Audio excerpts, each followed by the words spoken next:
Chapter 398. Thales and Quick Rope stared at the tavern owner, who was sitting at the empty table. He was sweating profusely, as if he was sitting on pins and needles. What was the probability of running into the tavern owner and being robbed when they went out to dispose of corpses at night?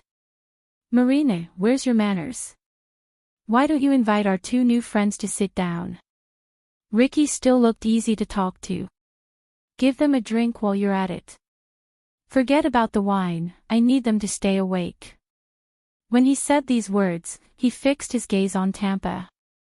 Give them a drink and stay awake. Thales and Quick Rope stared at each other in surprise and bewilderment. They communicated their feelings with their eyes. What's going on? I don't know. The mercenaries around them still stared coldly at the two newcomers. They whispered and sneered at them, exuding their unique might. Marina raised her eyebrows and gestured at Thales and Quick Rope with her chin. She kicked an empty table beside her. Did you hear that? Thales and Quick Rope looked at each other and wondered whether they should sit down. Marina sighed. She lowered her head and drew out two swords with a swoosh. And when she raised her head again with a ferocious glare. Thales and Quick Rope had already appeared on the chairs beside the empty table. It was as if they had teleported. They propped their hands on the table and sat upright. They showed their white front teeth and smiled obediently. Their speed, good attitude, and sweet smiles made Marina, who was ready to see some blood, feel slightly defeated.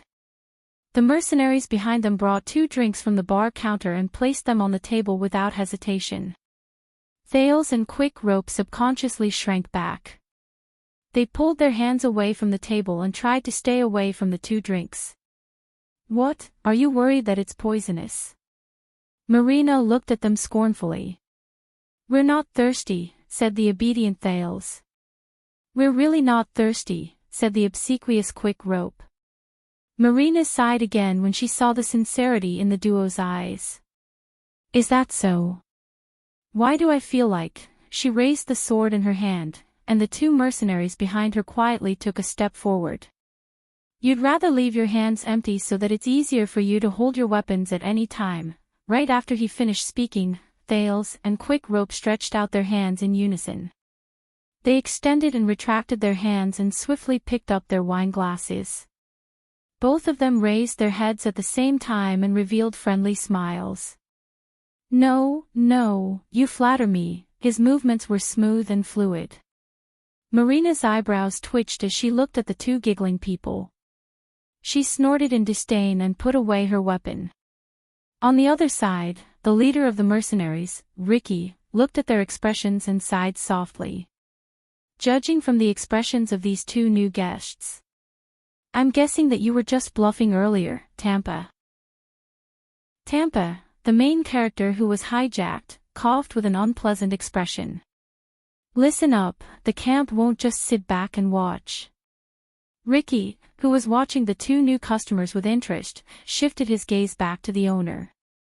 They're busy killing everyone in the desert, and this is just a personal grudge, Ricky said with a smile. So, they really won't care. Tampa's expression became more and more stiff. You know that you're destroying Blood Whistle's reputation. No employer or referral will be willing to hire someone with a criminal reputation, Ricky said nonchalantly. Don't you know that this is a one-time deal? We're prepared to leave Blade Fang's camp and even quit this business. Thales, who held his wine glass tightly, looked around at the mercenaries in the tavern. Their silence added an inexplicable sense of tension to the atmosphere. A one-time deal, these words made Thales extremely uneasy. It meant that this group of people did not care about the possible consequences. Then, he and Quick Rope, the two people who were dragged into this for no reason, what should they do to get out safely? I have no grudge against Blood Whistle. Tampa slammed the table, gritted his teeth, and pointed at Ricky. Hey, before this, your people were the ones who were blind and touched the big shot's cheese. That's why they were captured by the camp. I've already tried my best to plead for you, while Tampa defended himself. The middle-aged man named Klein beside Ricky shook his head and could not help but laugh. He said to the masked man, "Are you blind?" "Shut up," was masked man's blunt reply. Thales watched their interaction quietly. According to Ricky's introduction today, Klein was a swordsman from Northland, and masked man had a dangerous identity. They had just joined Blood Whistle. But judging by their current behavior, they did not feel distant from each other like when they first joined the team, just like Quick Rope and Dante's greatsword. It was as if they had known each other for a long time. These two people had just arrived, and they sat at the same table as the leader of the team. The other mercenaries in the tavern, including the seemingly experienced Marina, actually did not have any opinion about this. "There's something wrong." Thales made a mental note of his suspicions. "This so-called mercenary team, it's not that simple. If you blame this on me, or want to earn a fortune before you leave, then you're looking at the wrong people." Tampa continued to defend himself. But Ricky held up a finger, silencing all three of them. "This has nothing to do with business, and it has nothing to do with grudges, old friend," he said faintly. Tampa froze for a moment. "Then what do you want?" "Mercenaries." Ricky's lips curled up. "What we want might be a little much."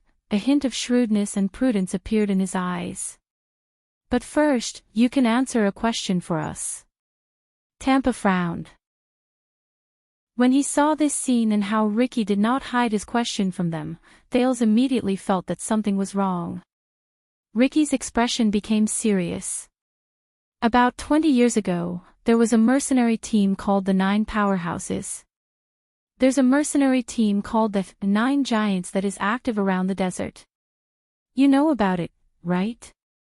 Just today, I heard you talking about it with that young man." Ricky pointed at Thales. Everyone's gazes made the latter's smile numb. 9 Powerhouses. What's that? Tampa talked about this thing. Tampa looked at Ricky suspiciously. So? Ricky nodded. The leader of that team is a young man with pretty good skills. He's about 40 or 50 years old now. Ricky placed one hand on the table and slowly rubbed his fingers, as if he was recalling something.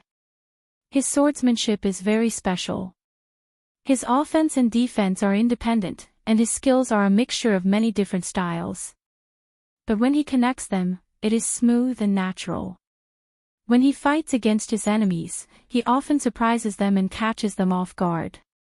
Thales noticed that a few of the silent mercenaries in the distance had tense expressions on their faces.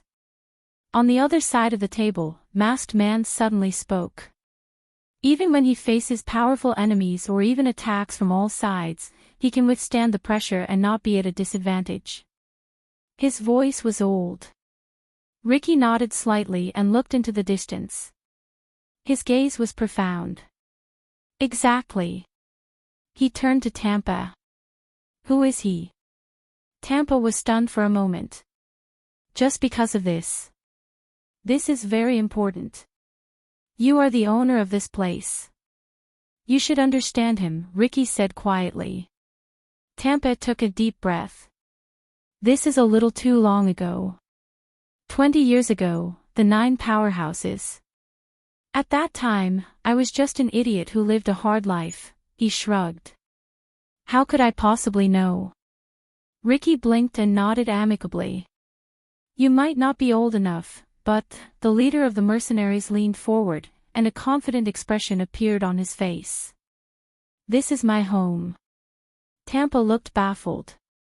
So what? This is a tavern, not the Secret Intelligence Department. Ricky snorted coldly. You know, you have a pretty good signboard. Tampa froze a little. More than 200 years ago, the first Supreme Queen in Constellation's history appeared. Erica Jade Star, who succeeded to the throne and was crowned as the Crown Princess, once defeated the Extensions so badly that they retreated in panic. They even had to shrink their borders and give up on Cold Castle. This is the origin of that joke. constellation can only defeat Extet under the leadership of women and children, regardless of whether it is Sumer the First who died at the tender age of 12, Queen Isola who personally went into battle, or the Empress Dowager Iron Spike, Queen Erica, or the Fortress Flower. As he listened to Ricky's words, Masked Man snorted in disdain. Erica the Conqueror of the North. Thales had heard of this history before. Of course, it was from the perspective of the Northlanders who were filled with righteous indignation. It was said that Princess Erica was dissolute and had endless desires. Before she was crowned, it was difficult for her to marry because of her terrible reputation and the fact that her biological father was an illegitimate child whose father was a mystery. For the sake of power, she did not hesitate to use her beauty and body to seduce her enemies and instigate them to support her crown. She even seduced Sid Schuster in a sinister and despicable manner. The wise common-elected king of Extet sternly rejected the queen's flashy beauty and ugly heart. He said no. Thales History Book Note 4. Despite sticking to the interests and integrity of the Northlanders, he was captured by the enraged, or queen. He was captured across provinces from Fort Final to Eternal Star City. Thales History Book Note 13. Unfortunately, he fell into her clutches. His body was honest. Thales History Book Note 15. He was locked in the castle, imprisoned all year round, tortured every night, and humiliated. Every time Little Rascal saw this, she would ask Thales out of curiosity why he smiled so strangely. At the same time, the despicable and shameless Constellations gathered their troops in secret and seized the opportunity to launch a sneak attack. The Extensions, who were worried about the king's safety, why is he not dead yet? Thales History Book Note 24, who were leaderless and disunited, resisted tenaciously. They fought bravely and built an unyielding line of defense in front of Cold Castle, then they lost Cold Castle. Thales History Book Note 37. In the end, they crushed Constellation's Whore Queen's plot to enslave Northland. Incidentally, the history book filled with Thales' nonsensical words and personal notes was eventually discovered by Gings, the female official. As the Archduchess Guard, Lord Nicholas was filled with emotion after he read it. Impressed, he decided to let it join the firewood in the fireplace and contribute to the warmth of heroic Spirit Palace during the cold winter. Thales shook his head and pulled his attention back to what was in front of him. Ricky continued, but Erica's later years were not very happy. The Conqueror of the North was usurped by her younger brother, and she had no choice but to go into exile in the Western Desert. She died of depression after being besieged day after day and being betrayed endlessly. The forces loyal to Queen Erica fled to Blade Fang's Dune. With the tacit consent of the Duke of Western Desert, they were not willing to serve the cruel, Red King and join his repeated conquests and suppression of rebellions. They were also not willing to go far away and be buried. Hence, they chose to continue fighting for the Duke and the country at the western border in the name of mercenaries. Ricky pointed at the door and said with a smile, "This is Queen Erica's last wine goblet." Tampa took a deep breath. This was also the glorious history of the Western Desert mercenaries, or what they thought it was. From then on, this tavern, my home, became the command center for the mercenaries in Western Desert that they could not speak of. Ricky stared at him without blinking.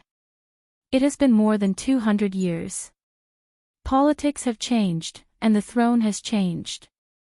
But my home has always been the center for the mercenaries in Western Desert. It is the holy land in many people's hearts. And you, Tampa, are like the previous owners of this place. You took over the position of the previous owner and obtained information. You wander between the black and white, and you act as a middleman in this holy land of mercenaries. On one hand, you come into contact with the official forces in the camp, and on the other hand, you provide protection for the mercenaries who wander outside the kingdom and the law. You introduce jobs to them, and you have the right to be their guarantor. Every mercenary or group with even the slightest bit of experience who comes to Blade Fang's camp will come here to greet the local tyrant and build connections. So, you know the general situation and even the details of almost every mercenary group. As long as they visit this place and look for business, they will leave a record. Tampa exhaled slowly. In this chaotic camp, you might not be the one with the most authority and strength, Tampa, but you're definitely the one who knows the most. Ricky's gaze turned fierce. Perhaps you know a little too much. See, we did not come to you without reason. Tampa furrowed his eyebrows tightly. Now, tell me, Tampa. Who is he? Where is he now? Ricky said softly, the leader of the 9 powerhouses who uses a sword. Klein and Masked Man, who were at the same table, also turned to Tampa and stared at the tavern owner from both sides.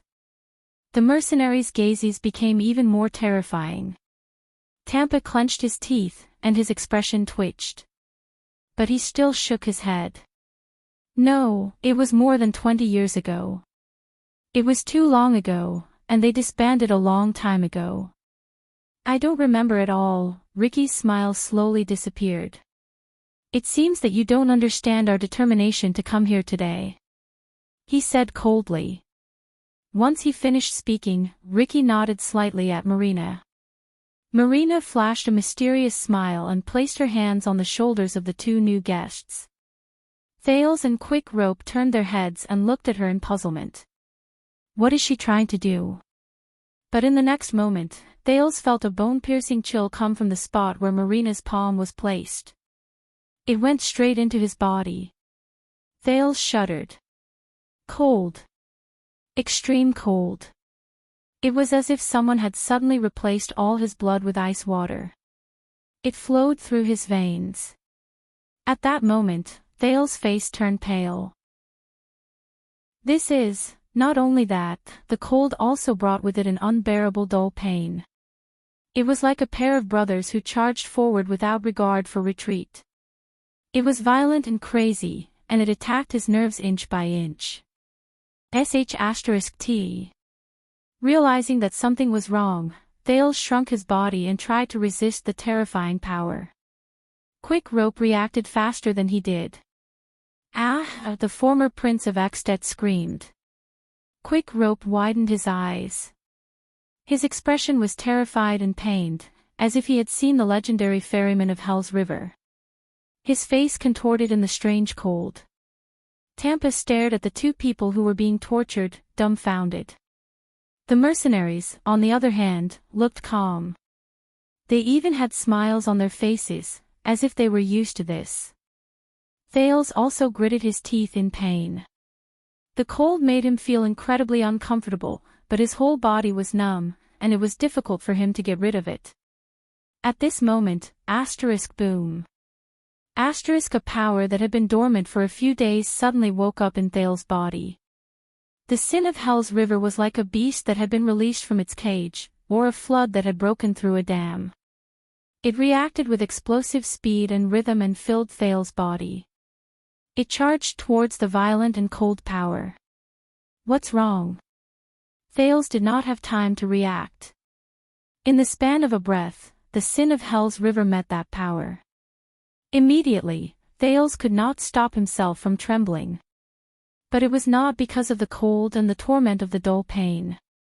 In fact, the feeling that the power gave him slowly disappeared, regardless of whether it was cold or pain. But the other monster attacked without hesitation. The sin of Hell's River surged and filled his whole body inch by inch, like an enraged beast. It rose and fell violently, and the speed at which it moved was second only to the few times he was on the verge of death. Thales was shocked. What's going on? That was not all. The sin of Hell's River was like a bewitching potion that quietly climbed into his heart. Hell's senses were activated on their own without him needing to summon them. His eyes subconsciously focused on Marina's vitals, her eyes, throat, chest, armpits, lower abdomen. That was not all. Thales saw a lot of things. The other party's power of eradication surged madly and gathered in Marina's hands and arms. It slowed down the fatigue of her muscles and nerves, and strengthened the senses on her skin so that she could predict her opponent's next attack. At the same time, it also had a terrifying aggressiveness that would spread madly with every violent collision. Thales suddenly realized that he knew all of this. Thales shook his hands and felt the position of the dagger behind his waist. But, as long as I move properly, I can take her by surprise and kill her. An urge to attack spread in Thales' mind, making him want to attack immediately. It was very comfortable. This urge made him very comfortable. I really want to, under the urging of the sin of Hell's River, he subconsciously wanted to reach out and touch the dagger. But at that moment, Thales felt a strange, piercing pain in his forehead. What followed was an inexplicable coolness that spread in his mind. May you, a strange and faint ringing in his ears rose. Forever, the coolness and ringing in his ears seemed to have some sort of effect.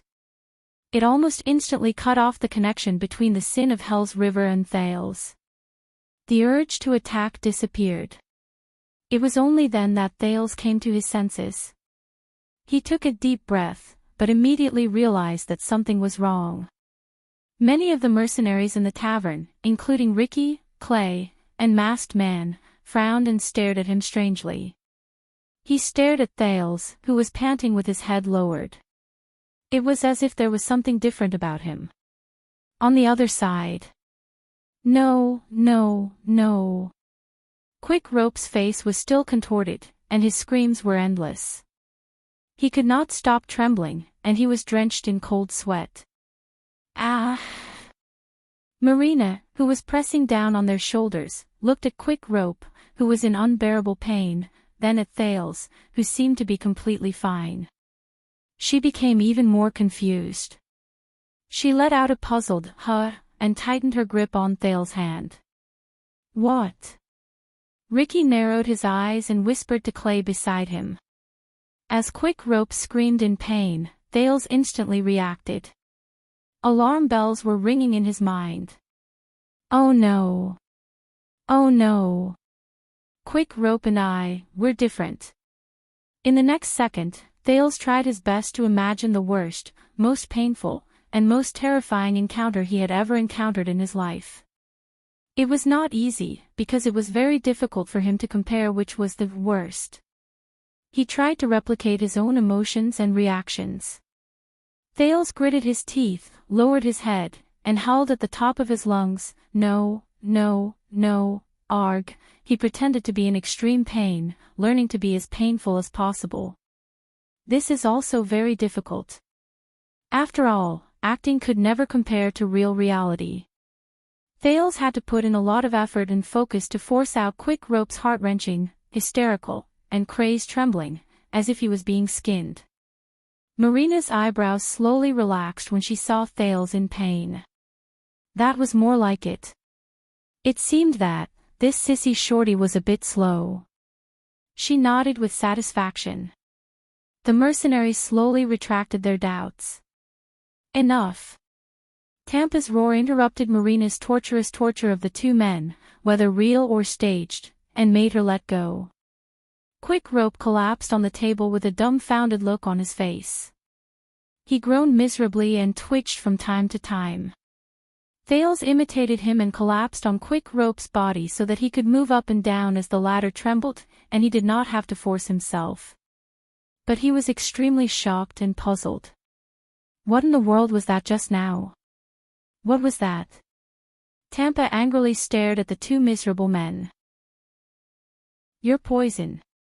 Bone-grinding skill. Or the legendary magic. Just some small tricks to make you realize our determination. Ricky still looked at him politely.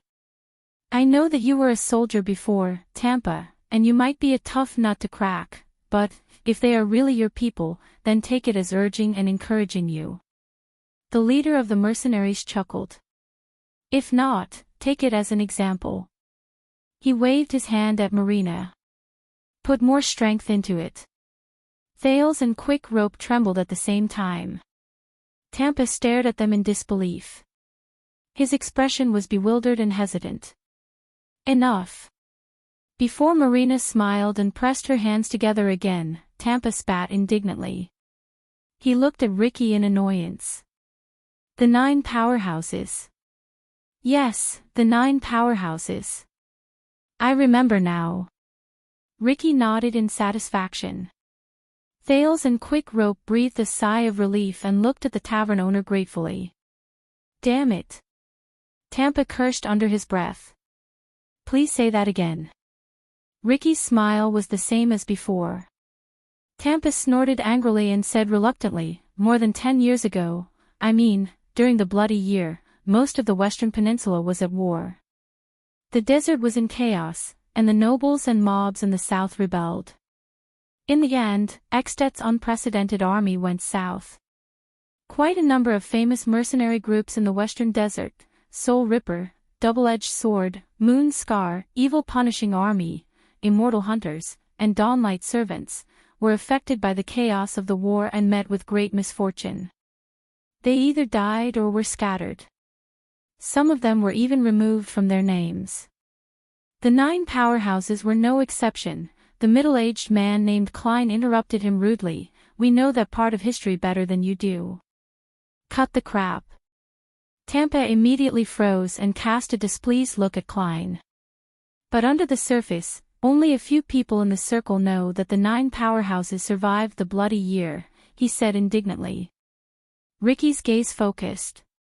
That's something I heard from old Rooney's father. One night after the war, the psionic who was in charge of settling accounts among the 9 powerhouses knocked on the tavern door while carrying their leader on his back. He was covered in wounds and blood. Tampa gritted his teeth. That night, old Rooney's father found a doctor for them. He even helped the 9 powerhouses get rid of all the assets they left behind in one night so that they could disappear without a trace. Tampa snorted angrily. And the person you asked about? When he appeared again, it was already a few years later. The mercenaries from Blood Whistle looked at each other with solemn expressions. Some of the old people told me that during the past decade or so, a new and powerful underground gang in the interior and south of Constellation worshipped him like a myth. He became more and more powerful, even more so than when he was a mercenary. At the very least, he dared to go against Blood Bottle Gang, who were the pawns of the nobles, and he almost never lost, Tampa said coldly. And every time he appeared, he was like a legend. He had a head but no tail, and he left no traces behind. When he heard this, Thales was shocked. A new and powerful underground gang went against Blood Bottle Gang. Tampa exhaled and glared at the other 3 people with hatred. He even has a new name. He did not finish speaking. Because another person helped him say the answer. Black Sword. The only masked man clenched his fists, and his voice was as cold as ice. Tampa was stunned. At that moment, almost all the mercenaries in the tavern held their breaths. They looked at each other as if they had found the greatest treasure. Is that right? Masked Man slowly said, enunciating each word, because he uses a black and swarthy sword that is extremely inconvenient to use. Whether it is slashing, stabbing, blocking, or parrying, they are all very strange. Ancient Demon Sword. Chapter 399. Black Sword. This name, I haven't heard it in a long time. Thales slumped on the table and thought about the strange man and his memories in a daze. After listening to Masked Man's words, Ricky and Klein looked at each other. This time, it was Tampa's turn to be stunned. You already knew. Black Sword and Black Street Brotherhood. He looked at the mercenaries in confusion. We met him. Ricky said calmly, but his gaze was fixed on the same angle for a long time. And that unusual ancient sword of his. Not long ago. The masked man folded his arms and snorted coldly. Impressive. Thales, who was panting on the table, was shocked and bewildered. Black Sword. He was once a mercenary. 9 magnates. What did Blood Whistle have to do with him? So much so that they did not hesitate to test the law and kidnap Tampa to force information out of that man. The confused Tampa looked at one of them, then at the other. Since you already know, then why are you still? Ricky held up his hand, interrupting him. I was just confirming that you knew his current situation. And now, we want to know his past, Tampa. Ricky put his hands together and looked at him seriously. His tone was solemn, and his expression was solemn, as if he was performing a sacred ceremony. Especially his deeds before he joined the Brotherhood, when he was a mercenary, every mission, every business, every story. The question in Tampa's eyes grew stronger.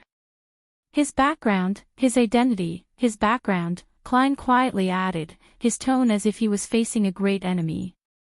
Tampa's frown deepened. Not just that.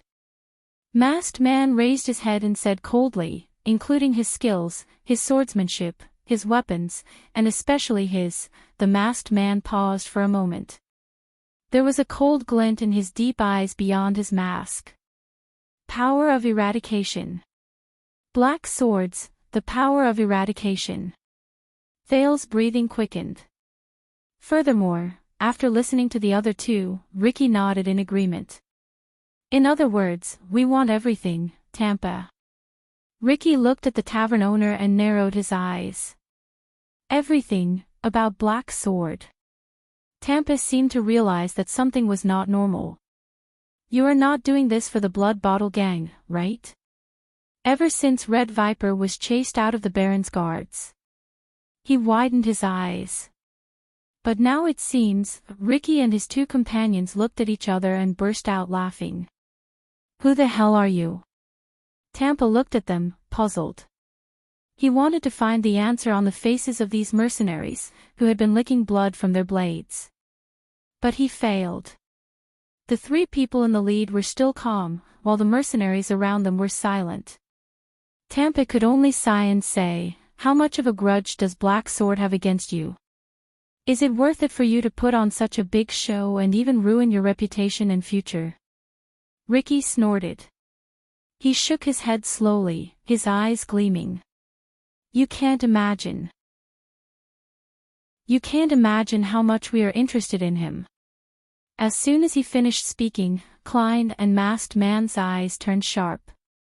You can't imagine what kind of miracle and opportunity he represents. Tampa looked at him gravely. Ricky smirked and tapped the table lightly, as if he was immersed in his own world. To us, he will be the end of the old era and the beginning of the new era. Thales listened to everything with a dumbfounded expression. He felt as if he had gotten himself involved in something incredibly big again. Is this some kind of cult? Quick Rope whispered into Thales' ears from the table. I've seen a group of lunatics shouting the names of demons and evil gods in Valir Bang before they bled their sacrifices. I don't know, Thales replied in a low voice. I don't want to know either. I just want to leave this place as soon as possible. Quick Rope sighed softly on the table and glanced around cautiously. I want to too, but there are too many of them. As he stared at the dozens of murderous mercenaries, he observed their steady and orderly breathing, as well as their well-trained movements. Thale's heart tensed up. Right. There are too many of them. No matter who it is. At this moment, Sean, the mercenary who stopped Thales and the others earlier, walked over. Ricky. Sean's face was tense. He did not intend to lower his voice so that everyone in the tavern could hear him clearly. Our guest is here. He came alone. At that moment, Ricky's gaze was incredibly sharp. Klein and Masked Man also reacted. Ricky gently placed his hand on the hilt of the sword at his waist, while the latter's gaze was fixed on the table. So fast, an hour earlier than the agreed time, Klein said coldly. I guess their people are already in place. I've dealt with that guy before, he definitely didn't come alone. Thales could clearly feel that the atmosphere in the tavern had changed. If the previous blood whistle seemed relaxed on the outside but tense on the inside, and when they detained Tampa, Thales, and the others, they seemed relaxed and at ease, after Sean's words, there was only an oppressive silence left in the air. Many of the mercenaries' breathing became heavy, and their faces were filled with anger. Many of them stood up and even placed their hands on their weapons. "Restrain yourselves, all of you." Ricky looked around with a displeased expression, as if he was scolding disobedient wild dogs. "Our plan will not be interrupted because of this little accident. No matter what they want to do." The restless blood whistle finally quietened down. They looked at each other and returned to their positions. Thales looked at them strangely. "Customers. Who's here? What's their plan? Isn't it just to kidnap Tampa?" Quick Rope also cast him a puzzled look. "I guess our friendly conversation will have to wait for the next time, old friend." Ricky turned his head around and resumed his easygoing expression. "Next time." Tampa gritted his teeth and said, "You're not going to let me go, are you?" Ricky ignored him. Marina walked forward. "I'll bring them upstairs." Thales thought of something. "If they're detained in isolation, we'll have to face fewer opponents," but his hopes were dashed. "No, they'll stay here, under everyone's watch," Klein interrupted Marina. Clay interrupted Marina. It seemed that his position here was second only to Ricky. "Tampa has been operating here for too long. He knows his tavern too well, and his role is too important to us," Klein said cautiously. "Before dawn, we can't take even the slightest risk." Before dawn. Thales noticed this detail. Before dawn, what are they going to do? Marina frowned slightly and looked at Ricky. Ricky did not object. He only pondered for a moment before he slowly nodded at Sean. "Bring him in. Be careful." The masked man at the same table snorted coldly. "Those damn cockroaches are the best at catching people off guard." Finally, under Thales' great puzzlement, the door to "my home" was opened. A man hidden in a cloak walked into the tavern controlled by Blood Whistle under the watchful eyes of the mercenaries behind him. Just like when Thales first arrived, the mercenaries' fierce gazes and iron-blooded auras instantly oppressed the new customer. But the customer in the cloak still walked steadily, his posture indifferent. The mercenary, Sean, stopped the customer. "Search him," he said coldly. The customer shrugged and obediently raised his hands. "Forget it, Sean." Klein shook his head, his expression unfriendly. "I dare say, if you really wanted to hide some weapons, even if you stripped him naked, this guy would still be able to take out a dagger from his underwear." Only then did Sean move aside. He did not forget to throw a fierce glare at the customer. The customer seemed to be a little helpless until he walked to the center of the tavern and saw Ricky, Klein, Masked Man, and Tampa sitting at the same table. "Am I interrupting something?" The customer looked at the four people with different expressions, and then at the prince and his duo, who were obviously forced to sit there. His voice was confident and calm, and it rose and fell like music. Thales could feel Marina's disgust appear on her face. She pressed her hands on the hilt of her sword. "You can't interrupt anything," the masked man among the mercenaries said coldly.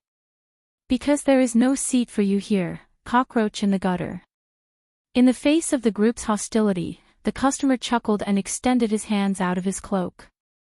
At this moment, the mercenaries behind him drew their weapons and stared at his movements with gritted teeth. "Relax." The customer seemed shocked. "It's just my hood." As he spoke, he slowly lowered his hood, revealing a fair and ordinary face. The moment Thales saw this face, he felt a sense of familiarity flash past him. Strange. Thales gritted his teeth. "I've seen this man before. I've definitely seen him before. But I don't know when." As the leader, Ricky looked at the man who stood where he was in a calm and composed manner. He turned his head and asked Klein, "Is it him?" Klein stood up and walked in front of the customer. The newcomer put on a submissive and respectful smile. Klein stared at him for a while, and his expression slowly tensed up. "It's him." The Northland swordsman nodded and said, 6 years ago. We met a few times. His expression did not look good. 6 years ago. Thale's heart slowly tightened. Is it a coincidence? The man noticed Klein, and a look of realization appeared on his face. It's you, Salander Klein. The man looked rather happy. You really are an old acquaintance, but compared to Ricky's coldness and masked man's hostility, Klein was not much better. He did not show any respect to his old acquaintance. Stop trying to curry favor with us. Klein returned to his seat and rejected him bluntly. We all know what kind of people you are. The man's expression froze, and he said awkwardly, what a touching reunion. Let's talk. Ricky's expression was still calm, as if he was just receiving a farm owner who needed to remove weeds. Why are you here? The new customer blinked. Thales looked at the man. He looked more and more familiar. Who is he?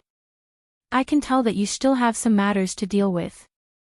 The fair-skinned man looked at Tampa, who had unpleasant expressions, and the reluctant Thales. He rubbed his hands together, like a salesman trying to sell his low-quality wine to the owner of a tavern. He was very careful. And what I'm about to say now is very important, so why don't we find a small secret room? Ricky smiled. I believe in my brothers. There's nothing shameful about it. Unless you have something to hide. The mercenaries in the tavern put on cold, intimidating smiles. The man's expression froze slightly. Please forgive me, but what I'm about to say is not a small matter. He looked around and seemed to be in a difficult position. It's not just related to your operation tonight, the man's expression became dark. It's also related to the stability of the entire Blade Fangs camp. As soon as he said this, the mercenaries became restless. Klein and Masked Man looked at each other and saw the worry in each other's eyes.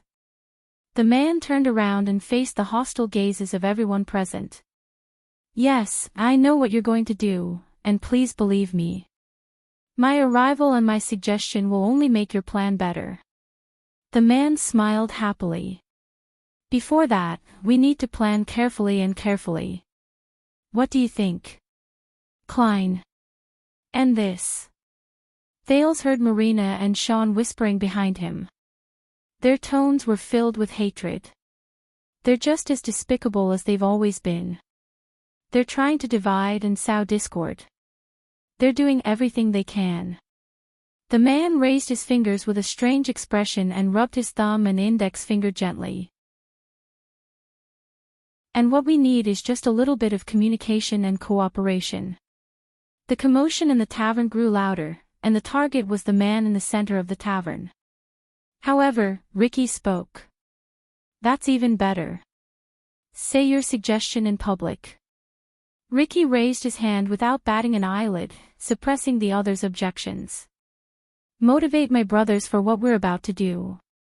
The man paused. He looked around and was disappointed to find that the mercenaries from Blood Whistle did not have any objections. All right, since all of you have no scruples, the man sighed and looked at them, as if he felt that it was a pity. He was startled, as if he suddenly remembered something. Oh, I'm sorry. I'm old, and my memory is getting worse. I forgot to introduce myself. The man shook his head in embarrassment and patted his head. As you can see, I'm just an ordinary Northlander. You can call me. The man bowed and narrowed his eyes slightly. There was a glimmer of light in his eyes. Steak. At that moment, Thales trembled slightly. Quick Rope gave him a strange look, but Thales did not react at all. He just stared at the new man. That fair face, the way he bowed, the way he spoke, and that strange name, Thales remembered. This man. I've seen him before. 6 years ago. Steak. Marina snorted coldly. What kind of bullsh**t name is that? Steak scratched his head awkwardly. He looked apologetic. But the person in the middle of the tavern spoke. Steak. The masked man on Ricky's left leaned forward and carefully sized up the guest with extraordinary status. Carpenters and stonemasons use it to borrow strength. With repeated hammering, they can chisel through even the most indestructible wood and stone. Masked man's tone was laced with deep hatred. It's really appropriate for you pests who eat away at the world. The mercenaries sneered. Stake exhaled in resignation. Don't mind him.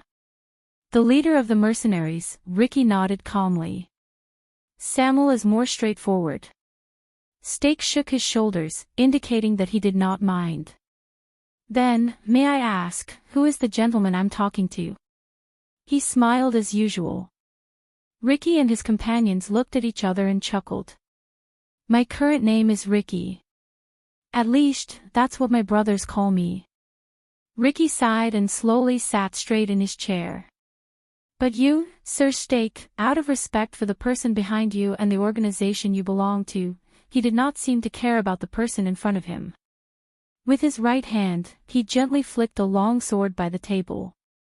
You might as well call me. Under the mercenaries' silent and worshipful gazes, Ricky spoke softly and uttered an unfamiliar name that Thales had never heard before. Crassus. Chapter 400. Thales had never heard of Crassus before. He also could not understand why the man named Stake's expression changed so suddenly. But he knew who Stake was. 6 years ago, on the night of Dragon's Blood, this man stood in front of the Archduke of Black Sand region with a radiant smile on his face. He negotiated with the infamous Chapman Lampard and asked for the right of ownership of the Prince of Constellation. He and the forbidden organization behind him played an indispensable role in that unprecedented and earth-shattering coup. Whether it was Thales' thrilling assassination attempt at the fortress, Archduke Pomfret's desperate confession before his death, or even the terrifying moment when the Born King's head fell to the ground, their figures seemed to be shuttling back and forth in the midst of it all. They were everywhere, but they were also mysterious and untraceable. Every time they appeared, they brought blood and death with them. It was a ghastly sight to the spectators, and it was too late for the victims to regret it. And the moment this group of people appeared again, Thales took a deep breath, suppressed his anxiety and uneasiness, and focused his attention on the man. He did not even care about the look Quick Rope gave him. In the field, Stake carefully observed the mercenaries around him. The man solemnly discovered that even though the murderous and militaristic air around them had become stronger, no one had any intention of refuting him, nor did they show any strange expressions. He did not lie. Stake's heart sank. He is indeed Crassus. Things were a little beyond his imagination. But, so you are this generation's Crassus.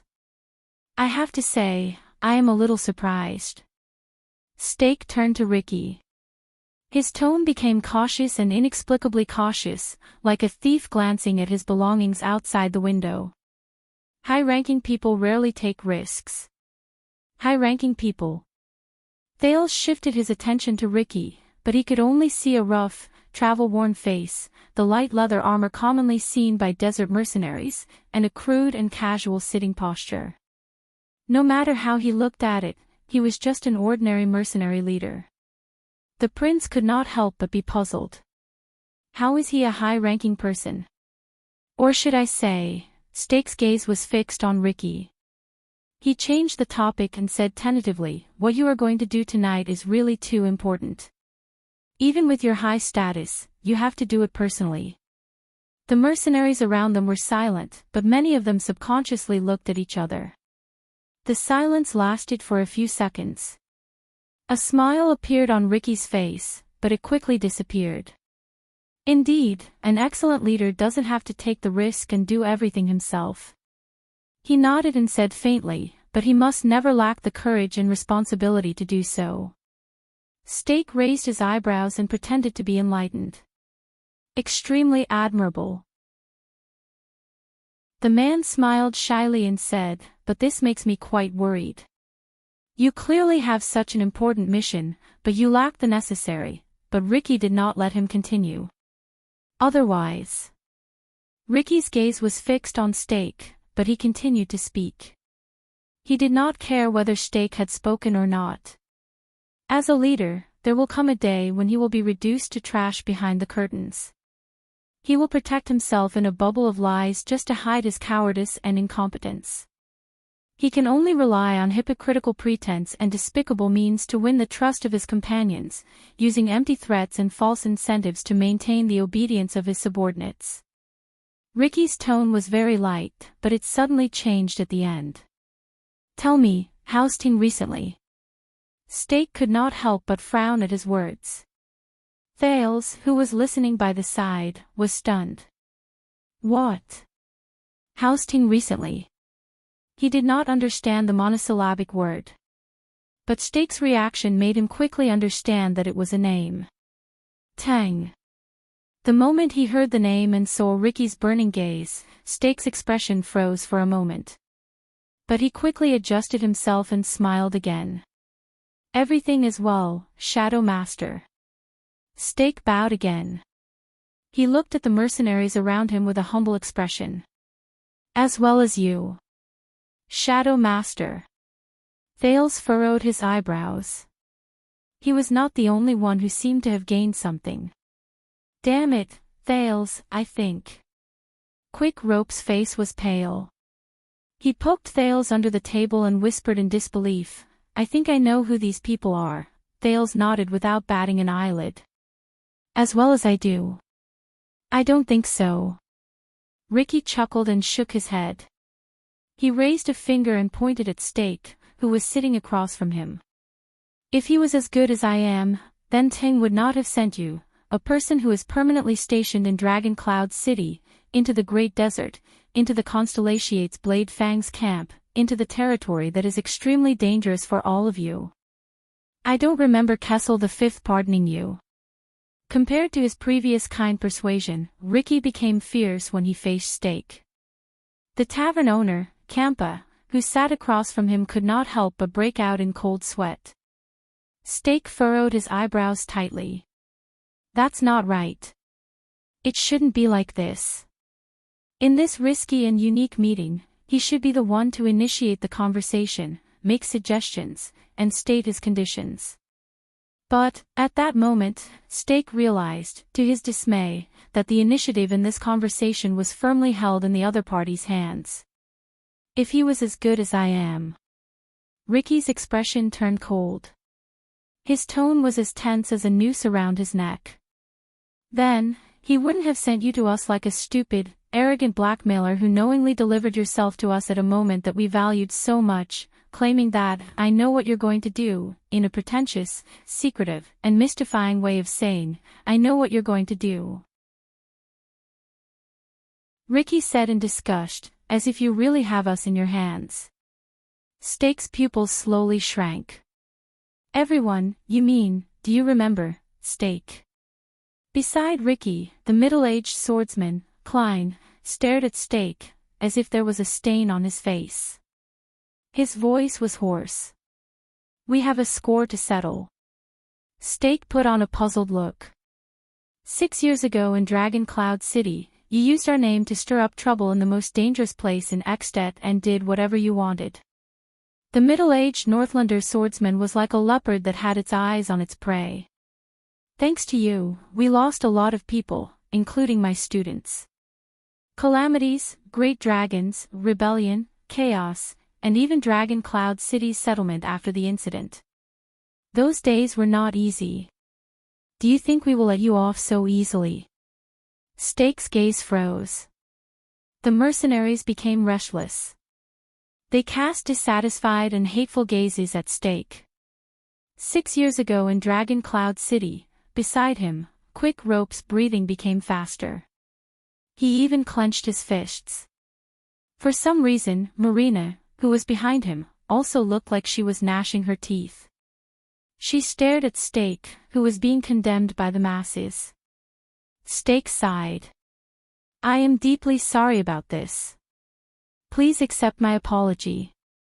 Klein said disdainfully and sarcastically, "Apology." The mercenary snorted in disdain.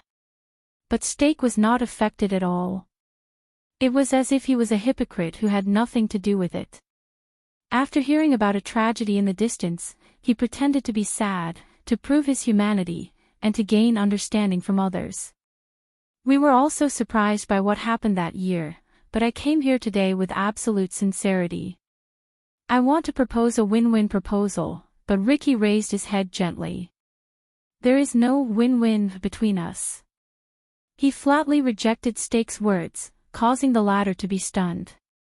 When you entered the door, we hated your arrogant face, hated the timing of your appearance, hated your self-righteous tongue, and hated the blood debt you left behind in the past. Ricky said coldly, and we are not interested in your so-called proposal or secret, which you pretend to be mysterious.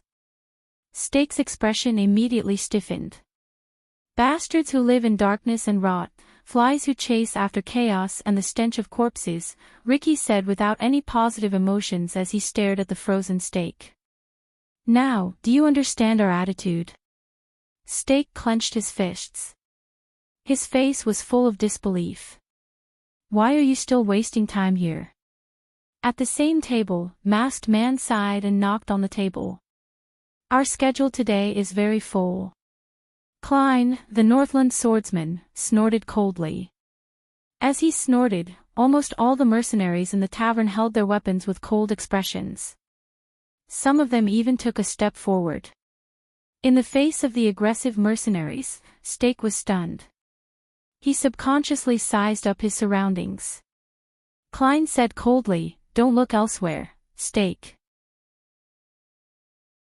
I promise you, if anything happens, before your head falls to the ground, your companions who are waiting outside will not be able to do anything." As a bystander, Thales quietly moved his head back a little. Quick Rope continued to stare at Steak. The tavern became completely quiet, but no one would think that the atmosphere at that moment was comfortable. Steak looked at the situation around him and frowned.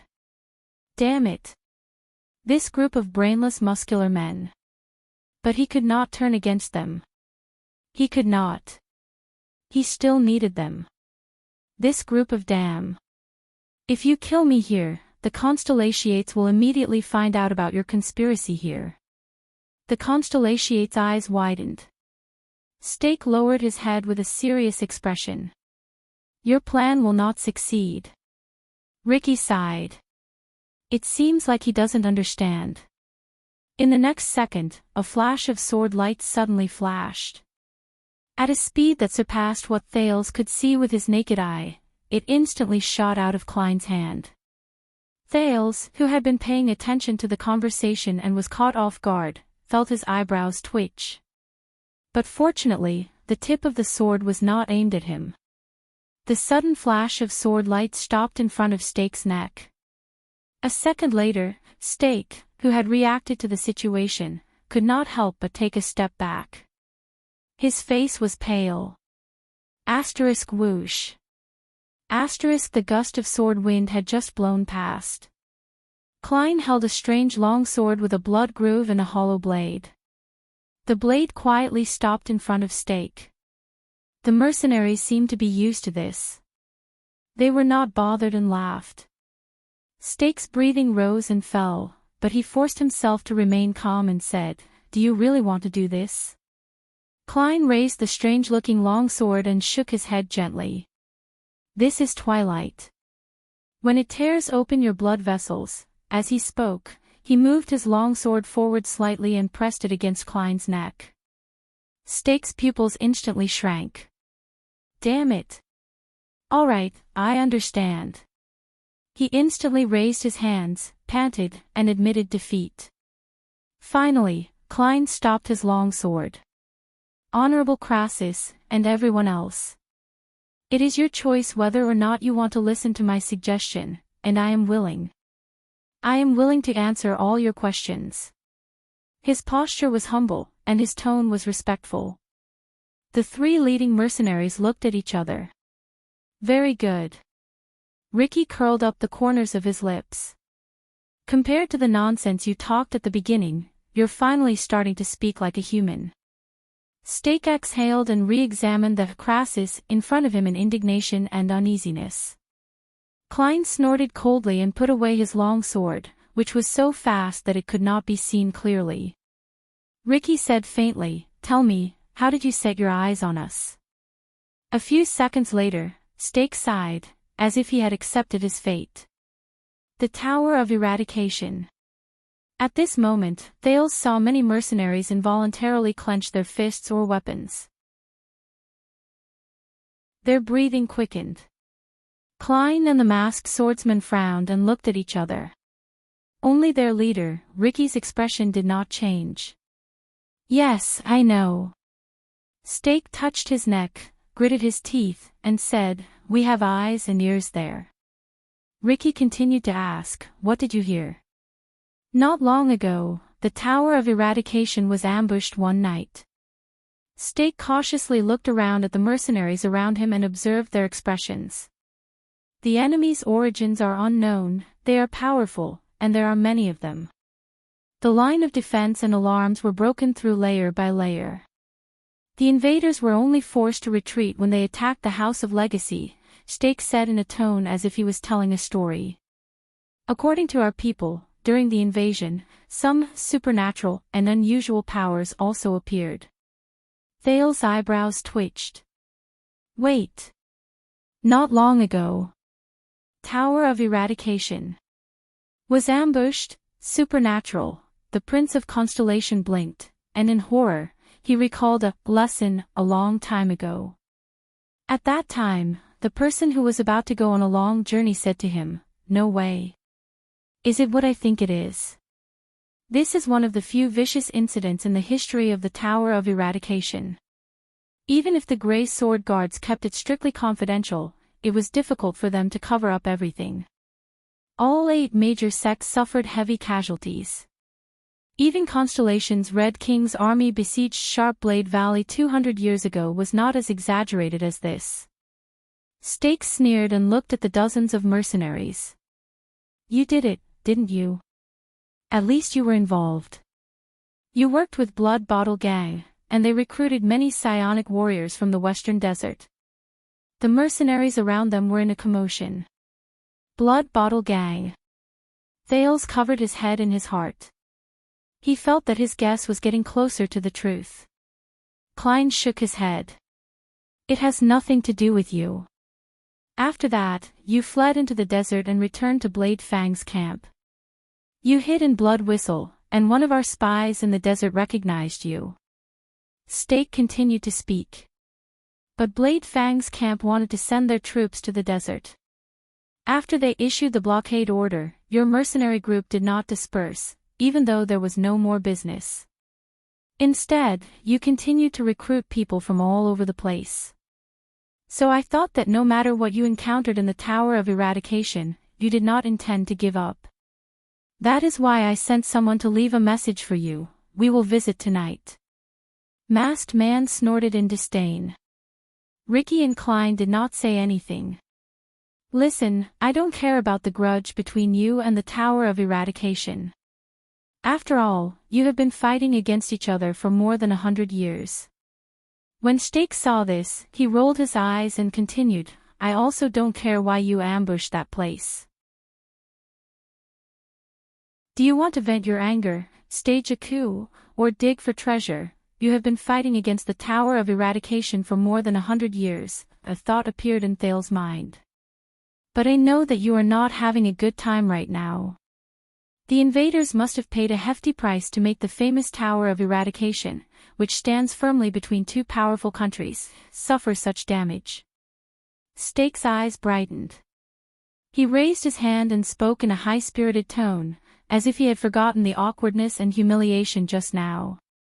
"Now, no matter what you want to do, you will definitely lack manpower, especially when you want to break the infamous Prison of Bones in Constellation's Blade Fang's camp and launch an unprecedented prison raid." "What?" Thales could not react for a moment. But the others were different. At that moment, be it Ricky, Klein, or Masked Man, all of them suddenly raised their heads. They stared at Stake, who was in front of them. It was as if they could not believe it. The mercenaries also became restless. There was a slight uproar. "What are they doing?" Quick Rope whispered to Thales in disbelief, these people, they want to raid the prison of bones, that damn place. There must be something wrong with their brains.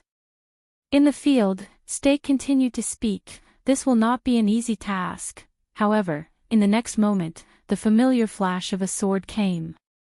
Klein's long sword was once again pressed against Stake's throat. Who told you that?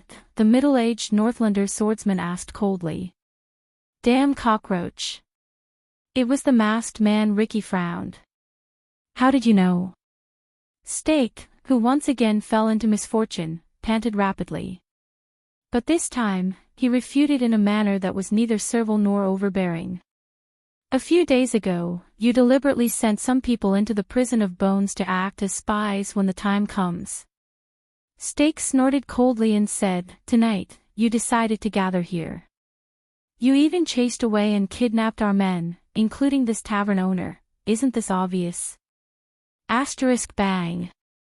Asterisk on the other side, Tampa, who had been silent for a long time, was dumbfounded.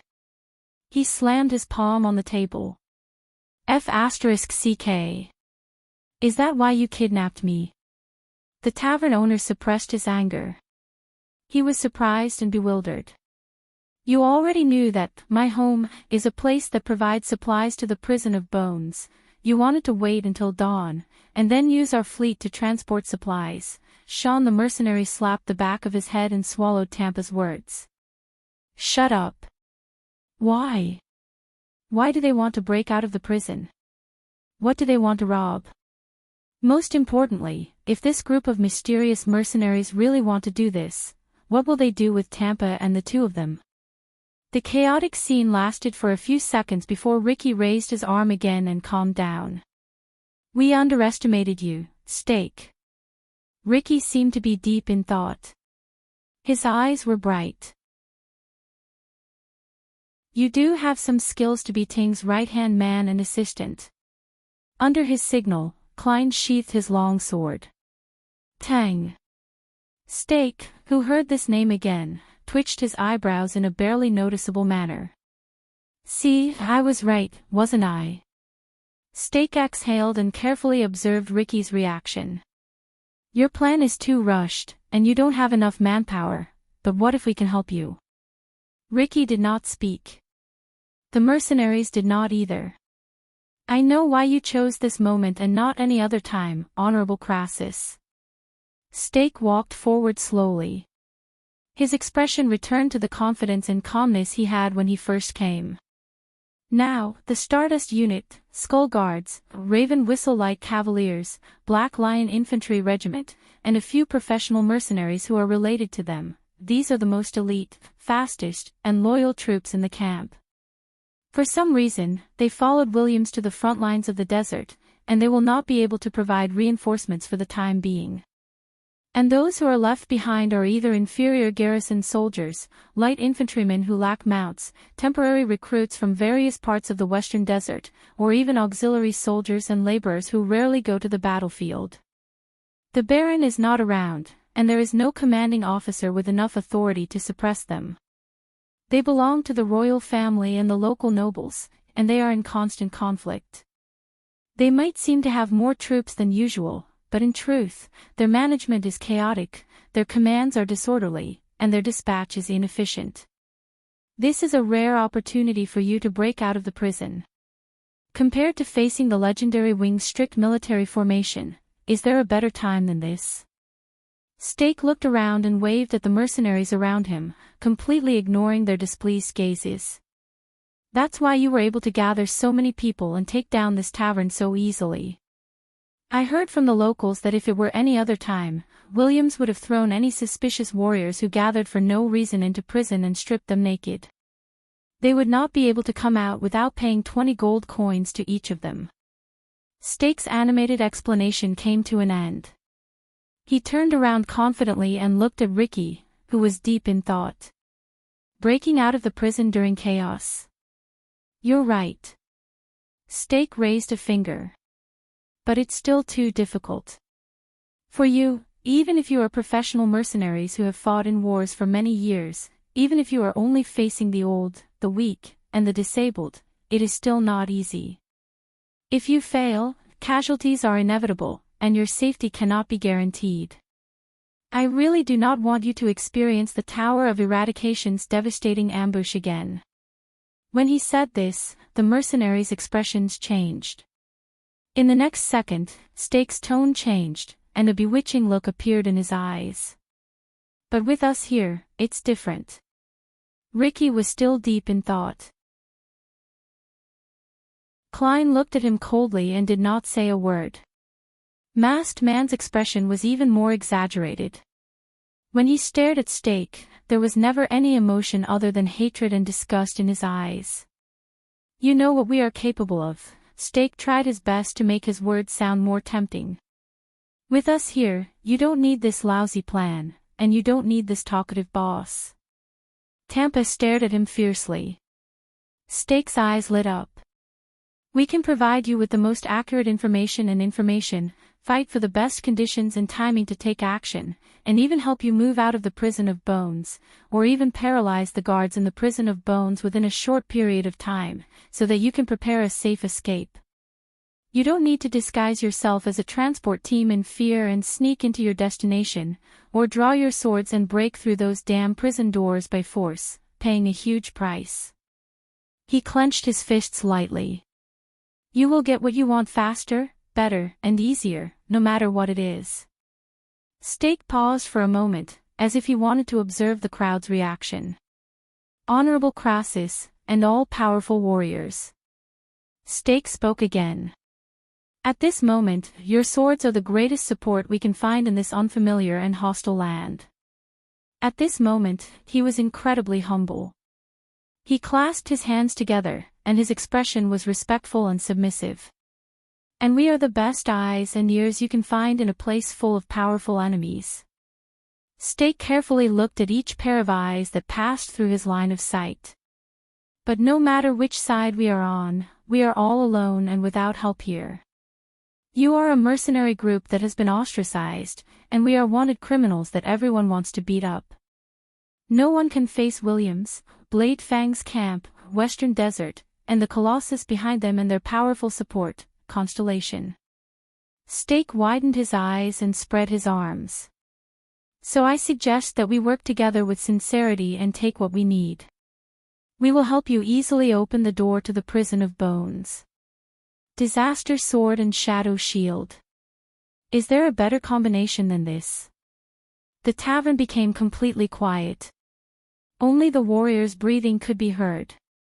It rose and fell, and the rhythm was irregular. Stake observed the other people's expressions without changing his expression. His eyes moved back and forth. It was as if a year had passed. In the end, Ricky took a deep breath and slowly exhaled. Shadow Shield, what do you want? As soon as he said this, Klein and Masked Man turned their heads swiftly and stared at Ricky. But Ricky ignored them. What do you want to do in the camp with our strength? On the other side, Stake smiled. He rubbed his hands together and slowly raised his head. We have very reliable information. Stake's tone was cautious. He continued to observe even the slightest expression on the face of the person in front of him. A priceless target that involves all parties has just crossed the desert today and arrived at Blade Fang's camp. A priceless target. What? At this moment, Marina only needed to lower her head to notice that the red-haired young man and the black-haired boy sitting in front of her had stiffened. That is our mission. Ricky narrowed his eyes. The target may receive unimaginable reinforcements at any time. Hordes of troops and countless experts, incessant reinforcements, and thorough security are far from something that can be taken care of by stealth or brute force. Stake smacked his lips and nodded with a cold smile.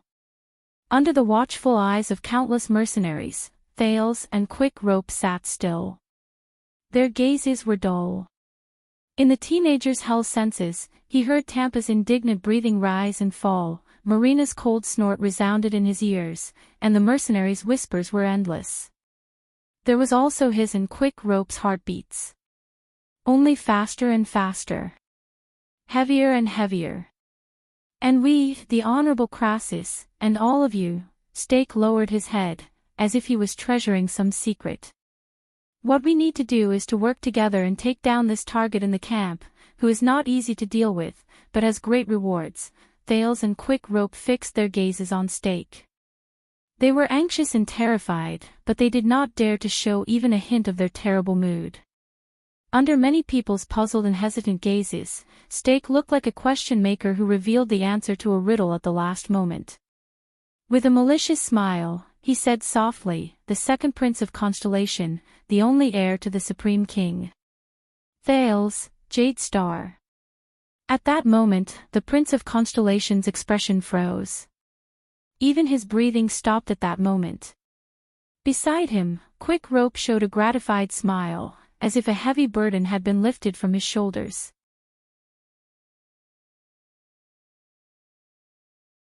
Chapter 401. The tavern in my home was so quiet that even the sound of a pin dropping could be heard. The mercenaries, or rather, the disaster swords, all stared in disbelief at the fair-skinned man who had spoken those shocking words. The heir of Constellation, while countless people sucked in breaths, Sean, the mercenary behind Marina, snorted. "I thought that it would be crazy enough for us to break out of the prison." Thales saw that after Stake revealed the shocking target, Crassus, Ricky furrowed his eyebrows to the extreme. Klein, the Northlander beside him, stopped wiping his scabbard, and the cold glare in masked man's eyes became even more threatening. Thales had also heard of the disaster swords before. But he had heard of another name more often, the Tower of Eradication. After the Battle of Eradication, it was a legendary holy land that tirelessly trained all kinds of warriors for humans and passed down skills for thousands of years to prepare for war. Among the people Thales knew, be it Cohen, Miranda, Waya, or the others, all of them had stayed in the Tower of Eradication for quite some time and learned their skills there. Over the years, the place was so famous that everyone was used to calling the swordsmen who had the power of eradication and used the long swords, favored by the nobles, the swordsmen of eradication. It did not matter if you were in the employment camps at the borders or the local city defense teams, as long as you mentioned that you had stayed in the Tower of Eradication, you would quickly become a hot commodity for all major employers. And the disaster swords, that was how Stake called them. This name made Thales feel extremely uneasy. Based on what Waya had heard, they were the Tower of Eradication's mortal enemies.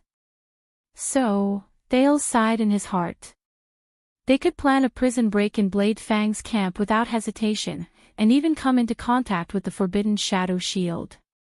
It's over, Second Prince. Tampa looked as if he had given up on himself. No matter what, can you not say such a big thing out loud? I still want to come back safely and sell my wine. Thales and Quick Rope exchanged a glance. They were experiencing the completely different emotions in each other's eyes. Stake, who was the center of attention, calmly accepted everyone's gazes, as if he did not care. Your discipline and organization are really beyond my imagination. He rubbed his hands together. Facing so many strange gazes, he smiled humbly and said, even in front of so many people, facing such a big secret, you are not worried at all. Tampa's sorrowful complaints and Stake's mumbles were interrupted. You want him to die. The masked man who did not speak much suddenly stood up. He slowly approached Stake, and his wrinkled eyes shone with a brilliant light that was difficult to look at. The Prince of Constellation. Thales gulped. If possible, try to capture him alive. Stake smiled. He was as gentle and humble as ever. Captured alive. The masked man walked in front of Stake and looked down into his eyes. Are you saying that we are going to break through the encirclement in Constellation's military station and capture a prince? Then, we are going to risk the pursuit and encirclement of their countless armies and evacuate safely with that precious hostage. Thales noticed that there was a hint of indignation and anger in his words. Marina couldn't help but say, that's impossible. Stake frowned as he stared at the masked man. Under his aggressive stance, he slowly retreated and tried to guess the man's identity. I didn't say that it's easy. The man from Shadow Shield shrugged and avoided the masked man. He smiled and glanced at the mercenaries in the tavern. But at least it's not as difficult as breaking into the prison of bones. At that moment, the masked man suddenly extended his hand. Asterisk slap. Asterisk he pressed down on Steak's shoulder. Steak's face instantly turned pale. The part of his body that was pressed down trembled slightly. He shuddered violently and grabbed the masked man's arm with his left hand. He wanted to push him away. But the man's arm did not move, as if it was made of metal. Because you can't do it on your own. Masked man slowly exerted force in his hand, causing the trembling Steak to be unable to help but suck in a sharp breath. So you want us to die as bait and buffer to help you achieve your goal? Steak stared at the masked man in disbelief, but the mercenaries watching by the side only frowned. No one said anything to stop him. The atmosphere in the tavern became increasingly suffocating. Thales, who was watching by the side, became increasingly anxious. What should I do in this situation? We're not bait, but reliable reinforcements. Steak gritted his teeth and endured the masked man's suppression and coercion, but he still insisted on speaking. At the same time, we'll provide you with our resources. In a perfect plan, we'll take down the prison of bones and the Jade Star Prince at the same time. We'll protect each other and kill two birds with one stone. We'll help each other. His words were intermittent. The masked man snorted coldly. Is that all? Is there nothing else? In the unbearable pain, Steak forced a smile. Perhaps, it will even be a good start for our future partnership. The mercenaries in the tavern stared at this scene quietly, as if they were used to this kind of scene. Asterisk slap. Asterisk a palm was placed on the masked man's shoulder. The masked man frowned slightly. Ricky stood by his side and shook his head. His expression was indifferent. The man looked at Steak, who had a pained expression on his face. He snorted softly, then let go of his hand and retreated. Steak breathed a sigh of relief. He tilted his body and rubbed his shoulder with an extremely unnatural expression. Damn it. He knew that he was at a disadvantage in this negotiation, which he acted on his own. But, why? Ricky took the place of the masked man and stood in front of Steak. 18 years ago, you destroyed the Jade Star royal family at all costs and left no room for maneuver. Even the branch families were affected. These words shocked Thales. The leader of the Disaster Sword said faintly, everyone in the circle is guessing who the patrons behind you are, the people who want the Jade Star royal family to be destroyed. Now, you are telling me that you want to capture the last Jade Star Prince alive. Why? Ricky stood in front of Steak and stared at his stiff right arm. What exactly are Ting and the people behind him thinking? What exactly do they want to do? Could it be that the so-called blood of the imperial family, which has been passed down to this day, is really as brilliant as gold and can cure all diseases? Klein, who was behind him, laughed sarcastically. Steak revealed an unpleasant smile. Honorable Crassus, why do you care about this? Even in such a disadvantageous situation, even after experiencing such a blunt threat, Steak's courage still surprised Thales. Your goal is only the prison of bones. Forgive me for being blunt, but this is almost certain to anger Constellation, and King Kessel will not tolerate it. In this situation, on the basis that you can better achieve your goal, you turn to help their enemies and shake their political situation. Isn't this a brilliant move that suits your interests? The masked man behind Ricky sneered. Then, you completely pushed us to the opposite side of Constellation, and we had no choice but to board your pirate ship. The masked man clenched his fists. Just like the Assassin's Flower 18 years ago, the Charlton family. Charlton. This name, which he had not heard of for a long time, made Thales sink into deep thought. Steak's smile remained. Sometimes, when you want something, you have to choose a side. If it's not this side, then it's that side. He still had that amiable look that said, "I'm sorry, but this is the reality." He was like a dedicated, hard-working, but helpless tutor. Besides, you've already made your choice. When you hijacked this tavern and planned to break into the prison, Steak let go of his shoulders, took a deep breath, and stood up straight. He looked like a generous man who was about to be escorted to the execution ground. He had a faint smile on his face that caused people to be unable to help but cast sidelong glances at him. "Isn't that so?" The mercenaries stirred. Masked Man and Klein looked at each other.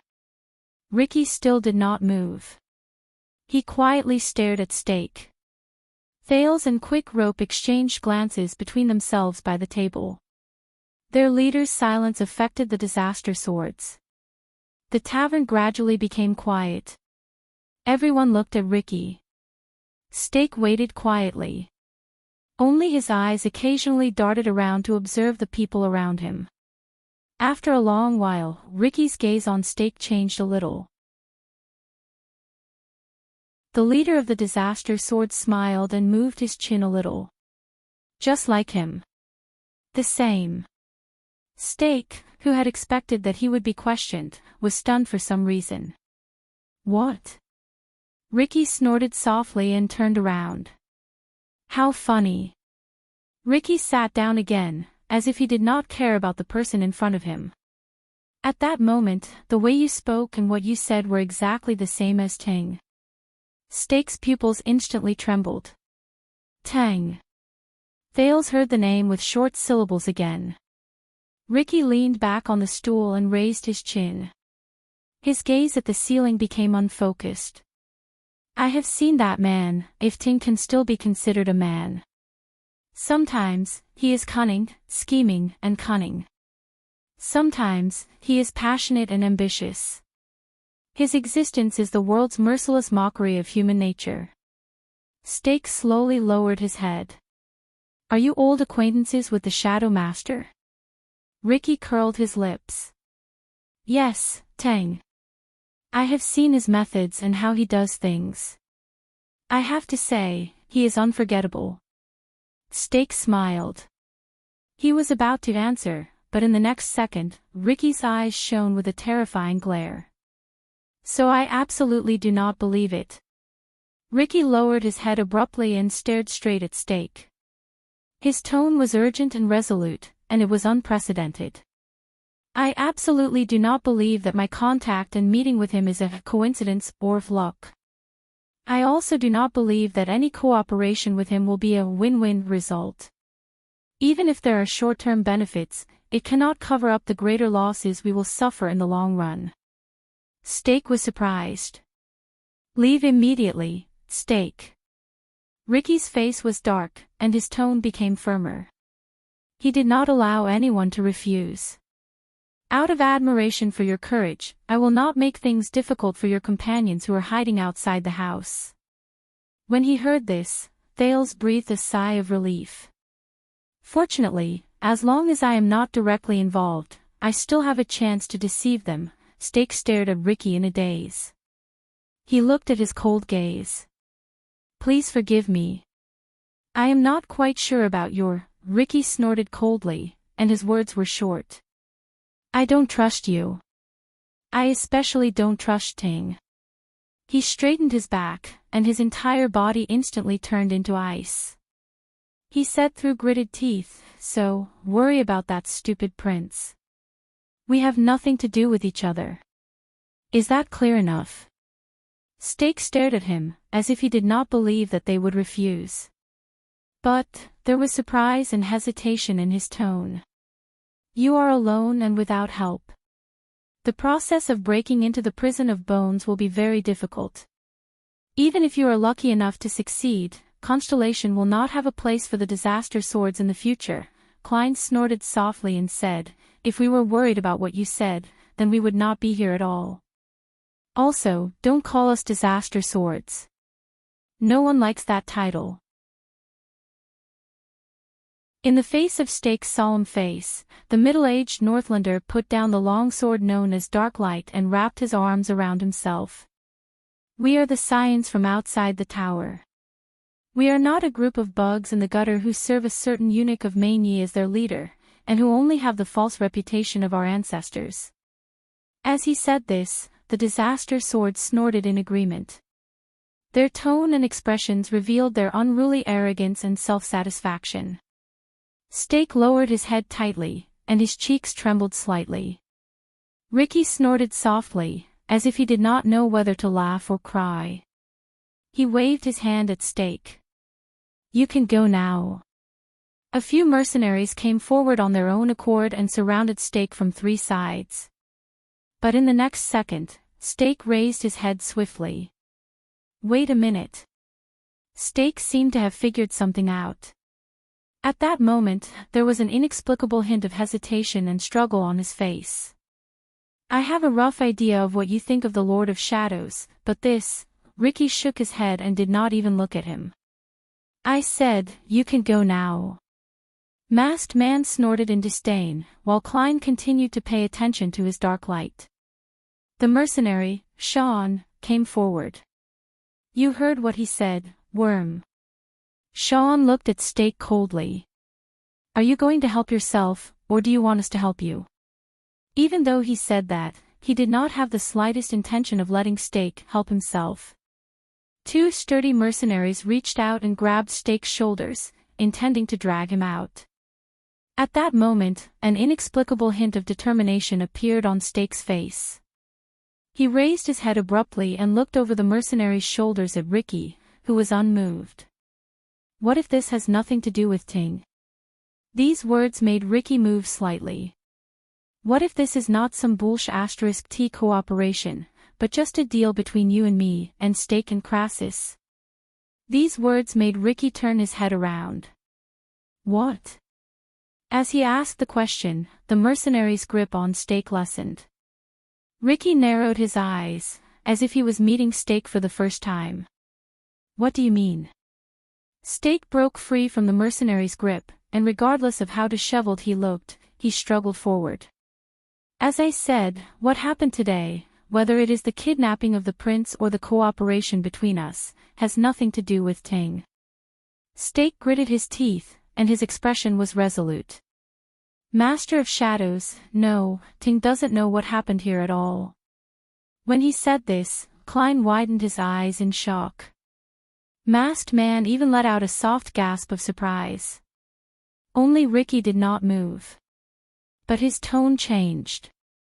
I have to say, you captured my interest, the leader of the disaster sword said slowly. What happened to Ting? In the suffocating silence, Stake showed a forlorn smile and shook his head in resignation and regret. Ting is done. Ricky's eyes shone brightly. His body unconsciously leaned forward. Say that again. Klein and Masked Man exchanged a surprised look. Thales originally had a headache over his future, and was not interested in the grudges between these mysterious organizations. Until Stake's next sentence. 6 years ago, on that day. Stake turned his head around abruptly and stared at Klein with slight excitement. You know, Klein, you and I were in Dragon Cloud City at that time. On that day when the Great Dragon and the calamities descended, we witnessed the upheaval that shook the Western Peninsula. Thales felt as if his heart had skipped a beat. Even Quick Rope did not move. On that same day, when everyone's eyes were focused on King Nuven's death and the ownership of the Dragonscale crown, many things that the world does not know happened in the dark side of Dragon Cloud City, Stake said angrily. The lights flickered, and the tavern became quieter. Ricky nodded. His gaze was focused. Continue. Stake snorted coldly and glanced at the mercenaries around him. He looked at their various expressions before he said coldly, on that day, Ting lost to the Black Prophet. That day, whether it was intelligence interception or direct confrontation, Ting lost to the Black Prophet. All of Shadow Shield's channels in Dragon Cloud City have been destroyed. Even something as important as assassinating King Nuvan has gone awry. Lisban and the Archdukes knew about the existence of the conspiracy a long time ago. The remaining forces in Dragon Cloud City even escaped the siege of Black Sand region with the secret help of the Secret Intelligence Department and regrouped. We, who are in Dragon Cloud City, are practically blind. We can't even spare manpower to chase after the Walton family's granddaughter or capture the Prince of Constellation. Lampard was even forced into a corner and could only put himself in danger. None of the backup plans we left behind for the Archdukes to force them to obey Lampard and frame Constellation. Our plans in the Northland through Lampard have almost all failed. The mercenaries started to whisper among themselves. Thales frowned and ignored the shocked expression Quick Rope sent him. The disaster swords frowned together. What? Based on what Stakes said, that night. That early morning. Dragon blood. What happened that day? Ricky did not react. He stared at Stake coldly and waited for his next words. That's not all. Stake's eyes were as cold as ice. That day, the Secret Intelligence Department found him. Ting was ambushed in Dragon Cloud City. The Secret Intelligence Department caught him red-handed, Stake said coldly. There was an indescribable emotion in his voice. They gave Ting a fatal blow that severely injured him and left him on the verge of death. At that moment, the three disaster swords trembled. That man's forces, including the trusted aides of the Far Easterners who followed him since Mane of Night, suffered heavy losses. Ricky turned his head and looked at Klein. Klein shook his head to show that he did not know anything. Ricky frowned. There was suspicion in his eyes. In the face of his scrutinizing gaze, Stake laughed without being able to discern his emotions. Sometimes, I even suspect that for the Black Prophet, the power struggle in Extet was just something he did along with the situation. He smiled wanly and said tiredly, that night, Shadow Shield, especially Ting himself, was the Kingdom's Secret Intelligence Department's first target.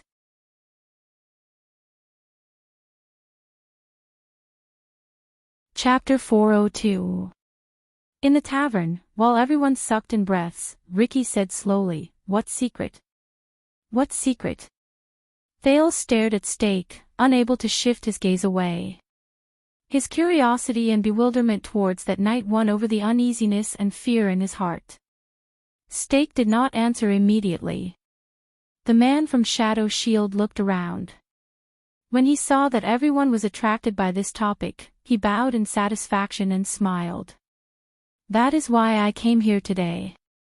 He slowly raised his head, and a pair of eyes that had instantly become sharp appeared under his eyebrows. Ever since we crossed the sea, Ting has shown extraordinary enthusiasm towards the Jade Star royal family. I guess it's because of his past identity. But during the Bloody Year, he took on a business deal that left no room for retreat and destroyed the Jade Star royal family. That's too much. Beside Ricky, the masked man snorted coldly. Bloody Year. When he heard the keyword, Thales' eyelids twitched for no reason. There must be a reason. There must be a reason why he's so obsessed with Jade Star. Stake straightened his back and responded to the people with different expressions with an indifferent gaze. 6 years ago, as the person in charge of us in Northland, I issued an order, if there's a chance, assassinate the second Prince of Constellation who came to visit. Quick Rope poked Thales in the dark. Thales lowered his eyelashes and pretended not to see the reproachful look that Quick Rope sent him. Why is it you again? Stake continued speaking, attracting everyone's attention. But in the end, this order was stopped by Ting. He even acted out of character and took the risk to show himself, just to prevent his subordinates from doing anything rash. He wanted the prince alive. For this, he even sent me to negotiate with the Archduke of Black Sand region. Ricky frowned and tapped his fingers lightly on the table. 18 years ago, he almost madly assassinated a member of the royal family, and now, he's doing his best to ensure the prince's survival. Steak showed a mysterious expression. The change in Ting's attitude before and after can only mean one thing. He raised a finger, and his tone became serious. That prince's existence must mean something. Thales could feel his fingernails clenching his palms tightly. The mercenaries started to whisper amongst themselves. Steak did not care. He only stared at Ricky, who had the highest status. If I take him down, I can find out Ting's secret, find out why he is so interested in the Jade Star royal family, and find out the truth behind why he madly accepted that huge business deal during the bloody year. What do you mean? Do you want to uncover this secret with us? The commotion among the mercenaries grew louder. Thales could even hear Marina gritting her teeth behind him. The Northland swordsman, Klein, leaned over and whispered something into the masked man's ear, but the masked man only shook his head gently. Until Ricky raised a hand expressionlessly, silencing the whispers around him. Where is Ting? The leader of the mercenaries did not harp on the so-called secret thrown out by the other party. How is he now? When they returned to this topic, Steak's face seemed to be covered by a haze. He and Ricky stared at each other quietly, but the latter's calm expression revealed his attitude and focus. Steak could only sigh slightly. I don't know if he's alive or dead. The three leaders of the disaster swords frowned at the same time. But I can tell you that his situation is bad, very bad. Steak clasped his hands together and quickly took over the conversation. Since then, Ting has not appeared in the organization for a whole 6 years. Even I rarely receive his orders, even if I do, he said solemnly, including me. More than one person in the organization has begun to doubt the Shadow Master's current situation. When he heard Steak's words, Ricky sucked in a soft breath. So. Disaster Sword's Crassus showed a strange expression.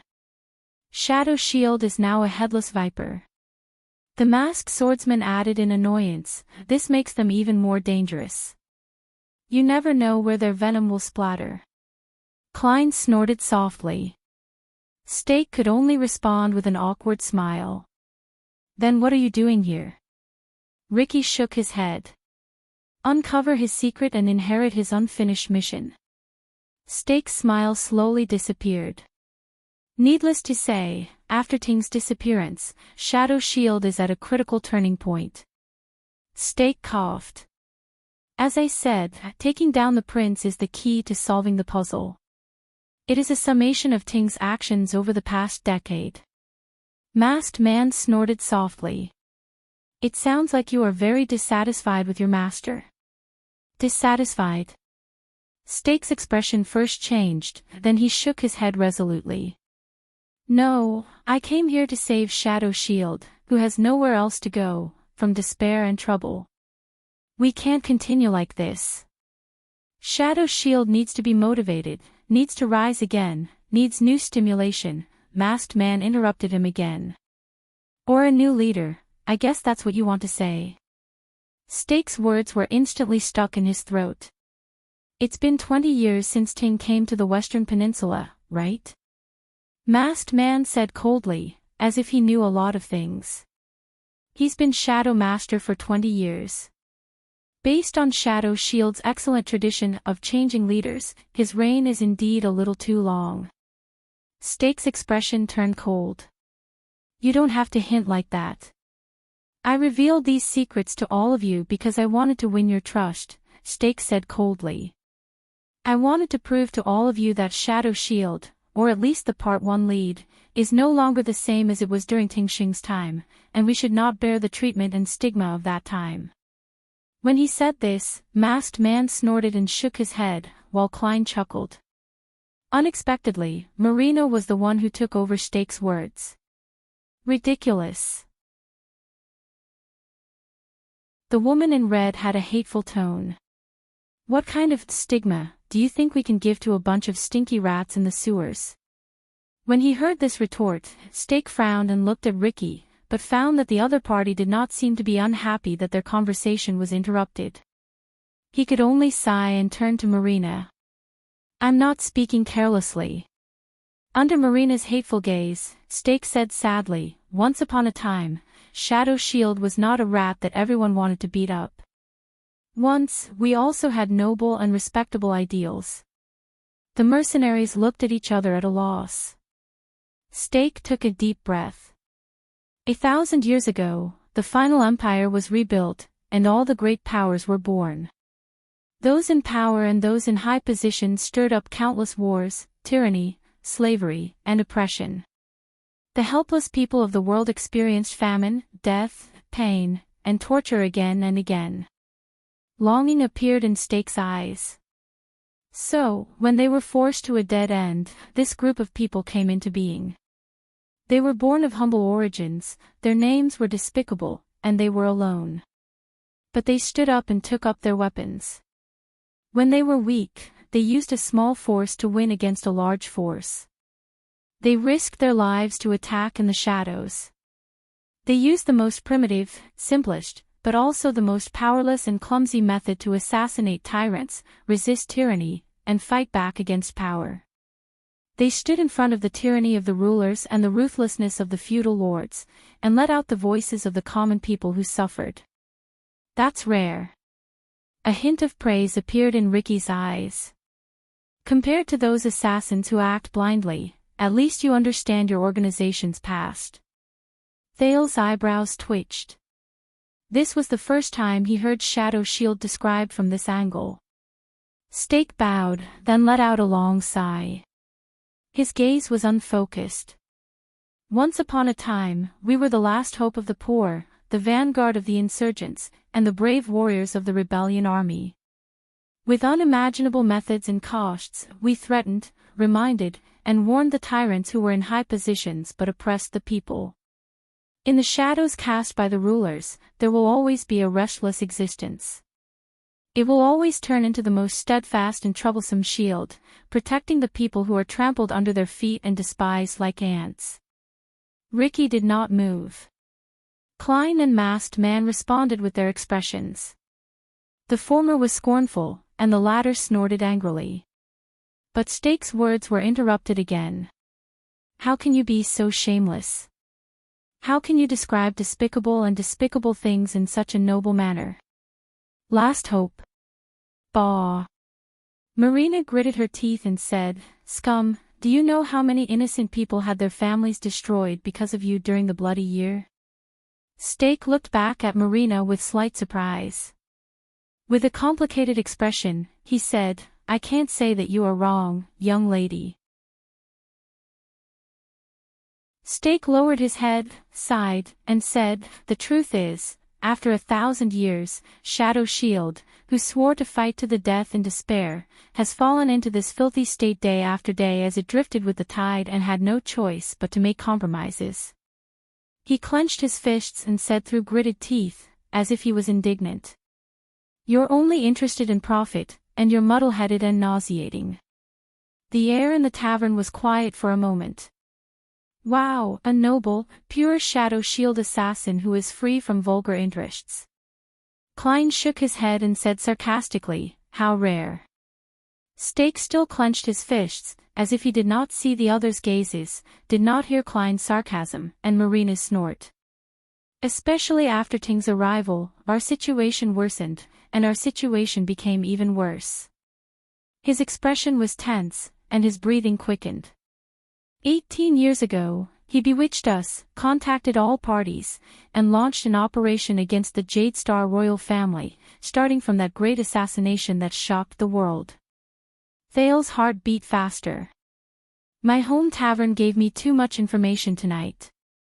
Stake raised his head abruptly and gritted his teeth. As the Master of Shadows, he never leaked the list of employers for that business deal to us, but tried his best to bewitch us into ignoring the risks behind it. Ting put it very nicely. Shadow Shield has had enough of appearing in the streets and alleys, accepting money from a few villagers, and finding barons and officials, rich or poor, to seek justice for the livestock that were stolen and killed in the village.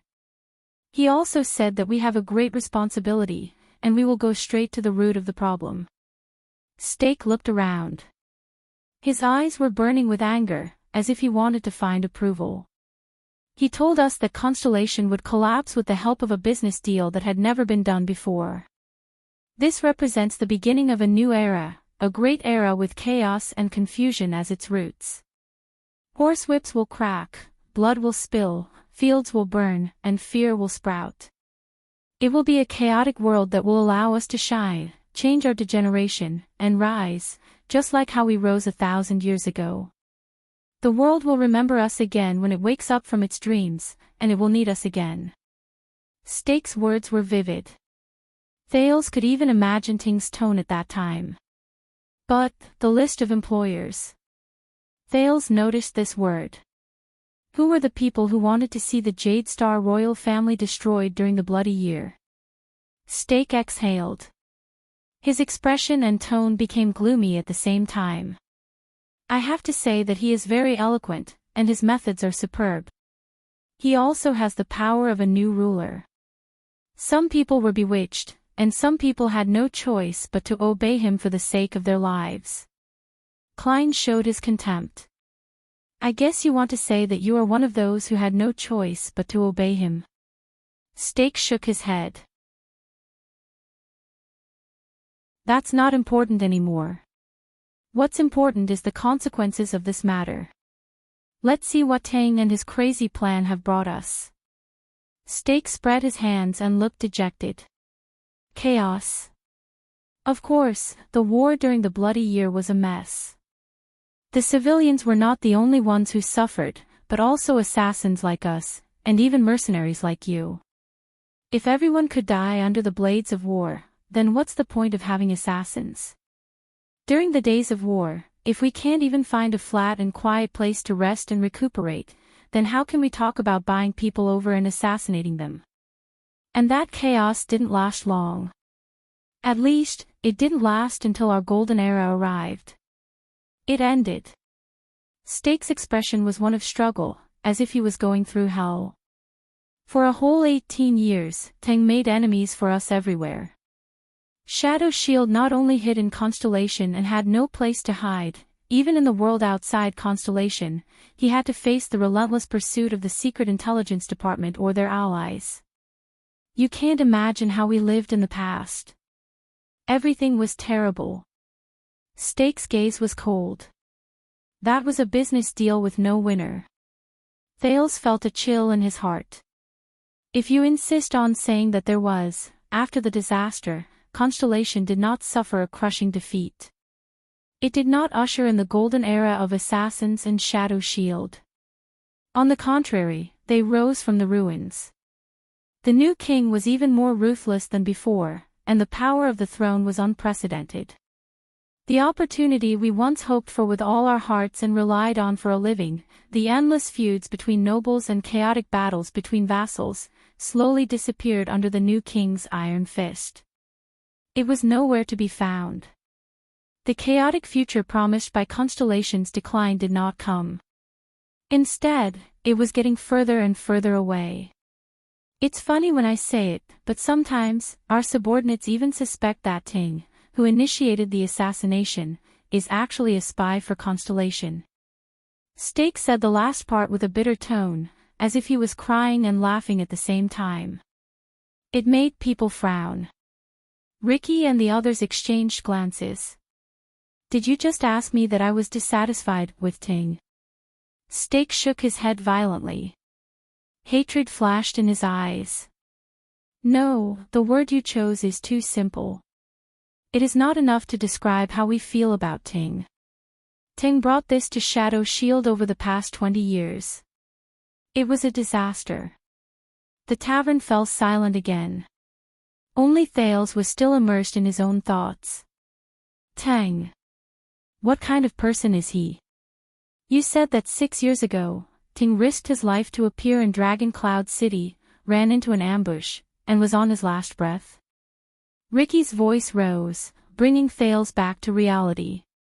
Stake nodded politely. Yes. Ricky stroked his chin. His eyes were clear as he chuckled. Let's not talk about whether your words are trustworthy. How did someone as careful as Ting get his tracks discovered in Dragon Cloud City, where you have been operating for a long time? Steak's expression stiffened. Ricky snorted. So, either you are spouting nonsense, Steak, or, Ricky's smile turned cold. Now, the person we are dealing with, Steak, is someone who was unwilling to submit to others, and killed his master out of anger. Ricky's eyes were still and cold. A traitor. The tavern returned to a suffocating and frightening silence. Everyone looked at Steak with a strange gaze. Damn it. Steak rubbed the sweat from his palms. This so-called Crassus, Ricky did not move. He waited for Steak's response. A few seconds passed. The latter sucked in a deep breath. Finally, at this moment, Steak no longer had a smile on his face. Instead, his face was cold, and there was a fierce look in his eyes. If you have never been loyal to someone or something, what betrayal is this? When he said this, both Klein and Masked Man looked at Steak with even fiercer gazes. But unexpectedly, Ricky smiled. You must be very afraid of him, right? The leader of the Disaster Sword said flatly, afraid of Ting. Steak's body trembled. Regardless of whether you subconsciously imitate his speech and actions, or whether you deliberately show resentment and dissatisfaction, you cannot hide the fear you inadvertently reveal. Steak's breathing stopped for a moment. Ricky seemed to have grasped Steak's weakness. To you, he is like an insurmountable mountain, a boundless shadow, isn't he? The reason why you want to know his secrets so much is because you can't wait to surpass him, surpass Ting. Steak gulped softly. His lips trembled, but he did not make a sound. He seemed to be struggling. It was as if all his eloquent arguments had lost their color at this moment. In the end, Ricky looked at him, clicked his tongue, and shook his head. Come. Ricky did not ask further.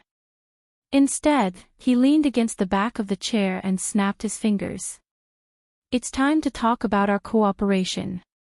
Steak was startled, as if he did not expect Ricky to return to the main topic he wanted to talk about so easily.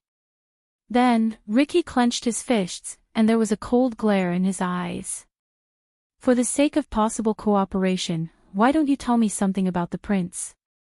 Thales, who was listening by the side, froze. He tried his best to act as natural as possible. How did you find him? A few seconds later, Steak took a deep breath and smiled. A moment later, a man dressed in plain clothes was led into the tavern. The new guest was dressed in light clothes. He was travel-worn, and there was fatigue on his face after a long journey. But even when he faced the hostile swordsman in the tavern, he still maintained his bearing and pride. He walked in neither servile nor overbearing, and immediately found the person in the tavern who kept his word. Steak was all smiles. Let me introduce you. This is Baron LaSalle Weeder. As he said this, the new guest bowed slightly. Thales moved a little. He subconsciously felt that he had seen this man before. But, Ricky frowned slightly. Baron? Klein's face was filled with suspicion. He said softly, Weeder. I remember this Northlander's noble surname. He seems to be a small vassal with a fief. It can't be any smaller. The new guest raised his body, revealing a weathered but solemn face. Remove the honorific. LaSalle nodded and said, My fief has long since been taken back, and my title has also been taken away. He kept a straight face. Now, I am just LaSalle Weeder. You are too humble. On the other side, Steak raised his hand and happily added, At present, you are our most reliable source of information and partner, including our path of retreat. Ricky's face showed doubt. Partner. But the new guest, LaSalle, did not have any intention of exchanging pleasantries. He interrupted Steak directly. I have had enough of glib diplomatic words. LaSalle shook his head and spoke straightforwardly.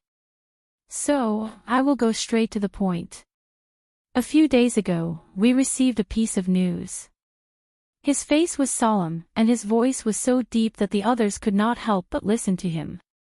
An informant secretly found traces of Thale's jade star in the desert. Thale's heart skipped a beat. Even Quick Rope did not move.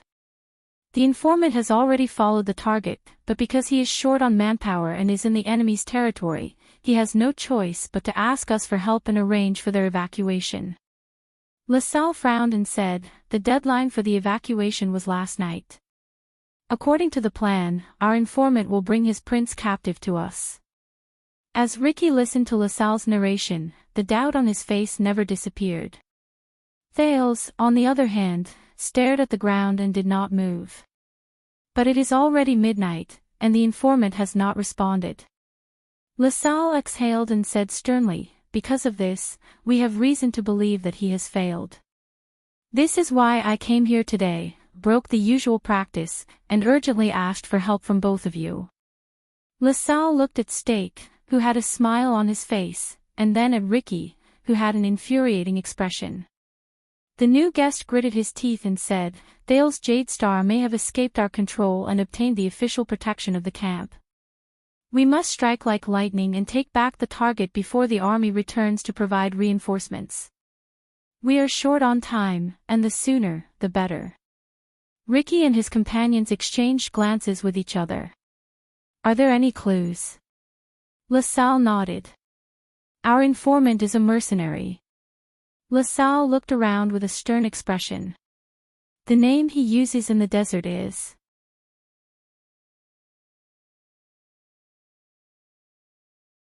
Chapter 403. The entire tavern fell silent once more. Dean. Big Dean. Bald Dean. Ricky stroked his chin and said with sudden realization, the Dean in Dante's great sword who is quick-witted, skilled, and has a bright future. LaSalle was silent, while Stake nodded in agreement. Your informant really hit it well. Ricky clicked his tongue and shook his head. Dante's great sword. Tampa frowned and scratched his chin. Ricky raised his eyebrows. Wait.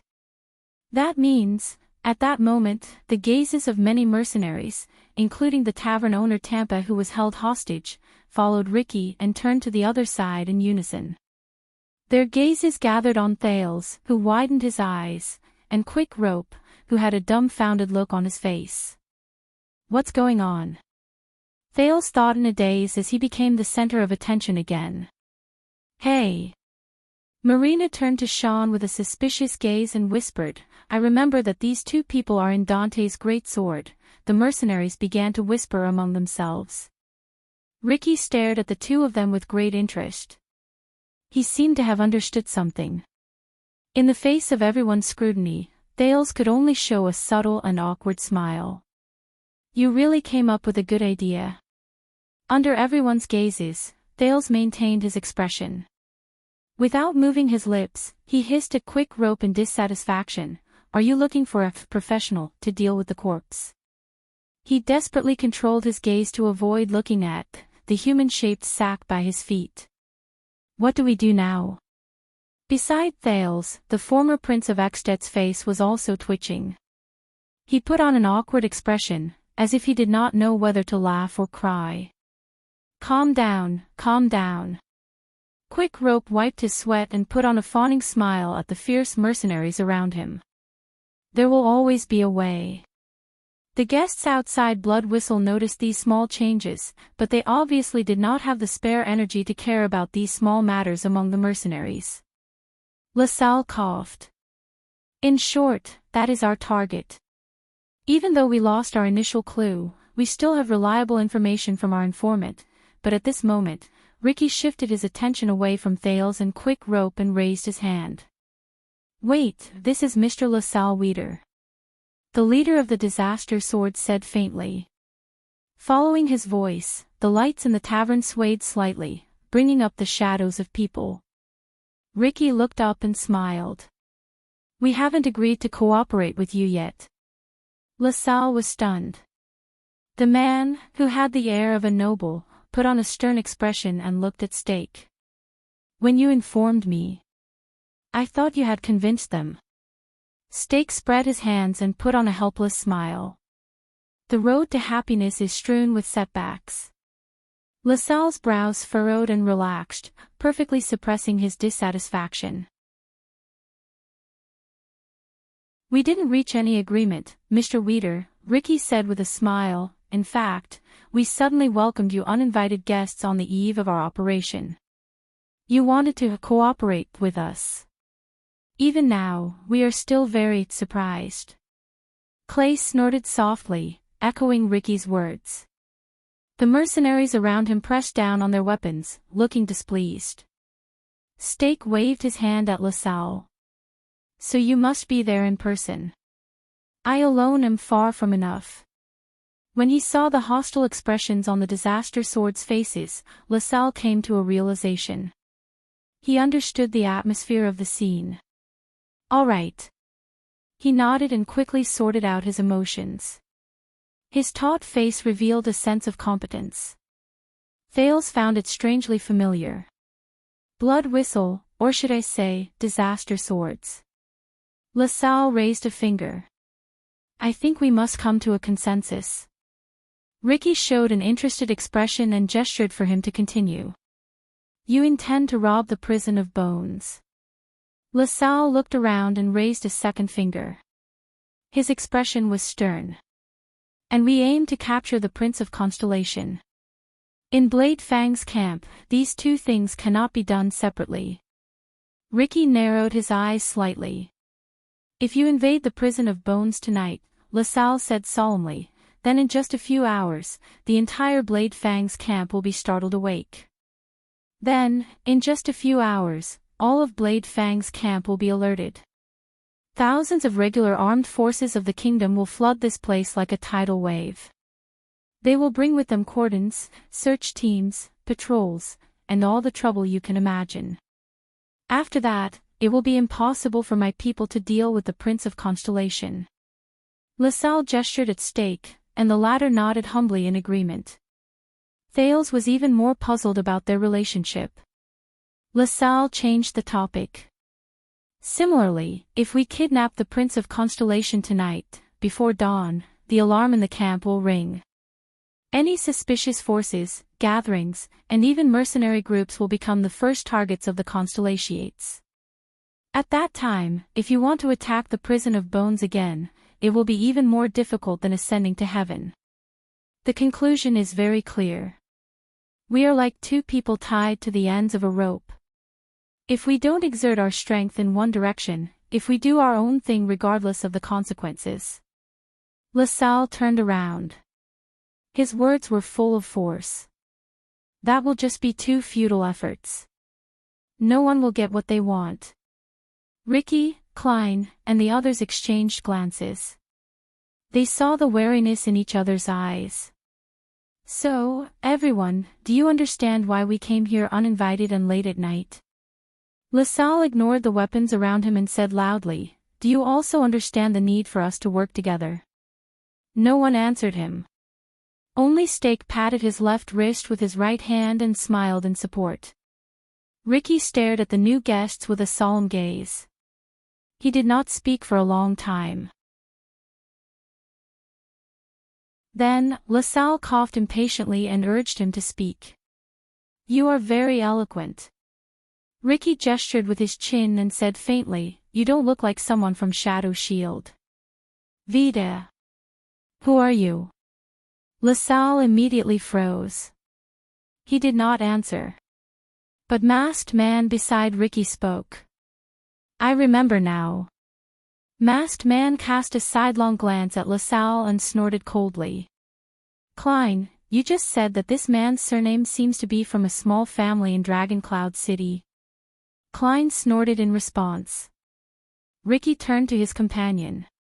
Masked Man said faintly, 6 years ago, King Nuvan appointed a rather virtuous low-level noble as Extet's envoy to Constellation. He entered Renaissance Palace to seek justice for Prince Mariah, who died in a foreign land. That envoy's name is the same as this man's. At this moment, LaSalle was slightly shocked. But he was not the only one who panicked.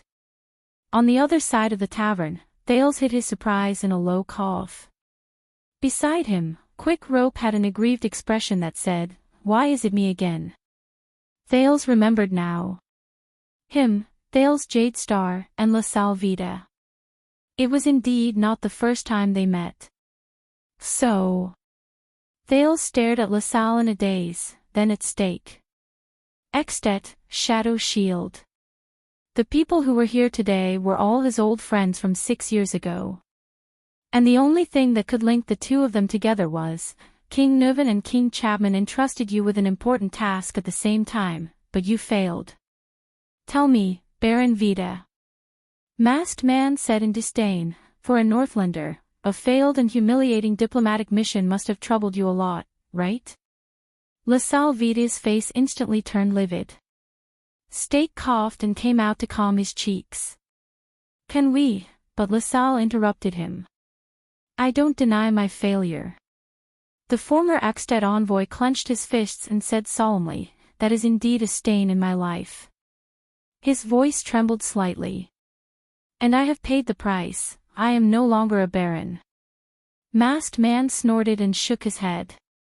I'm guessing that Dragon Cloud City did not deprive you of your title for no reason.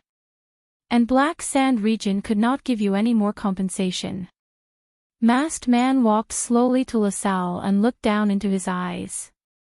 After all, no one likes a traitor who appears to be loyal to Dragon Cloud City on the surface, but secretly colludes with Black Sand Region. He said coldly. The moment he said this, LaSalle raised his head abruptly. The former envoy glared at Masked Man in anger. But Masked Man did not seem to notice. He continued to chuckle and said, so you can only come to a foreign country and be in charge of some shady affairs. LaSalle clenched his fists tighter and tighter. Ricky, Klein, and the others watched this scene with indifference. But Stake frowned by the side. A Shadow Shield assassin who betrayed the Shadow Master, and a Northland noble who betrayed the former king, Masked Man continued to mock him. Traitor and traitor, what a good combination. LaSalle snorted loudly. It's not up to you to judge me, mercenary. He gritted his teeth and glanced at Blood Whistle in the tavern. Based on what you said. LaSalle said angrily, tonight, no matter which side we are on, we are all shameful traitors. At the end of the day, you are just traitors of the Tower of Eradication. Before his voice faded away, asterisk clang. Asterisk asterisk clang. Asterisk more than one sound of weapons being unsheathed rose at this moment. Marina already had both swords in her hands. Sean also gritted his teeth and pulled out his axe. More mercenaries took a step forward in unison and approached the insolent emissary with malicious intent. Murderous intent immediately filled the tavern. The uneasiness was so strong that Thales resisted the urge to reach for his weapon. Take it easy, everyone. Stake's voice rose among the murderous mercenaries. We are not here to fight. At the moment when swords were drawn, Ricky raised his right hand gently, as if he was used to it. He shook his hand gently. The mercenaries of Blood Whistle felt indignant, but they obediently withdrew their weapons and returned to their original positions. Their gazes on LaSalle became increasingly hostile. I understand now. A noble who no longer has his glory, but is indignant. He can only do some unimportant general affairs at the borders, Ricky said calmly. He wants to rely on a rare achievement to win back his master's trust. LaSalle inhaled softly, as if he was unwilling to admit this fact. So, LaSalle Weeder, you represent Chapman the First. Extet's Kinslayer King. Ricky's tone was slightly solemn. And the content of his words caused quite a commotion among the mercenaries. They whispered to each other, and the shock on their faces was clear on their faces. Thales felt Quick Rope tremble beside him. Wait. Thales subconsciously felt that something was off. Something doesn't seem to match up. LaSalle is King Chapman's envoy, and his informant is Dean. Dean discovered Thale's tracks, so he informed LaSalle. And LaSalle noticed that something is wrong from Dean missing his appointment, so he wants to save the situation. That's not right. Something is definitely wrong. Ricky sized up LaSalle and said, "Your king intends to draw us to his side." LaSalle raised his head and showed a faint hint of arrogance. "If you can work with us," LaSalle said softly, "and bring valuable spoils of war back to Extet together to prove that you are a force that can fight, His Majesty will definitely not be stingy with his rewards. Ricky raised his eyebrows, as if he was a little surprised. But soon, he, Klein, and Masked Man looked at each other and laughed. The mercenaries also sneered. As they laughed, LaSalle's expression became more and more tense. Finally, the disaster swords had enough of laughing. "Stake, no wonder you have the confidence to play these tricks behind Ting's back." Ricky shook his head and sighed. "When did you and your shadow shield get together with that cold-blooded king who killed his own brother? When did they get together?" Thales suddenly remembered the day 6 years ago, when he and Saroma saw the Archduke of Black Sand Region talking to Stake while they were in Lampard's carriage. LaSalle frowned hard. But Stake was grinning from ear to ear. He did not seem to be offended at all. "As I said, I can not only provide you with a way to break out of prison." Stake raised his hands and turned around to greet everyone in the tavern so that they could see his smile. "I can also bring you a way to escape from the threat of Constellation. Perhaps it will also be your choice to rely on for protection in the future. From then on, you will no longer need to hide, run for your lives, fear, and worry." The mercenaries began to whisper among themselves again. Ricky muttered and repeated, "Rely on for protection." Stake nodded. By his side, LaSalle straightened his clothes solemnly. "Once it is done," LaSalle said sternly, "I promise you that you will definitely have a place under His Majesty's command, and with Extet's protection and support, you will not have to be afraid of Constellation's threats and revenge, no matter how big the trouble is." Ricky pondered for a moment. "The prerequisite is that we must submit to him and become Chapman Lampard's watchdogs and shepherd dogs." He looked straight at Stake. His smile was still on his face, but there was an undisguised chill in his eyes. "Tell me, Stake, what price did you sell yourself and Shadow Shield for?" His words were blunt, and even someone as thick-skinned as Stake could not help but stiffen. But Stake quickly reacted. He coughed softly and rubbed his hands together. "This has nothing to do with the price, but with the market and demand." Like the most professional businessman, Stake said with a smile, 18 years ago, Ting claimed that he wanted to create a land suitable for Shadow Shield to survive, so he led the assassination that shocked the world. Masked Man snorted in disdain. Thales clenched his fists. Ever since he stepped on the path of becoming a prince, many signs had shown that the Jade Star royal family's assassination during the Bloody Year was strange, had far-reaching implications, and affected the fates of many people. And the source of that assassination was right in front of him. But Teng was wrong. Stake said resolutely. "The most suitable era for us assassins is not a chaotic world filled with starving people, and neither is it a peaceful age of wisdom." He raised his voice, and his expression was stern.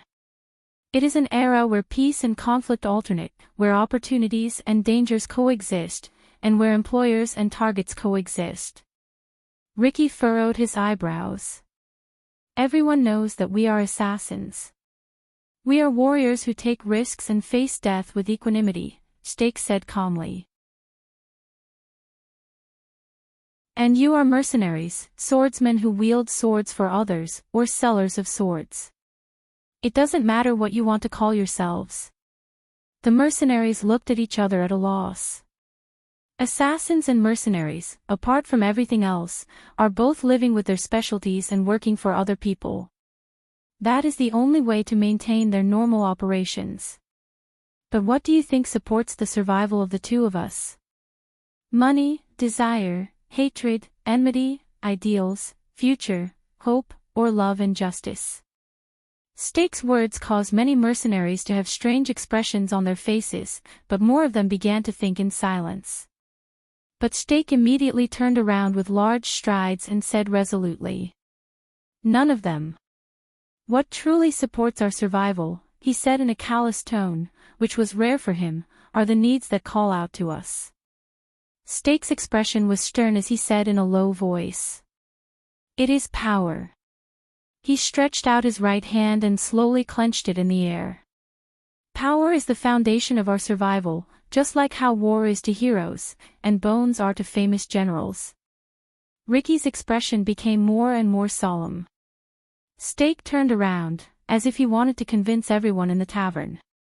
Those without power want to seize power and seize it, while those with power want to expand and centralize it. So they come to us. They either hire or bribe us, and we use methods that break the rules to fill the power vacuum, or consume too much power. And us? We are a group of vicious beasts that feed on power. We seek survival in the ambitions and grand plans of the rebels or rulers. Whether it is you or us, whether we are assassins or mercenaries, we are born to live in the cracks of power. Thales quietly listened to the Shadow Shield assassin's philosophy. Klein frowned, and Masked Man spat on the ground even more straightforwardly. Teng might be a madman. His arrogance and overestimation of his own abilities brought about his own doom in the end.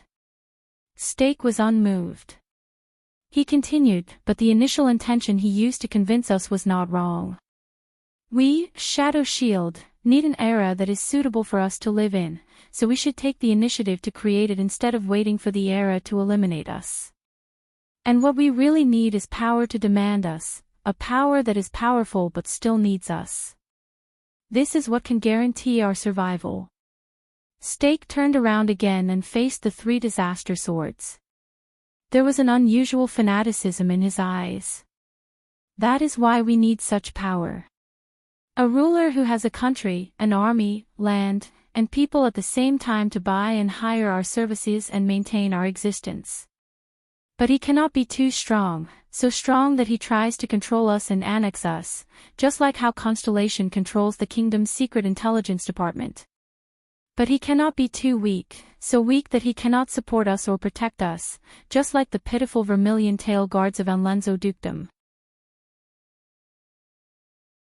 Stake put up a finger, twitched the corners of his mouth, and nodded. "This is the secret that allows assassins and mercenaries to live forever." The assassin ended his speech, but the mercenaries looked at him suspiciously.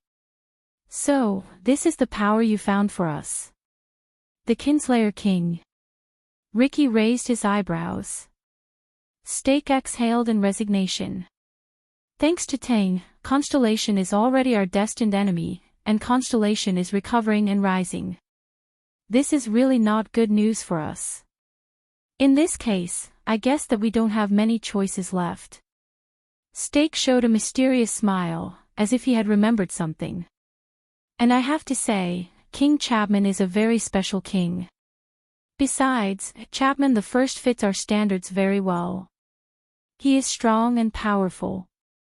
Not long ago, he completed the purge of Black Sand region and became the suzerain of Extet. Secondly, Extet is in internal strife. Although he is at the peak of his power, he is also in trouble. The Archduke is eager to fight, the enemies outside are eyeing him covetously, and the disputes in his territory are difficult to settle. And King Chapman's ambition is unfortunately all-encompassing. He will need us." As Stake spoke, he exchanged a glance with LaSalle, who nodded. "Have you solved your doubts?" LaSalle asked faintly, "By the way, the premise of all the above is that we can live up to expectations and complete the mission today and seize back our target." But Ricky obviously had other opinions. "Power is the foundation of our livelihood." He rubbed his chin. "Interesting way of putting it. But you left out half of it, Stake." Stake raised his hand to show that he was all ears. LaSalle frowned, as if he was dissatisfied with the group's lack of cooperation. Ricky leaned forward and pointed his index finger at LaSalle. The Kinslayer King, or any other power, will slowly seize our throats when they develop step by step. And when they become completely powerful, they will not leave us with too many choices. His gaze slowly became focused. He will turn you into the secret room and the secret intelligence department who spread rumors, and turn us into the white blade guards and royal guards who guard the door and sweep the floor. If you are unwilling, Masked Man snorted angrily and crossed his arms. Also, once Chapman Lampard becomes so strong that he can ensure the stability of a region, the prosperity of a country, and the peace of an entire lifetime. Ricky sneered. It's just as you said, Stake, a peaceful and wise world is not suitable for assassins. Stake smiled but did not say anything. LaSalle did not move. So, what you want is not loyalty or attachment. Ricky's tone suddenly changed, and his tone was cold. You want to be a parasite. Stake's smile froze on his face. What you want is not attachment or belonging, but to live on King Chapman's body like a blood leech. While you serve him, you will use his power to strengthen yourself, and his shadow to protect yourself. Ricky went straight to the heart of the matter and went straight to the point, and when he becomes strong enough to escape your control, when the muddle-headedness and lifelessness of this world is about to be broken by the growth of power, it will be time to abandon him. You will use the sharp blades and claws he created for you to fight against him, secretly help his opponents, join his enemies, find your new host, and always make sure that you are in between the cracks of power. This time, even LaSalle's expression became very unpleasant. Just like that, you will live on, grow, move, become a parasite, and grow again. Repeat your cycle over and over again. Live with power, and live side by side with conflict. Wherever there is power, there will be Shadow Shield. Masked Man snorted softly to show his approval. Be careful, Baron Weeder, Ricky said coldly. When blood leeches suck too much blood, they will also suffer a backlash. His tone made Stake and LaSalle's expressions turn solemn. Ricky stared at LaSalle, who put his hands behind his back and furrowed his eyebrows. A few seconds later, Ricky spoke again. But...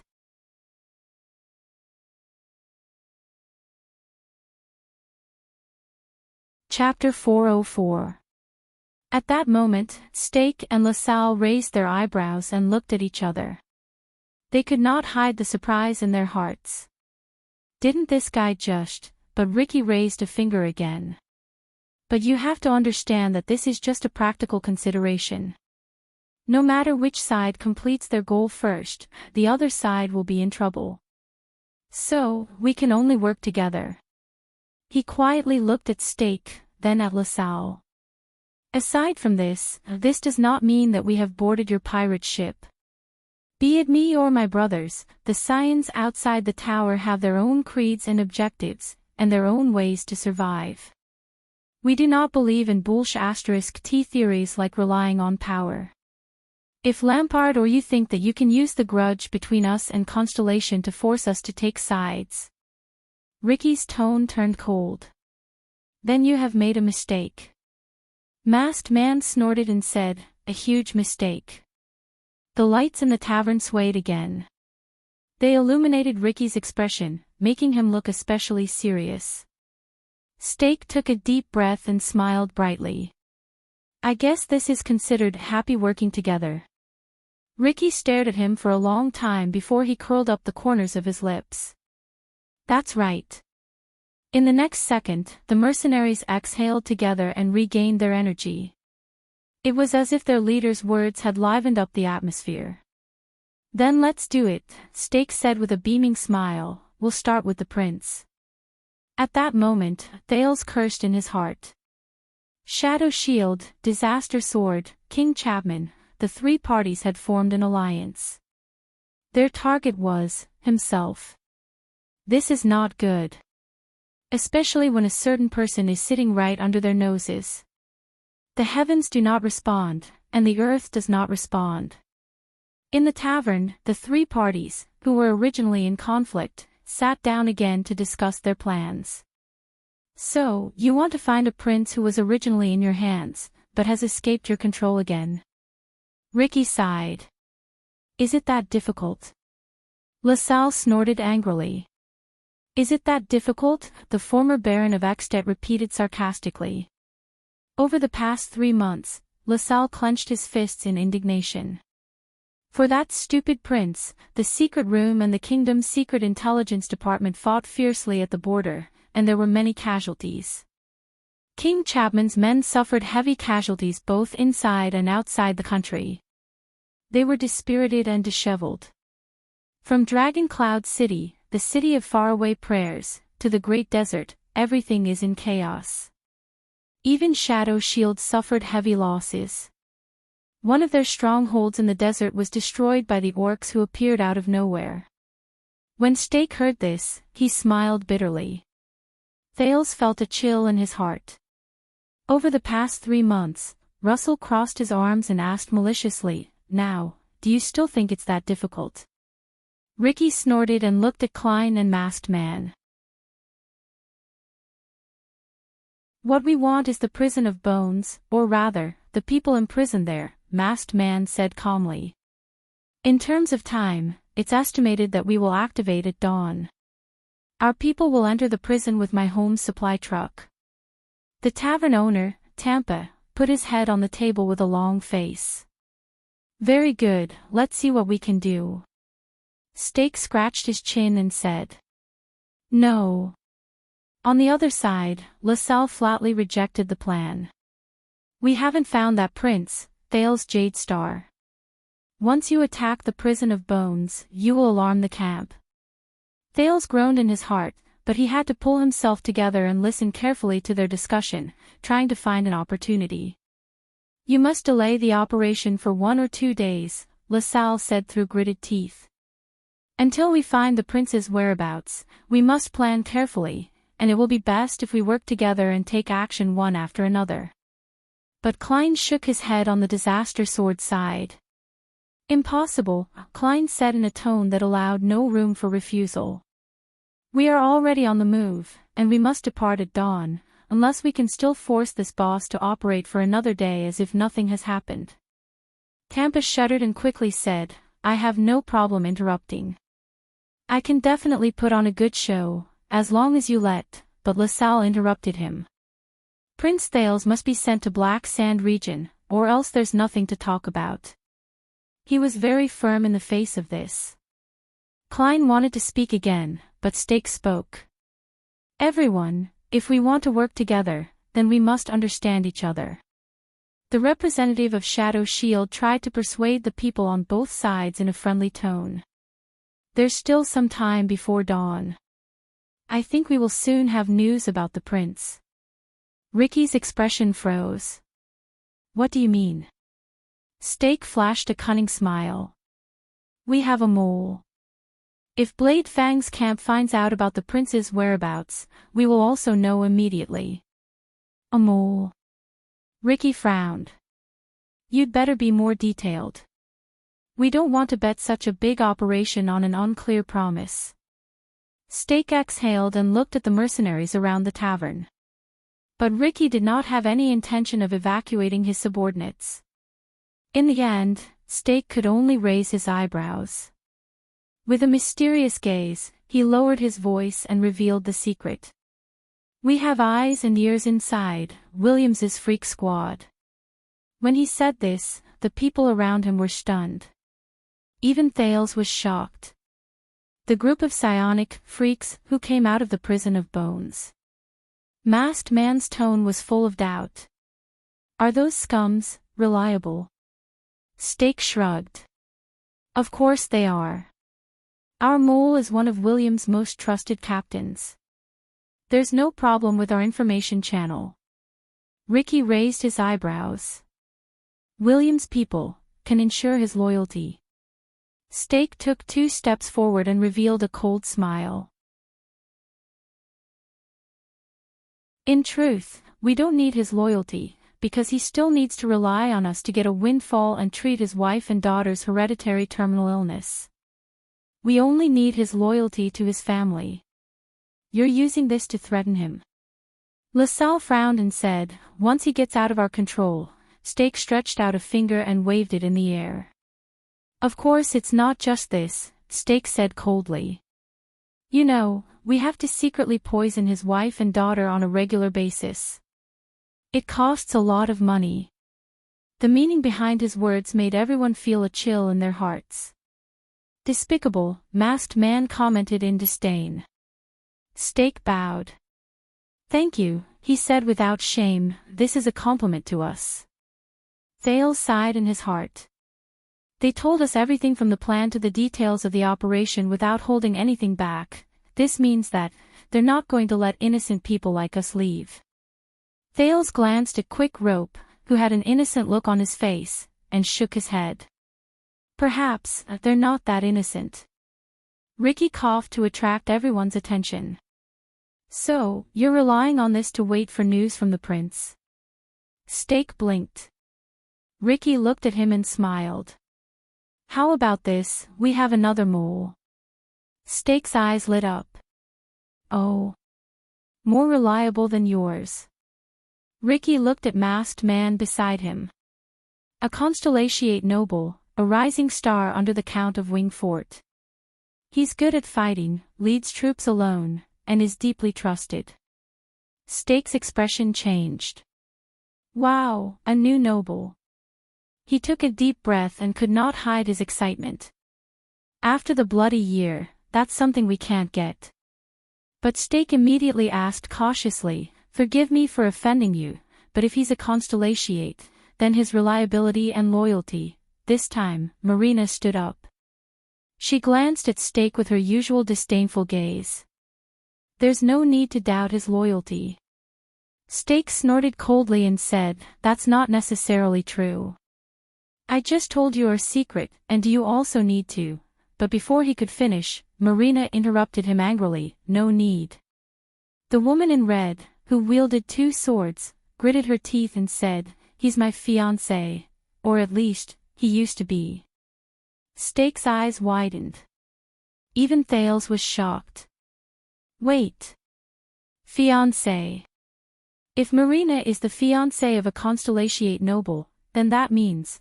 But before he could think about it carefully, Masked Man spoke in a cold voice, "Is this enough? Love and engagement, this is far more reliable than the despicable methods you use to control people's hearts." Stake seemed to have understood something, and he nodded. "May I ask for your name?" Marina froze for a moment. She looked at Ricky. "You have nothing to hide from your past, good girl." Ricky nodded at her and flashed a kind smile. "You have obtained a new life, and you only live for yourself." Marina seemed to have gained some strength from his words. She took a deep breath, turned around, and puffed out her chest. "I am Marina." At this moment, the woman in red exuded an unfamiliar solemn air. "Marina Norfolk." Thales frowned. He was unfamiliar with this family name. But the others were different. "Wait, Norfolk, this family name." Stake frowned and remembered something. He did not have to be confused for too long. 18 years ago, you despicably assassinated the Duke of Star Lake, John Jadestar, in Zodra. Marina trembled. She tightened her grip on her swords, stared at the shadow shield assassin in front of her, and coldly told the truth. "Then, you framed his personal guard, my uncle, Cyber Norfolk. John Jadestar." Thales shuddered slightly. "That's Starlight God of War." The people related to him, the Fortress Flower and the veteran Janet, appeared before his eyes. Stake stared at the woman in red in disbelief. "Because of this crime of treason, my grandfather, grandmother, father, mother, brother.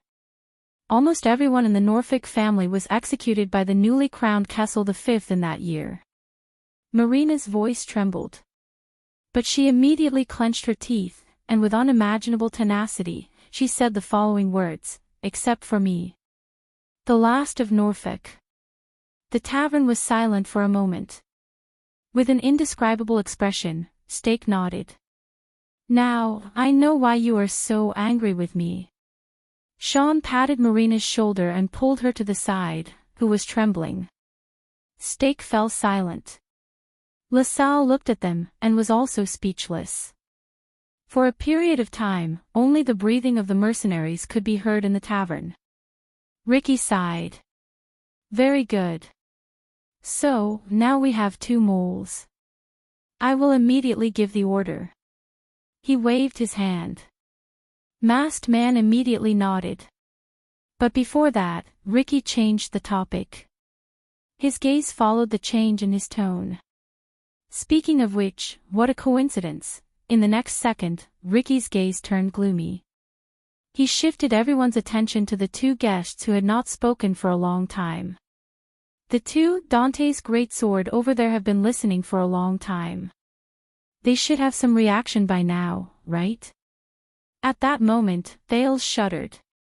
Quick Rope also froze. Dante's greatsword. It's over. He still remembers.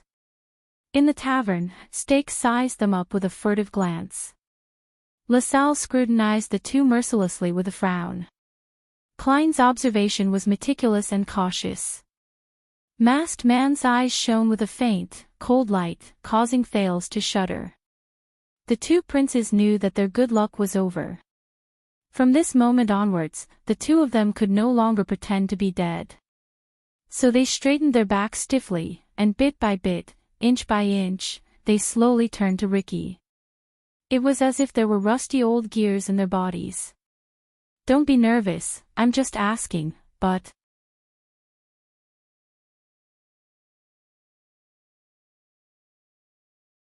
Chapter 405. In the face of the unavoidable question, Thales and Quick Rope looked at each other numbly with great sorrow. What should we do? This was the only thing they could see from each other's eyes. But they had no answer. Ricky urged, "Could it be that you need some motivation like just now?" When he remembered the feeling just now, Quick Rope immediately trembled. What should we do? In the face of everyone's doubtful gazes and Quick Rope's fearful gaze, Thales could only brace himself and say, what should we do?" He poked Quick Rope's abdomen, hoping that he would have an idea. Quick Rope trembled a few times before he awkwardly took over, that, he only managed to say one word before he stomped on Thales' foot and urgently asked for help. Ricky was amused by their performance. Thales glared at Quick Rope indignantly and said in a drawl, "Actually," he nudged Quick Rope with his thigh, indicating that he should hurry up and continue. Quick Rope glared at him in disbelief, then braced himself and said, "It's like this." Ricky smiled. He smiled very happily. "Forget it," Ricky waved his hand. No one knew whether he shook his head in resignation or humor, but there was a glimmer in his eyes. "Why don't you tell us exactly what happened before you arrived here? Especially Dean's whereabouts." As soon as he said this, Thales and Quick Rope froze. *T, you seem to be here to do business with Tampa. Ricky rubbed his fingers as he recalled something. "I think you're here to help him kill someone." The 2 princes looked at Tampa. The tavern owner, Tampa, raised his eyebrows. In the face of their pleading gazes, he laughed dryly. I don't know either." Thales and Quick Rope froze again. However, many people slowly turned their gazes to the sack at their feet. That, a human-shaped sack. Thales felt cold sweat break out on his forehead. What should I do? Soon, Ricky's suspicious gaze slowly turned. He turned to the sack. *T. At that moment, Thales' thoughts seemed to have frozen. Ricky's gaze was fixed on the sack as he slowly said, "So, the person you want to kill, at that moment, you're right."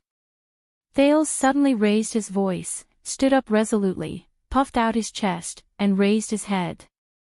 "Ricky, Stake, LaSalle, Klein, and Masked Man all frowned. They looked at the teenager who was behaving abnormally in puzzlement and suspicion. Only Quick Rope, who was next to him, stared at Thales in a daze. Ha! But in the next moment, Thales stomped hard on him under the table. Dong! Under the intense pain, Quick Rope's expression became stern. In the next second, Quick Rope jumped up. He straightened his body and said with a pale face as he trembled slightly, "It is indeed not a coincidence that we appeared here." Everyone was shocked by Quick Rope's sudden outburst, and they became even more puzzled. Thales took a deep breath and kept imagining all the arrogant people in his mind. With a trembling voice that only he could detect, he said, "TSK, we came with a mission." He looked straight into Ricky's eyes, which seemed to be able to see through his secrets. He kept repeating to himself, "Don't show weakness, don't show weakness, don't show weakness, gap." From just now to now.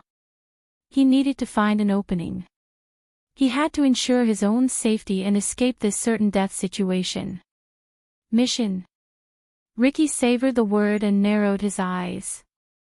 "Is that so?"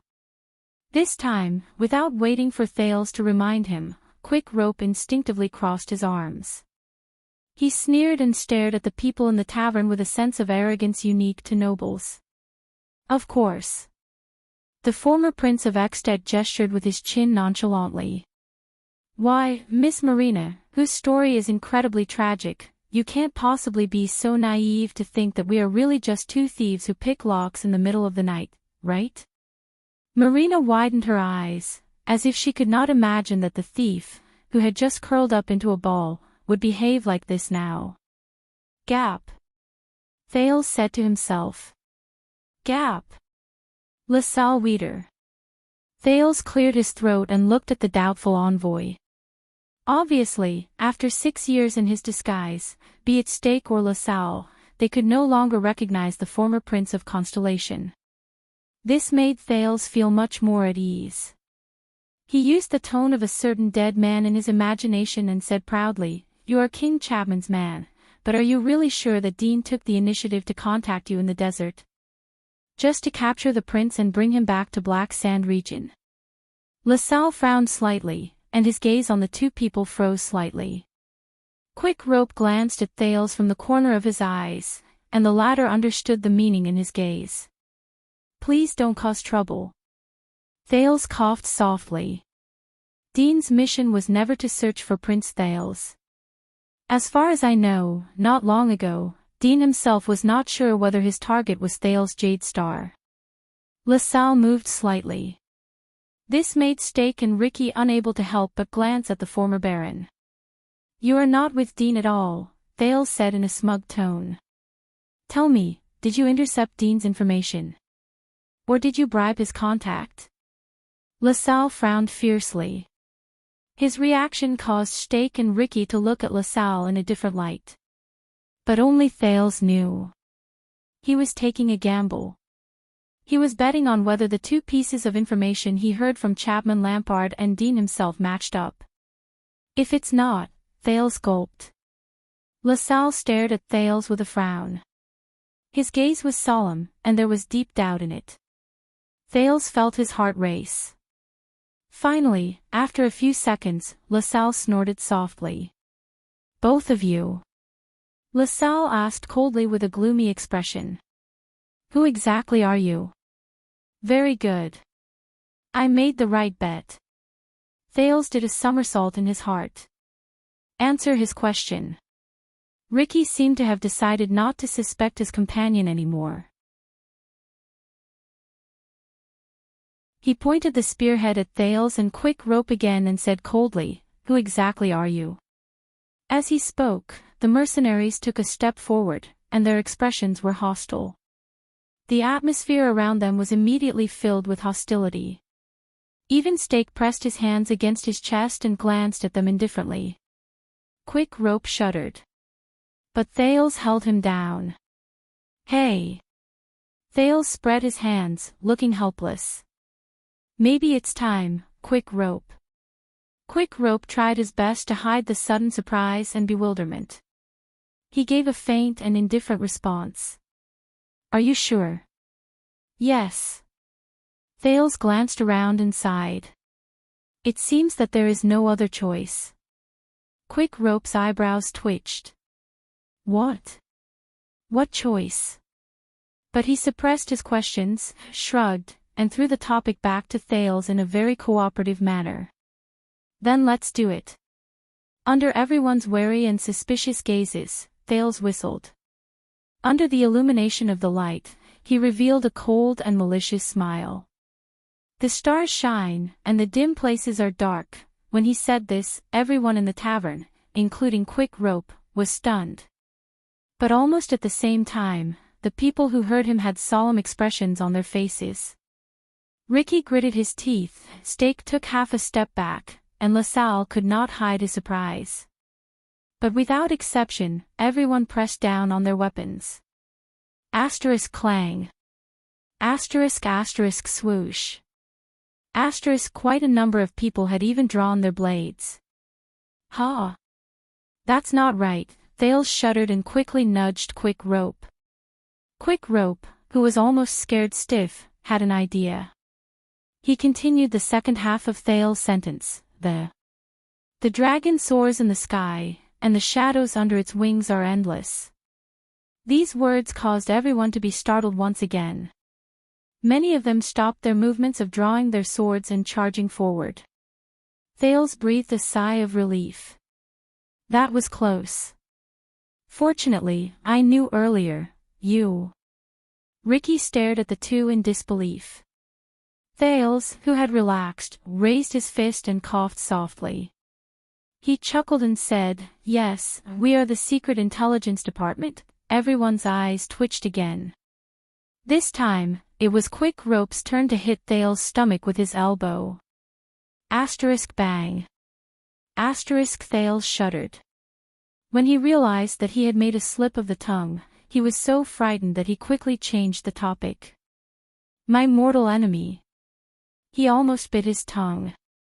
Quick Rope secretly exhaled and swore that he would never work together with this talkative person again. Silence. Absolute silence. Almost everyone in front of them was sizing them up with gazes as if they were dead people. Astonishment, amazement, and disbelief. The lights in the tavern swayed continuously, and the atmosphere inside also changed continuously. It was suffocating. My name is Seka. As you can see, we are from the secret room. Thales took a deep breath, crossed his arms beside Quick Rope, and said coldly, My name is Seka. Quick Rope snorted coldly, and with a hateful smile, he extended his hand and bowed to the people around him. I am Quick Rope. My respected Madame Kalshan asked me to greet all of you. Time seemed to have stopped for a moment. At that moment, whether it was Ricky, Steak, or LaSalle, their expressions were as unpleasant as they could get. A few seconds passed. Impossible. Ricky took a deep breath, as if he was adjusting his fluctuating emotions, and said to Thales, with your age, isn't it a little too early for you to be a secret agent? Ha! Thales chuckled, and he seemed to have a card up his sleeve. Too early. You might not know this, but Madame Kalshan has been taking on missions since she was 8 years old, and she has been dealing with the kingdom's secret intelligence department. Ricky furrowed his eyebrows tightly. He never relaxed his gaze as he sized up Thales. Secret room? Why are you here? Steak asked quietly in a low voice. Quick Rope sneered, as if he was mocking the other party's ignorance. Didn't anyone tell you, my friends from Shadow Shield? Thales, oh, no, the new spy of the secret room, the teenager Sika waved his hand and smiled at the livid LaSalle. Dean is not King Chapman's spy or informant. He is a member of the secret room.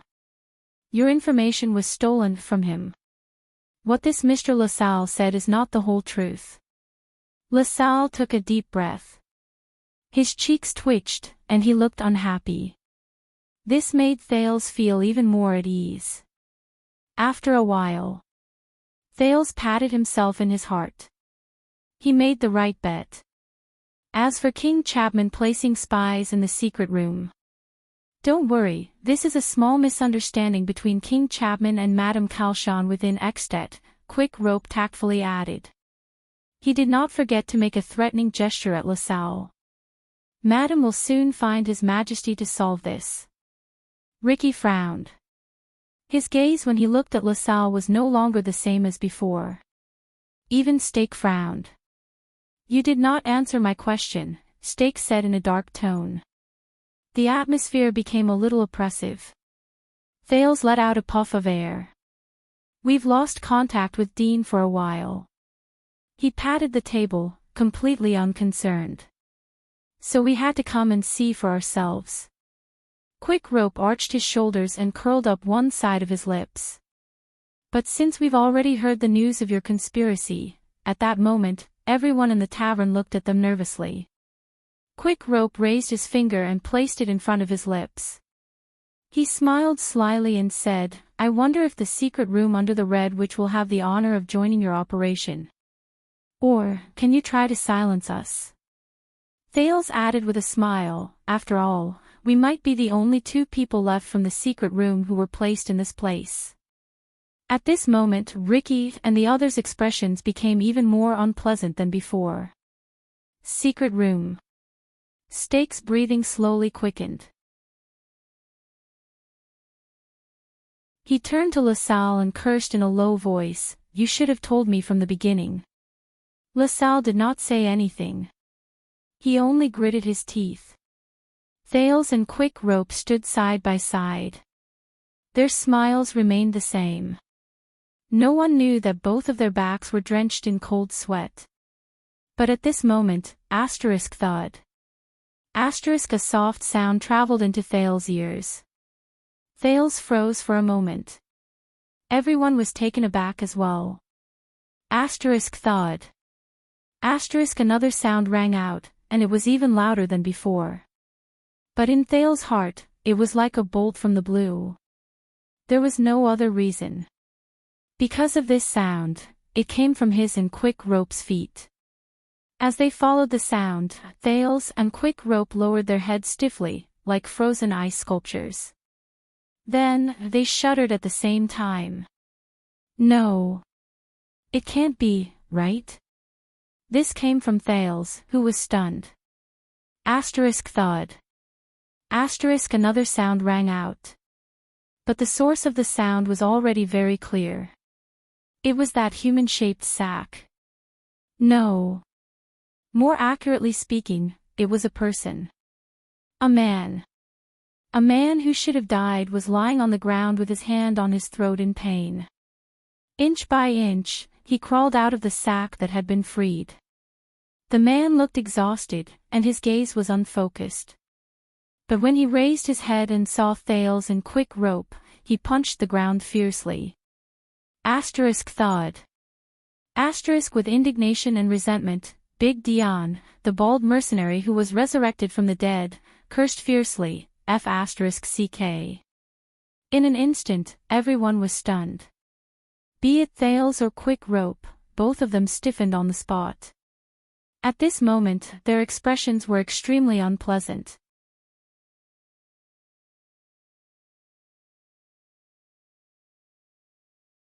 Chapter 406. Over 10 seconds after Dean crawled up from the ground, Thales' expression was stiff. What, ghost? As time seemed to freeze, he slowly turned his eyes to look at Quick Rope, who was beside him. Quick Rope also stared back at Thales in a daze. On the other side of the tavern, Stake narrowed his eyes slightly and scrutinized the man who crawled out of the sack. That is, Dean. A cry of surprise answered Stake's question, and also destroyed Thales' final hope of getting lucky. Many people turned their heads around and saw a shocked Tampa. The owner of my home pointed at Dean, then at Thales and Quick Rope, who were smiling awkwardly. His tone fluctuated. Why are you there? Dean didn't answer. He staggered as he held onto the chair and leaned against the bar counter, panting and coughing. Fuck, Dean cursed again.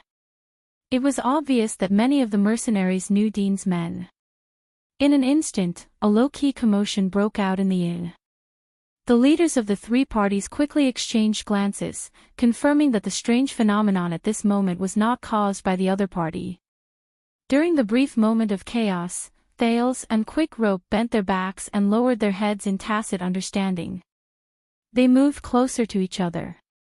The two of them stared at each other, all sorts of feelings welling up in their hearts. Thales parted his lips slightly and gestured at Dean with his chin. Hey, I thought you killed him. Quick Rope was also like a puppet. He stiffened his chin and answered softly with a fake smile on his face. It's my first time, so I might not be familiar with it. Thales was exasperated. You call this unskilled? The commotion around them continued. Quick Rope tried to argue weakly. Nicholas told me that I only need to twist him for 3 seconds. Thales was in disbelief. You didn't check it afterwards. Quick Rope quirked an eyebrow. But you're the one who put him in. Thales' aura froze, and he looked embarrassed. He's clearly not breathing. Quick Rope changed his dejected demeanor, and his face instantly turned fierce. Not breathing doesn't mean. But when the two of them argued in low voices, they both felt their hearts palpitate. They both looked up. As expected, both of them saw Dean, who had just recovered from his injuries. The secret agent of the secret room panted and stared coldly at the two people who had been petrified. His gaze was chilling. Thales and Quick Rope stiffened again. In the indescribable atmosphere, Quick Rope shrugged unnaturally and waved his hands. His tone was awkward. Hey, Dean, I'm glad to see you. I mean, you're here too. That. Good evening, shall we have a drink? Dean stared at him. His gaze was complicated, and he swallowed the rest of Quick Rope's words. Thales sighed. When did you wake up? Dean looked at Thales with a cold expression. When you were picking the lock, he said coldly. Both of them froze again, and they could only smile awkwardly. But this was not the most embarrassing thing. A loud cough interrupted the whispers in the tavern. Done. Ricky, the leader of Blood Whistle, raised his hand gently and pointed at Thales and Quick Rope. Both of them felt a chill run down their spines. Our two guests, what did you just say? Ricky looked at Thales and Quick Rope with a contemplative expression. As members of the secret room, are you in cahoots with Dean? Thales and Quick Rope froze. Dean snorted coldly at the right time. Masked man beside Ricky snorted softly and said, that sack is probably in cahoots with you. Ha ha ha. Quick Rope kicked the damn sack away, looked around, and laughed awkwardly and dryly.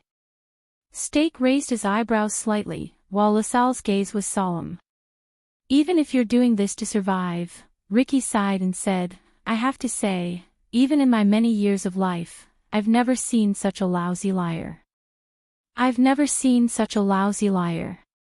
At that moment, whether it was Ricky, Klein, Masked Man, Stake, LaSalle, or the various mercenaries in the tavern, after sizing up the disheveled Dean in amazement, they cast their gazes on the two princes again. Their gazes were filled with surprise, puzzlement, doubt, wariness, and deep disdain. Humph, Marina snorted softly behind them. And a failed thief. Thales' face twitched. He awkwardly flashed Ricky a smile that was uglier than a crying face. My God. Is there a hole in the ground? The kind that can fit a person. He desperately needed one right now. Quick Rope looked at the sky, as if he could pretend that he did not exist. So, LaSalle, Stake stared at Dean with a piercing gaze. Is he the informant you mentioned? LaSalle stared at Dean from afar and nodded. Ricky then focused his attention on Dean. Wow. Ricky clicked his tongue and shook his head. You're really unexpected, Big Dean. Dean lifted his cold gaze and glanced at Ricky warily. He then sized up the mercenaries around him. I always thought that you kept rejecting our invitation because of a lady, Ricky said with a smile. Now I know, so, it's because of another lady. Dean snorted coldly and rubbed his neck, which had turned red. All of you really exceeded my expectations. He swept his gaze over Stake, Ricky, and LaSalle one by one. Shadow Shield, Disaster Swords, Dean's gaze lingered on the last person for a very long time. And King Chapman. LaSalle coughed with a tense expression. All of this is for Extet. Dean snorted softly. The tavern fell silent. Thales watched their interaction and became anxious. This is bad. The lie he and Quick Rope made up at the last minute was exposed by the true culprit. And now, as long as Dean pointed it out, what should I do? What else can I do? Asterisk clap, clap, clap. Asterisk Ricky clapped his hands. Very good, Dean. I believe that you already understand the current situation, and no matter how you fell into the trap of these two thieves, he looked at Thales and Quick Rope, and his expression turned cold. Get rid of these two scumbags. Ricky waved his hand gently. There was a chilling tone in his voice. Let's get back to business. Get rid of them. Thales and Quick Rope's hearts skipped a beat at the same time. They turned their heads in horror and looked at the mercenaries around them. Their expressions slowly turned from surprise to fierceness. In the next second, Marina and Sean snorted coldly and pulled out their weapons together with the 5 or 6 mercenaries around them. Damn it! Thales and Quick Rope looked around. Their faces turned pale, and they subconsciously took a step back. Their backs were pressed against each other. Have you had enough acting, boy? Marina's expression was cold. She spun the 2 swords in her hands. It's time for the curtain call. The mercenaries pressed forward with a murderous aura. In the next moment, Thales and Quick Rope felt a weight on their shoulders. Asterisk clap. Asterisk wait. A low but steady voice interrupted the aggressive footsteps of the mercenaries. This time, it was Thales and Quick Rope's turn to be stunned. They turned their gazes around and stared in disbelief at the man who stood between them. I don't want to fall into their hands. The bald Dean, who had just escaped death, had his hands firmly on their shoulders. With a solemn expression, he pushed them away and spoke in a barely audible whisper through gritted teeth, I don't want to fall into their hands. Then, listen to me. He did not hide the volume of his last sentence. It was filled with hatred and anger. You 2 damn bastards. Thales and Quick Rope were suddenly stunned. The former was deep in thought, while the latter lowered his head in embarrassment. That's right. Thales' heartbeat gradually steadied, and his thoughts suddenly became clear. This is still the bet I made before. The people in this tavern are not on the same side. Even on Extet's side, King Chapman's people and the secret room's people had never been on the same side. They were wary of each other and did not trust each other. 6 years ago, the secret room did not stand on King Nuvan's side. 6 years later, it was even more impossible for the secret room to be blindly loyal to King Chapman. And this is my chance. Madame Kalshan, thank God. At this moment, Thales suddenly missed the Red Witch, who had a friendly tone and a friendly smile. She claimed that she was not loyal to any family or the king, but only to Extet. He was sincerely grateful for her persistence and independence. He even hoped that at this moment, the secret room's power could be a little stronger, just like the secret intelligence department. The mercenaries in the tavern frowned.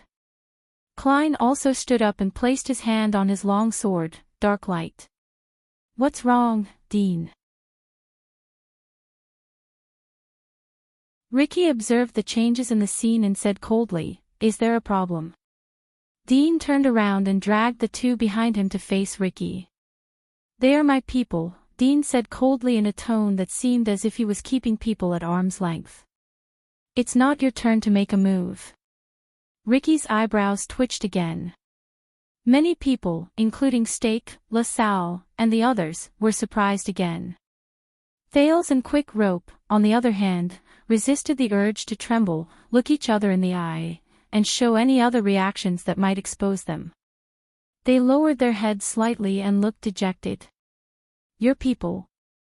Ricky looked as if he had discovered a new world. He sized up Thales and Quick Rope 3 times and could not help but laugh. "Why, are these two clowns really from the secret room?" Dean extended his hand and pushed Thales and Quick Rope to sit on the chairs. He then sat down on another chair. "As you can see. So, this is the secret room's internal affairs," he said coldly. Stake narrowed his eyes and carefully scanned the 3 people. LaSalle frowned. "Why? Is it fashionable in the secret room to put their companions in a sack now?" Dean looked up abruptly.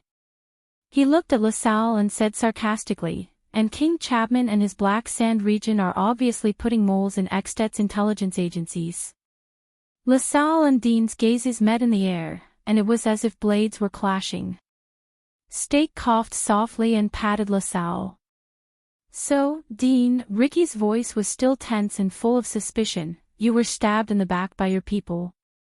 Everyone saw Dean shudder at that moment. Thales and Quick Rope watched his back nervously.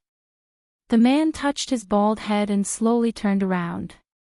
Dean stared at the 2 quiet princes with hatred. Obviously, they are dissatisfied with their current positions and don't want to be under me. So when the opportunity comes, they want to take credit.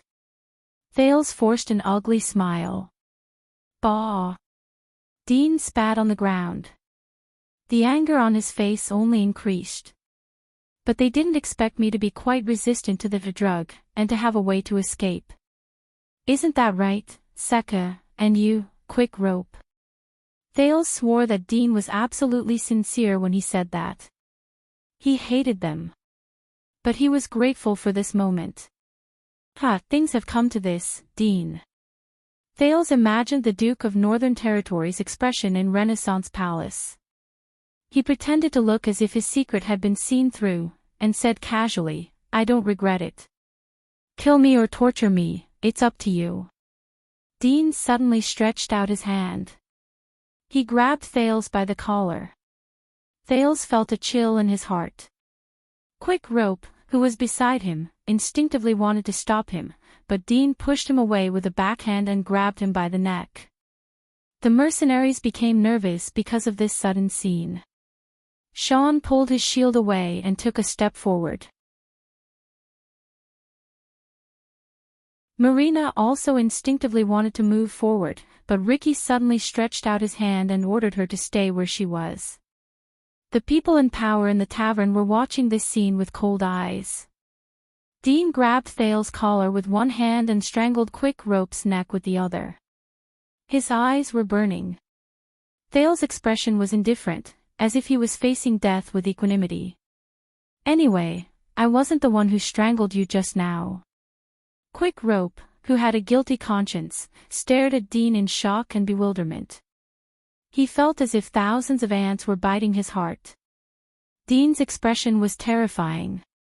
His face was contorted, as if the 2 people in front of him were his mortal enemies. "Do you think that death is the worst thing that can happen to you?" he said through gritted teeth. His gaze was fixed on Quick Rope. "You don't know that there are things in this world that are scarier than death." Quick Rope's eyebrows twitched. "This was all his idea, Dean. I was forced to do it." Quick Rope trembled and pointed at the indifferent Thales. He acted like an innocent farmer who was passing by a battlefield. "You know, Dean, you forced him too much, and I was forced." Thales' expression was one of indifference. Everyone frowned and looked at the trembling Quick Rope. "Shut up, Quick Rope." With complicated emotions, Dean suppressed the resentment and hatred in his heart and said meaningfully, "You're a coward who changes direction when the wind blows. The only reason why Madam kept you in the secret room is because you have a good family background." But she definitely did not expect that a good-for-nothing like you could be so ambitious. Quick Rope's expression froze. He lowered his head, pretending to be sincere. He did not say a word. After a moment, Dean, who had a terrifying expression on his face, seemed to have finally suppressed his anger and desire for revenge. He let go of the two people in hatred. "It's not that simple. Both of you, the fate of traitors," he said coldly. "It will be handed over to Madame Calshon. She will decide it herself." Thales and Quick Rope did not need to perform. They were already drenched in cold sweat. But they were no longer afraid of Dean at that moment. The tavern was silent. Only Dean and Quick Rope's intense panting could be heard.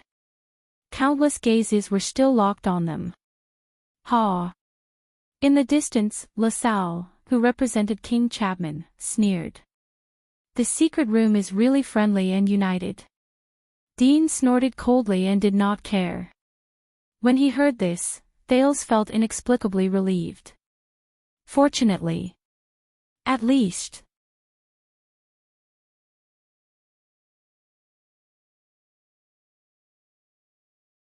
Chapter 407. Enough.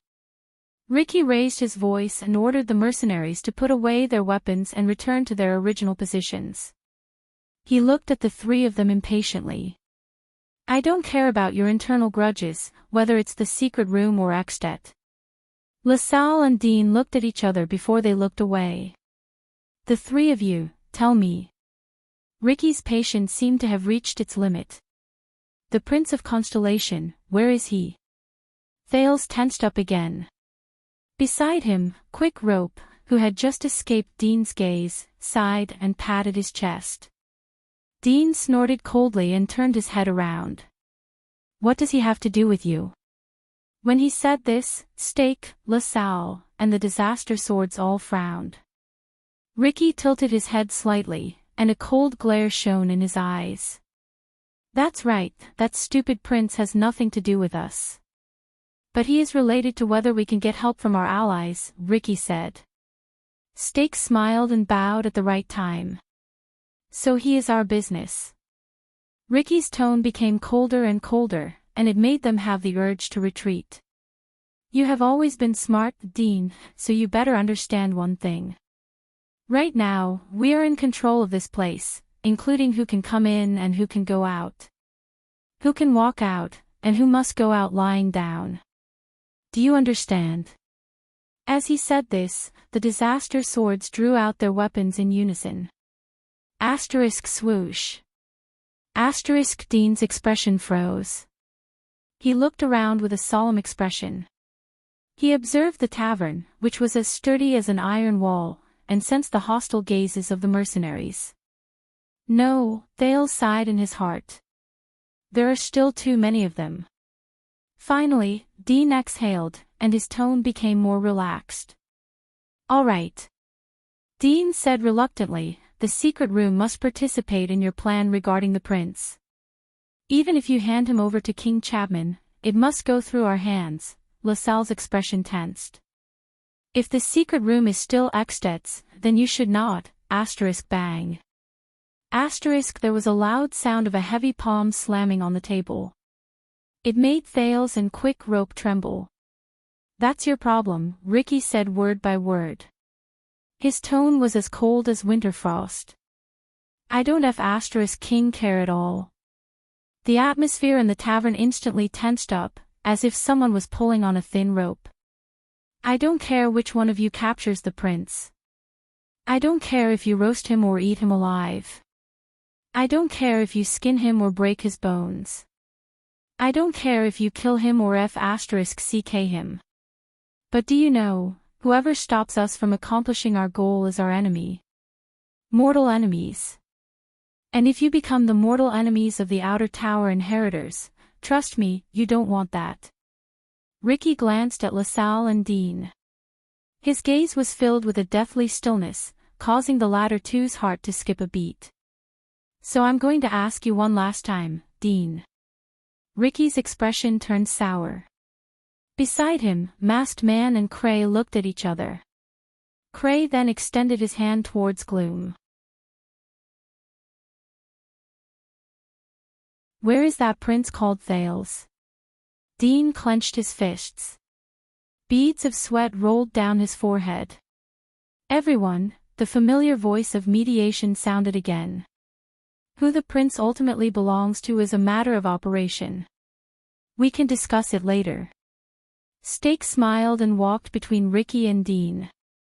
The most important thing now is to determine Prince Thales' whereabouts. Don't ever talk about how sweet honey is before you taste it. Stake looked at Dean, then at LaSalle. His smile was still gentle. Do we agree? Dean pursed his lips tightly, while LaSalle's entire body tensed up. On the other side, Ricky looked at them coldly. Beside him, Cray slowly touched the hilt of his sword. Time seemed to have stopped. Even the sound seemed to have been turned off by someone. Thales could only hear countless heartbeats. As the dead silence continued, they became more rapid. Including himself. Finally, after what felt like a century, Dean took a deep breath and slowly exhaled. I met him in the desert, the prince called Thales. His voice sounded a little tired and hoarse. There were too many variables, and I was alone and without help, so I didn't dare to take action. This time, it was Thales' turn to be nervous. Cray snorted softly and lowered his weapon. And then, Ricky said faintly, the prince. Dean furrowed his eyebrows. Thales bit his lip gently. He's very cunning, that prince. Dean clenched his fists. He recalled something, and the muscles on his face tightened. He's very cautious, malicious, good at acting, and full of schemes. He befriended a merchant named Seth Throneborn in the desert, and followed his merchant caravan into Blade Fang's camp. He raised his head. Yesterday. Thales secretly sighed in relief. Throneborn. Ricky's gaze shifted. That poor peasant who talks about the glory of nobility all day long. Dean nodded. He still owes me a sum of money for hiring him. Don't forget to get it back. But obviously, his lies were not so easy to pass. But this is not what your information said. LaSalle stared at Dean from afar. He stared at his compatriot, who had secrets about him, and said softly, You said, we have the Prince of Constellation. Retreat tonight. At this moment, Dean tensed up. Even Thales' breathing trembled a little. Dean slowly raised his head. His eyes were filled with anger. I'll deal with you after this, LaSalle, Dean said coldly, no matter how you and your master stuffed the rat into the secret room and intercepted our information. As for you taking matters into your own hands here, be it the lady or the king, their expressions will not be pleasant. Taking matters into my own hands? LaSalle snorted and retorted, Humph, you're the one who reported yesterday that you found traces of the Prince of Constellation, aren't you? Everyone. When he saw that it was about to turn into an internal conflict among the Extensions, Stake had no choice but to raise his hands again to maintain order in the meeting. Can we focus on the topic? Dean and LaSalle then averted their gazes. Dean. Ricky seemed to be deep in thought. Tell me, you caught him, didn't you? We have the Prince of Constellation. Dean curled his lips. He looked very indignant. Almost, he said through gritted teeth. I planned to take him down tonight, and I already planned when to act. Once he finished speaking, he turned his head and stared at Thales. Until these two damn bastards ruined my plans, right before I moved. Thales coughed softly and twitched the corners of his lips. If you had stayed in the sack obediently, Dean, the prince glanced at Ricky with an unyielding look, perhaps by this time, we would have already caught the cunning little prince, along with all of you. Ricky exhaled heavily, as if he wanted to expel the dissatisfaction and resentment in his heart. Stake looked at Dean, then at Thales. His eyes darted back and forth. Very well, then let's go find that merchant named Throneborn. LaSalle crossed his arms and muttered, have him hand over the prince. Or pay the price. A cold glint flashed in his eyes. Get ready, everyone. We'll start planning now.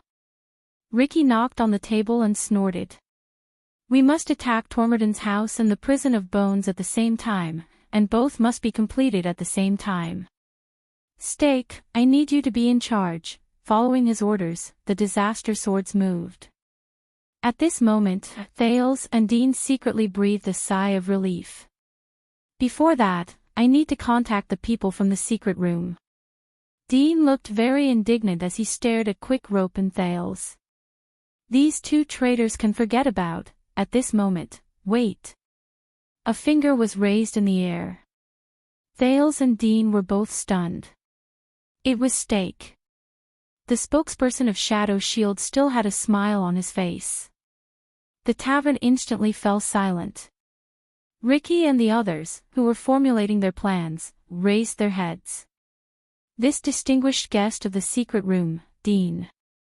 Stake gestured amiably at Dean, then pointed at Thales. Tell me, did they attack you to replace or take all the credit for your work? Dean's heart froze. Thales also gritted his teeth. It's the same as you, isn't it? Dean said calmly. Stake of Shadow Shield, the person who betrayed the Shadow Master. But Stake ignored his sarcasm. Instead, he continued asking, and you met the prince in the desert.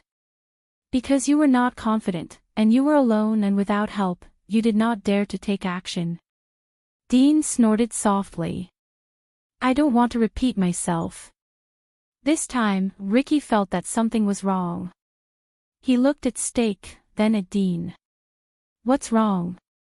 Stake waved his hand, signaling him to calm down. But look at you, Dean. You don't look like you're alone and without help. Stake's expression was rich. His gaze kept switching between Dean, Thales, and Quick Rope. Even though your two subordinates don't look very reliable. Not only did they wake up halfway through the drug, they even had to come here to ask for help when they wanted to destroy the corpses. Tisk tsk. Stake chuckled. How pitiful. As a spy, no matter how amateurish they are, there should be a limit. Thales and Quick Rope's expressions were very unpleasant. Laugh all you want, Dean retorted calmly. I don't deny that there are good and bad people in the secret room. We are not like the Secret Intelligence Department, where we have a rich royal family that provides endless support for hundreds of years. However, there are too many people in the world who laugh at Madame Kalshan and the secret room. You are just one of those ignorant people. Stake let out a soft cry and shook his head apologetically. No, please don't misunderstand. I have never doubted the famous Red Witch. It's just that this made me very interested in your two subordinates. Stake seemed to be really apologetic. He hunched his shoulders, tucked his chin in, and chuckled at Thales. Especially when the mastermind of the conspiracy against you is just a 14 or 15-year-old boy. When he heard this, the muscles on Thales' arms tightened. Everyone turned to look at him. Stake was like a bard, and his voice was full of emotion. Perhaps this teenager, who started his career in the secret room at the age of 10 and has a promising future, is also cunning, vicious, cautious, good at acting, and even very scheming. At that moment, Thales felt a chill in his heart. His pupils, which met Stake's, shrank. *T. When he heard these adjectives, Dean clenched his fists. The others did not react as quickly, but they soon thought of something while feeling puzzled. Dean's expression became very unpleasant. But he soon realized that the initiative in this meeting was no longer in his hands. Oh, right. I remember now. LaSalle's voice rose slowly. 6 years ago, when I went on a diplomatic mission to Constellation and brought back Prince Mariah's body, all I heard was news about the second prince. About how mature he was, how quick-witted he was, and how he managed to refute a group of highly respected nobles at the age of 7 or 8. LaSalle's gaze was cold. Dean, I was almost fooled by you. The leader of the Disaster Swords was silent, but he made a gentle gesture to Klein. What are you hinting at? Dean raised his head. His expression was unprecedentedly serious, and he was about to step forward. In the next second, a sword flashed. Move, Dean. The Northland swordsman, Klein, raised his dark light sword. His voice was airy. And you will die. Dean looked at the blade in front of his chest in surprise. But he noticed that at some point in time, Ricky's gaze on him had become cold, and the masked man beside him was smiling coldly. Stake clicked his tongue. I have to say this. He put his hand into his bosom, took out a small scroll, and slowly unfolded it.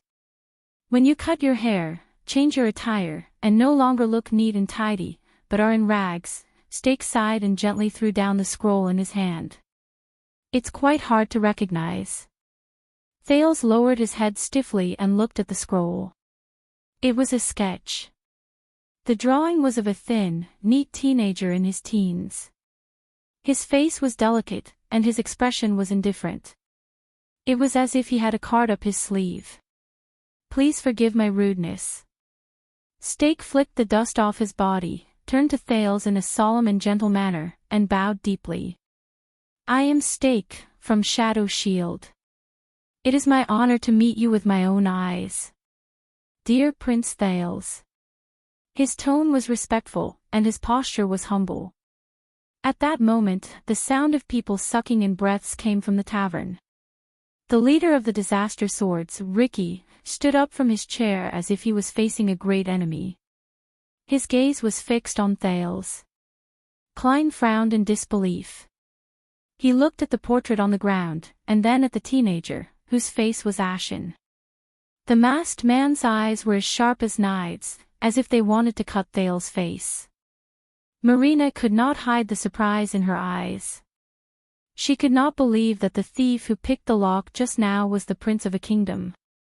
LaSalle stared at the prince with a complicated expression. He stared at the culprit who caused the Exted diplomat group to suffer a crushing defeat in the past. Dean gritted his teeth and stared at the blade in front of his chest with an enraged expression. Quick Rope sighed in pain and covered his face. Thales slowly closed his eyes and shut out everyone's reactions. He did not move for a long time. After a few seconds passed, he slowly opened his eyes. The prince sighed heavily and leaned against the back of his chair. With an indescribable sense of fatigue and relief, he gave Stake a feeble middle finger. F*CKU.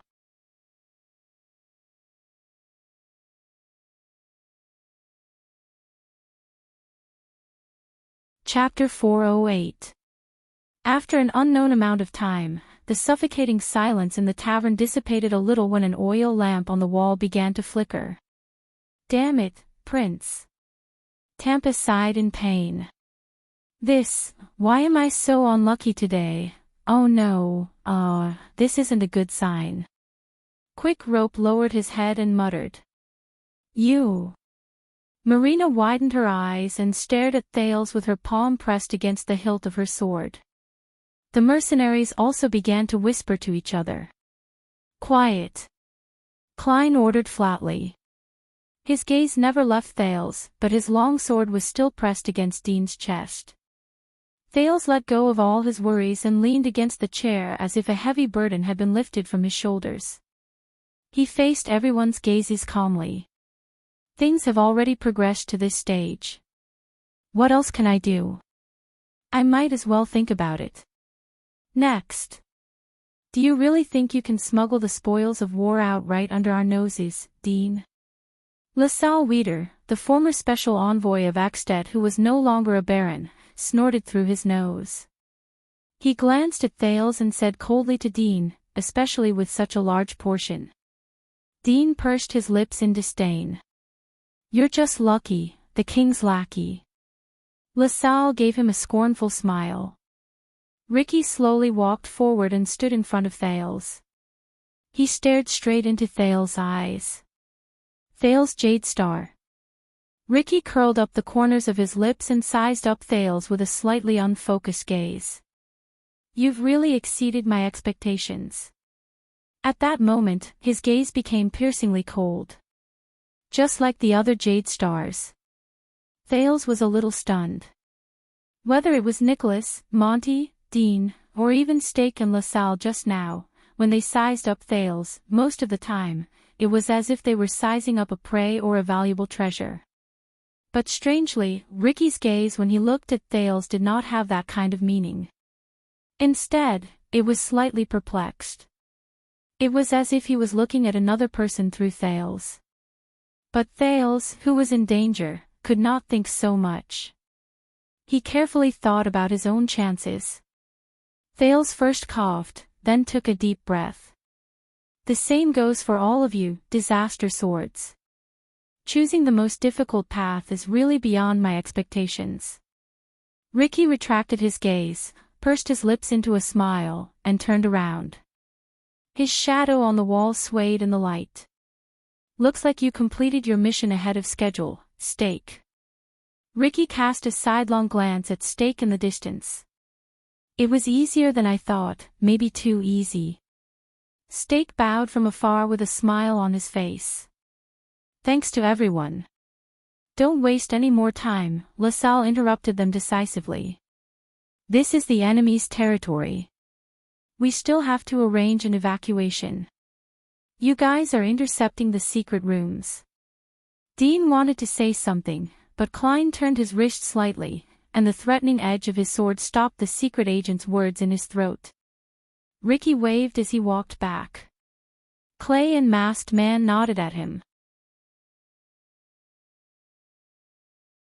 Thales observed their interaction.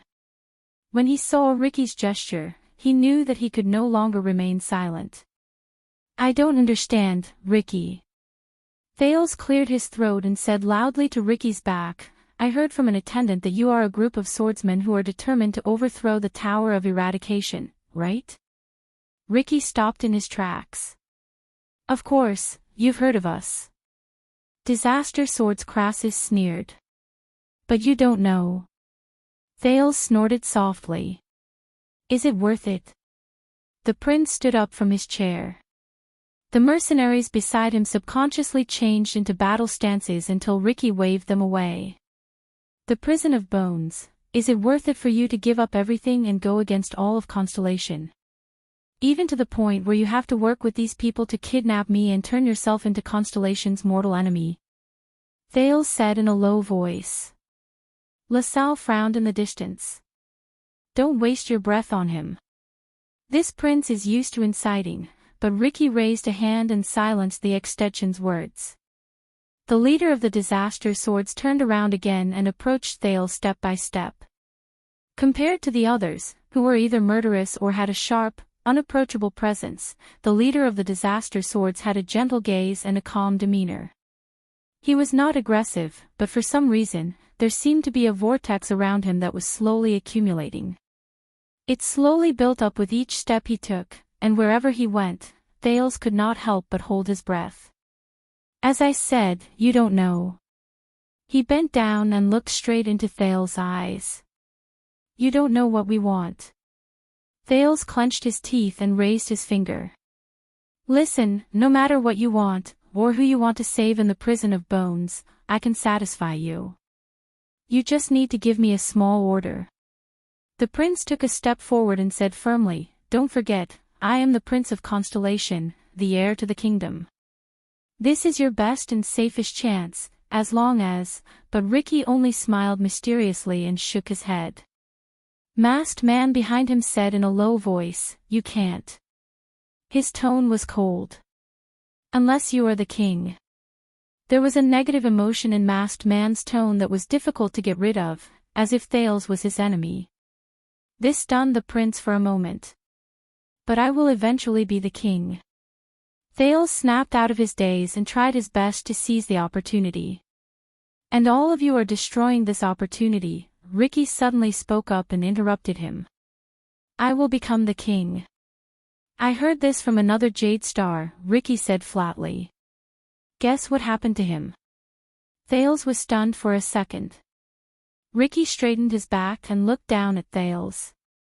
Even if you really become king one day, Thales Jade Star, when that time comes, everything will change, regardless of whether it's us. His eyes dimmed slightly. It's still you. In comparison, I prefer to choose the present. The melancholy in his tone made Thales fall into deep thought. Ricky shook his head. Tie him up and pack him up. The leader of the disaster swords regained his calmness and mercilessness. This made Thales nervous. Oh no. What to do? Ricky glanced at Quick Rope beside Thales and frowned. As for the other person, Quick Rope immediately sat up straight and pointed at Thales with a terrified and innocent expression. No, no, no, I swear, he paid me to do this. I really have nothing to do with this person, what? Thales raised an eyebrow. Ricky snorted. Very well, then kill him. What? Quick Rope's throat felt as if it was instantly choked by someone. He froze on the spot along with his incredulous expression. The two mercenaries behind Quick Rope drew their weapons and were ready to step forward. Dean could not help but frown. Really have nothing to do with. Quick Rope looked at the mercenaries and forced the word relationship to stay in his mouth. He repeated in shock and in a mechanical manner, really have nothing to do with. In the next second, the dumbfounded Quick Rope seemed to have made up his mind. He gritted his teeth, raised his voice, and instantly finished the words that he was still stuttering, really have no possibility of separating us. Under everyone's strange gazes, Quick Rope flung his arm away and looked like he was filled with righteousness. He stood in front of Thales and shouted resolutely under the latter's dumbfounded gaze, I, Waiakaso, must stay by Prince Thales' side. Quick Rope bravely raised his arm and pointed at the people around him. His tone was brave and fearless, as if he was facing death with equanimity. I swear in the name of my father, Gilbert Casso, don't even think about separating me from the prince. Dean stared at him in disbelief, as if this was the first time he got to know the newcomer in the group. Thales' face twitched a little. Casso. LaSalle's expression changed a little, and he asked suspiciously, You're the son of the cunning fox of Constellation. Quick Rope, who was originally panicking, was elated when he heard that. But he still kept a straight face and ignored Thales and Dean's strange gazes. He faced everyone's questions and finished speaking.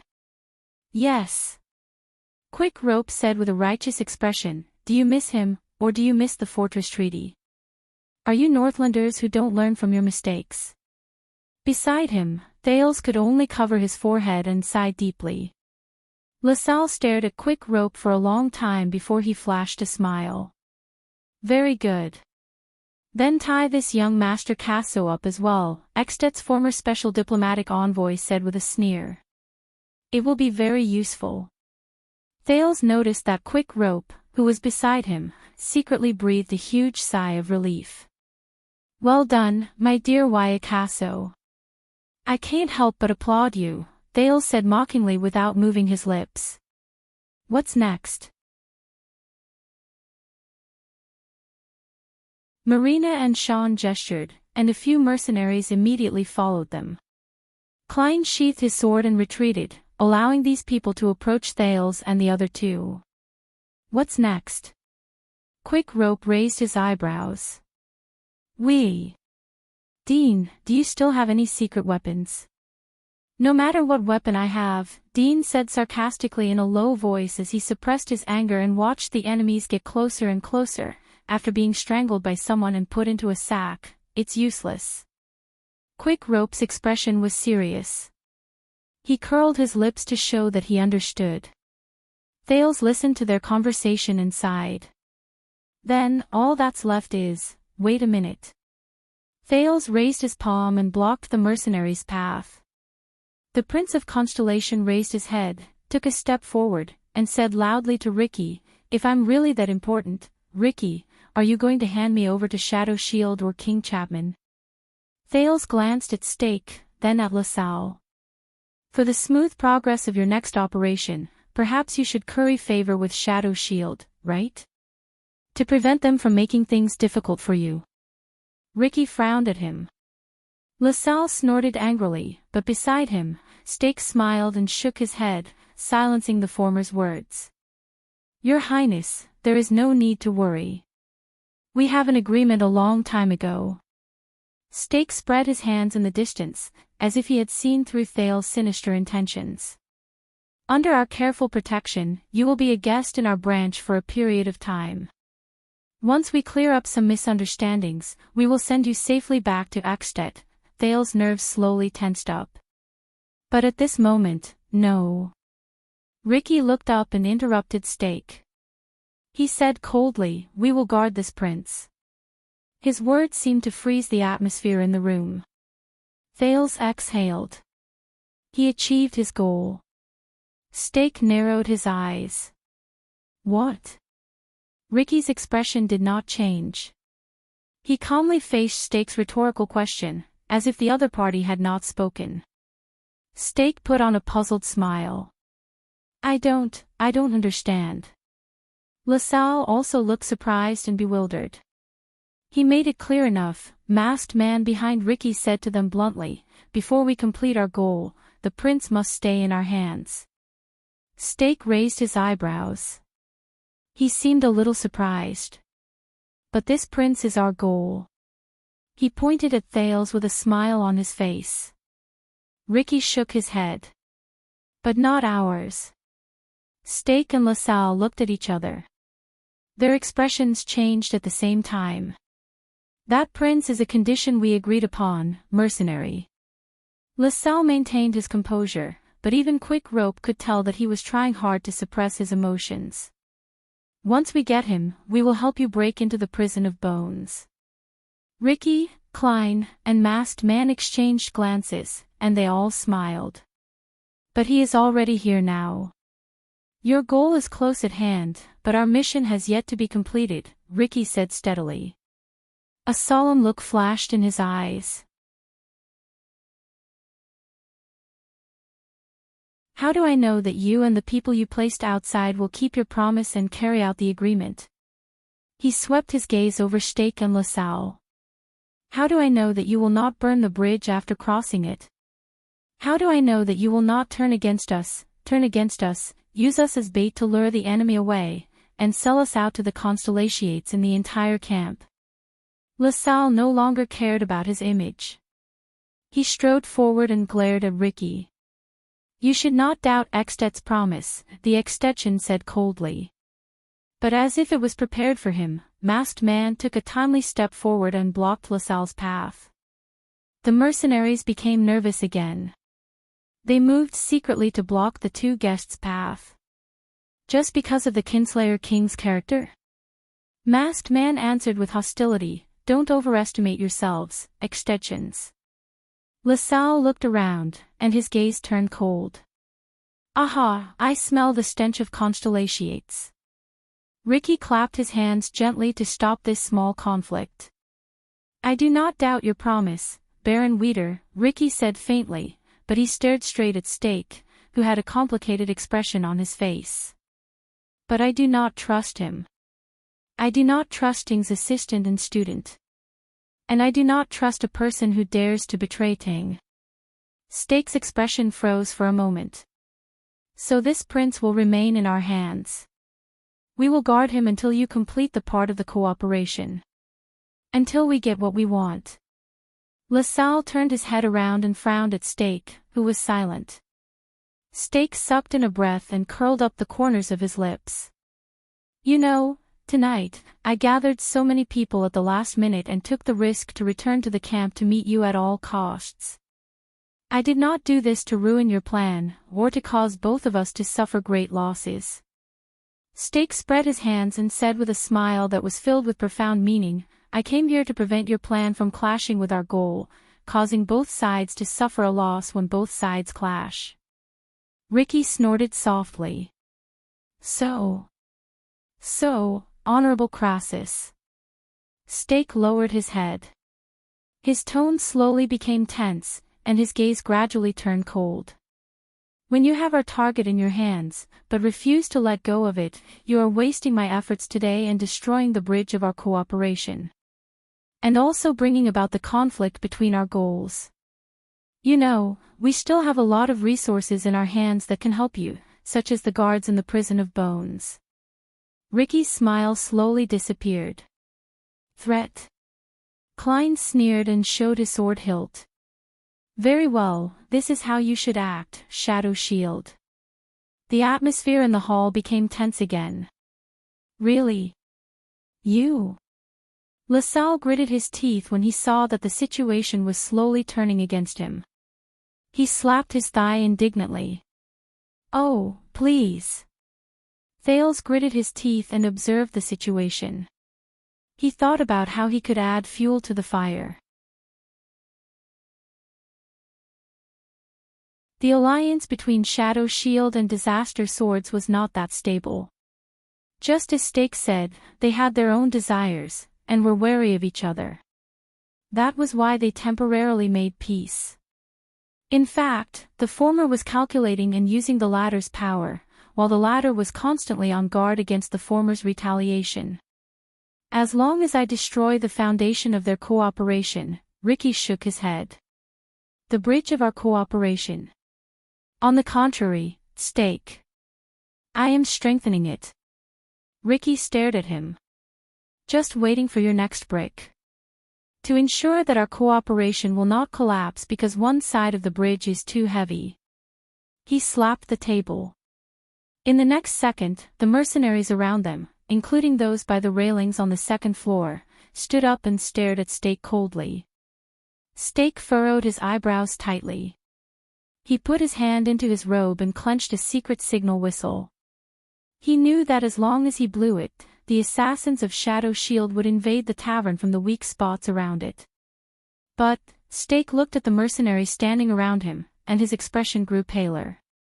Damn it. The atmosphere became more and more oppressive. The two leaders of Shadow Shield and Disaster Swords exchanged glances countless times. Finally, in the midst of the indescribable tension, Stake exhaled. "You always like to have the initiative in your hands, don't you?" He put on a friendly smile again and faced Ricky. Ricky snorted softly and did not answer. Stake blinked and waved his hand in a seemingly resigned manner. "I understand, Honorable Crassus." If that's the case, he lowered his head and seemed to hesitate for a second. In the next second, under everyone's worried, wary, puzzled, or fearful gazes, Stake raised his head and smiled brightly. "I can vouch for you." Ricky narrowed his eyes. "Vouch?" Stake nodded with a smile and extended his hand to his chest. "I guarantee that once my people are lucky enough to invite Prince Thales over, they will not ruin your plans." He brought out a short knife. When they saw Stake's actions, the mercenaries nervously pressed down on their weapons to prevent any sudden attacks. At that moment, Thales' heart sank, even though he thought that there was still a chance to turn things around. An ominous feeling rose in his heart. But Ricky raised his hand gently to restrain his nervous subordinates. "What did I say?" Klein said coldly with dark light in his hand, "They can hide a weapon even in their private rooms." Stake smiled and swung his hand backwards. The blade moved inwards and cut a gap in his robe. Thales frowned slightly. A mezzanine. Perhaps to prevent any misunderstandings, Stake used 2 fingers to slowly scoop out a neatly folded piece of yellowed paper from the hidden layer of his robe. Under everyone's gazes, he slowly walked forward with a smile on his face. He put the knife back into his robe with one hand, and with the other, he gently handed the paper to Ricky. Ricky watched Steak's actions with a solemn expression. He also took the paper from Steak's hand in an extremely slow manner. "What is this?" he asked with a frown. Steak smiled. "An old letter. It's a letter written to the person you love. It's sincere and moving." Steak's eyes shone with a rare light. "It's a pity that it will never reach the recipient's hands." Almost everyone was stunned and dumbfounded. "What?" Ricky pursed his lips and shifted his attention to the letter. "Be careful," Masked Man reminded him coldly. "They are also good at using poison." Ricky nodded. He carefully grabbed a corner of the letter and shook it open. From Thale's angle, he could see that it was a rather old piece of paper made from animal skin. It was obviously not something cheap. As for the content of the letter, since it was too far away, Thales could only see it from the side when he used Hell's senses. There were neat and beautiful black cursive words. Even if he only looked at the general outline of the text, he could still vaguely see the owner's care and seriousness when he wrote it. Letter. Thales was puzzled. Ricky scanned the letter roughly, then immediately raised his head and frowned. "Why?" Steak seemed to have expected Ricky's reaction. His smile remained, and he bowed as patiently as ever. "Look at the signature." Ricky cast a profound glance at Steak. It was clear that he was not very satisfied with Steak's deliberate mystification. But he still looked at the letter. Ricky's expression changed. He raised his head and waited for Steak's answer. In response to Ricky's question, Steak showed a smug and mysterious smile. "That's right. Jade Star." He repeated each letter. His tone was ethereal, as if he was calling out a distant memory. Steak took a deep breath and said softly, "That's the writer of this letter. Herman Knight Jade Star. The former fourth prince of Constellation." At that moment, only two people managed to react. Thales sucked in a sharp breath, and Masked Man widened his eyes. But a few seconds later, many people's expressions changed. Steak said darkly, "On that night 18 years ago, I obtained this unmailed letter from him." The assassin from Shadow Shield narrowed his eyes, as if he was savoring a delicacy that he had not tasted for a long time. "Just after I sent Prince Herman from the tallest tower in Blade Fang's camp."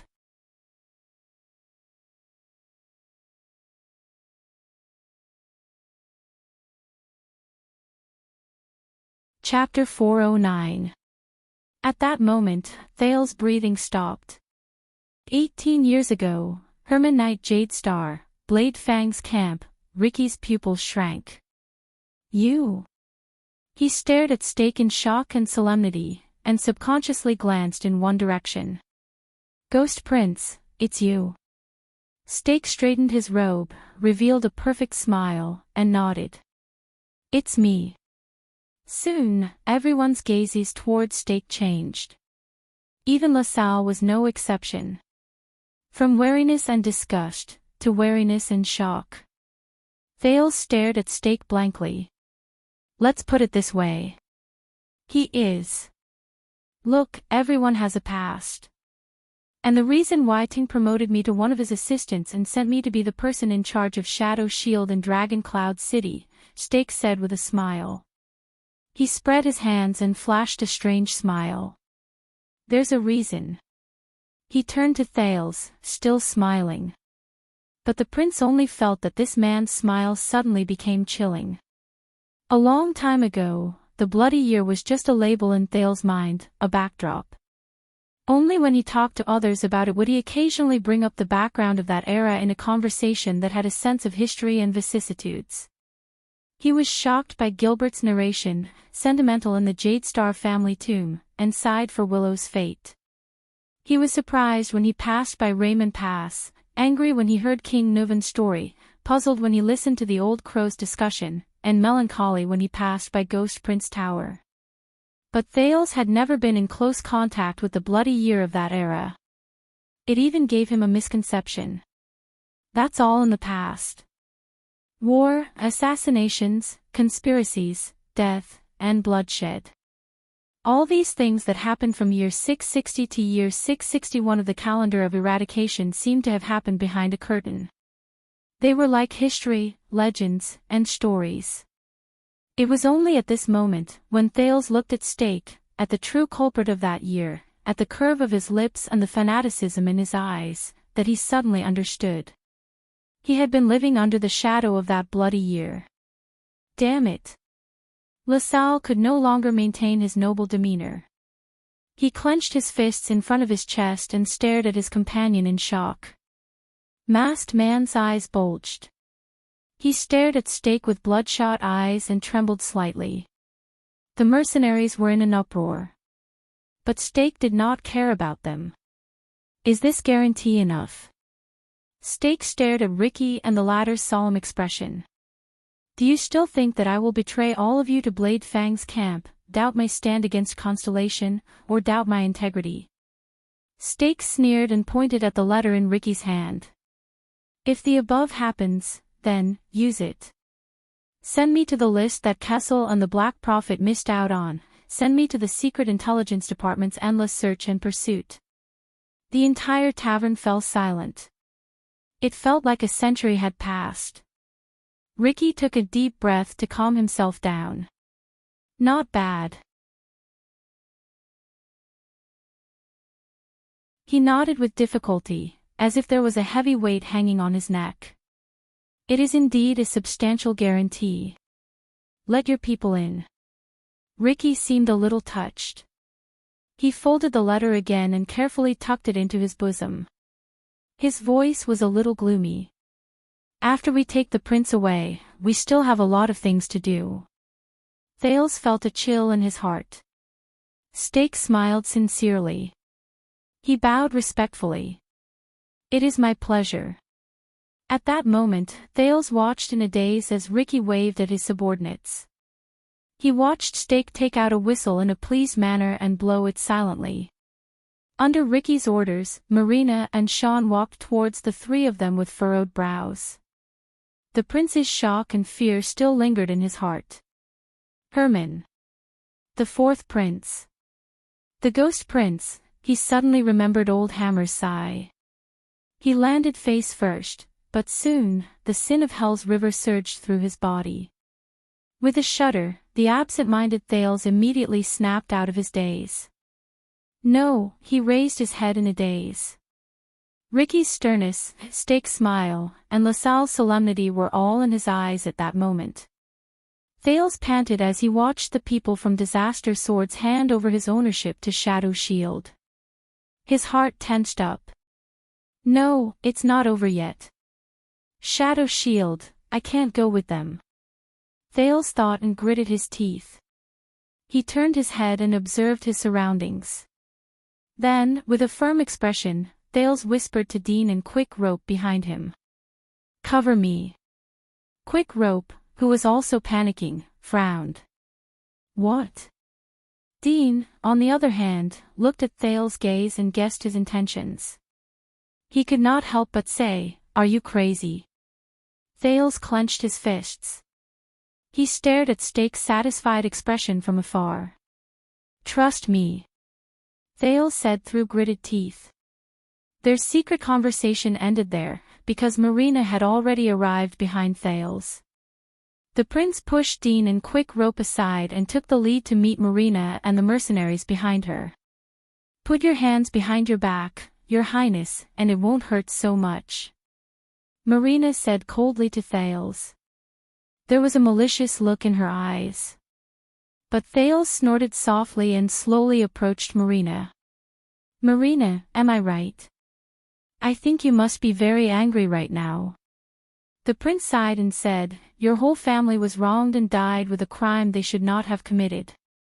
Today, your actions will make that crime a reality. Marina trembled slightly. She clenched her fists and took a deep breath. Jade Star. Marina snorted softly and went forward.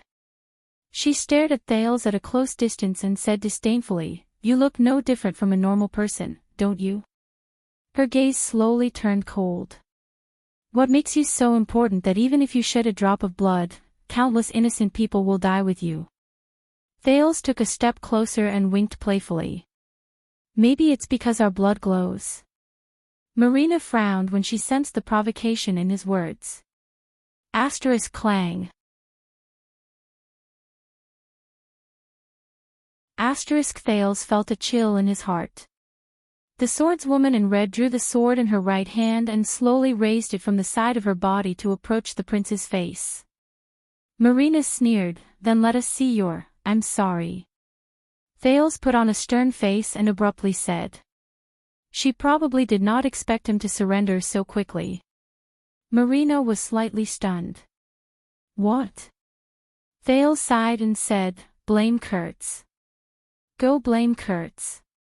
She's the one who taught me." Marina frowned in puzzlement. Kurtz? However, in the next moment, Marina felt the prince seize her sword-wielding wrist. Marina's combat instincts, which had been trained for many years, made her instinctively want to swing her wrist with a backhand. However, a strong force erupted from Thales' hand and pulled her forward. Marina, who instantly lost her balance, felt a chill in her heart. This force is far from what this thin and weak teenager before me can produce. Marina was about to raise her elbow to fight back, but what happened next was far beyond her expectations. Thales took a step forward as if he was dancing and pulled the swordswoman in red into his arms. In that second, Marina felt the prince's bright and lively eyes suddenly widen. Even his eyelashes could be seen clearly. He was so close that she could see his pupils. Her lips trembled slightly, and she touched another piece of softness. "It's a little dry, a little rough, and a little warm." Marina was slightly stunned. In the next moment, that piece of softness moved slightly and covered her lower lip. It brought about an even stranger sensation. It's smooth, moist, and warmer. This is Gray. His eyes. At that moment, Marina looked at the prince's eyes at close range, and this thought popped up in her head. It's Gray. It's really rare. At that moment, everyone who saw this scene was stunned. But just a fraction of a second later, poor Marina realized the situation she was in. No, no. In an instant, the shocked and angry Marina pressed her palm against Thales' chest and pushed the prince's face away from her. Asterisk slap. Asterisk under the surprised gazes of the people around her, the exasperated Marina gave Thales a hard slap with the back of her hand. The poor prince staggered backwards, but he did not forget to squeeze out a smile before he turned around and ran. Marina felt the lingering sensation on her lips and the gazes around her. Humiliation and anger surged in her heart at the same time. She was actually, her face contorted. She raised the sword in her right hand and said angrily, "You be asterisk start, huh?" Marina, who was about to hit him on the back, looked at her empty right hand and was stunned. Where's my sword? Thank you." The prince's words traveled to her along with the sound of the wind as he turned around. At that moment, Sean, who was behind Marina, turned pale with fright. "Be careful." It was only then that Marina snapped out of her daze. At some point in time, one of her twin swords had already appeared in Thales' hands. As the prince charged forward without any distractions, it erupted with an indescribable speed and stabbed towards Ricky at the center of the tavern. Before the mercenaries in the distance could react, Sean and the others, who were the first to witness the situation, drew their swords in shock and anger. However, they were stopped by Dean and Quick Rope, who were already prepared for this. They blocked their way. *T, Marina only had time to think about this. On the other side, *whoosh, *Thales gritted his teeth, raised his longsword horizontally, and moved his feet. He felt the strong sound of the wind brought about by the sin of Hell's River as he charged forward. There was only one person in his eyes. Ricky frowned and raised his head to look at Thales, who suddenly attacked. The sudden turn of events startled everyone, but the battle-hardened warriors reacted extremely quickly. Klein flipped his wrist, and with an even faster speed, dim light pierced towards Thales from the side. Asterisk boom. Asterisk the sin of Hell's River poured down like a river and filled Thales' legs. The power of eradication, which was imitated from the twist of fate, poured out, and as his joints rubbed against each other violently, it pushed Thales' trajectory away. He bypassed Klein's interception. Klein cried out in surprise, but he could only let the tip of his sword slash past the side of Thales' legs. Thales felt the intense pain in his knees and ankles. He roared and broke through the interception that was impossible to break at all costs, and swung his sword at the unarmed Ricky. There were too many of them. Too many. He only had this one chance. He had to seize it. He had to. In front of him, a hint of surprise appeared in Ricky's eyes. Beautiful move. Ricky only had time to say 2 words. Thales' sword suddenly arrived in front of his eyes. His sword stabbed into Ricky's chest. Asterisk bang.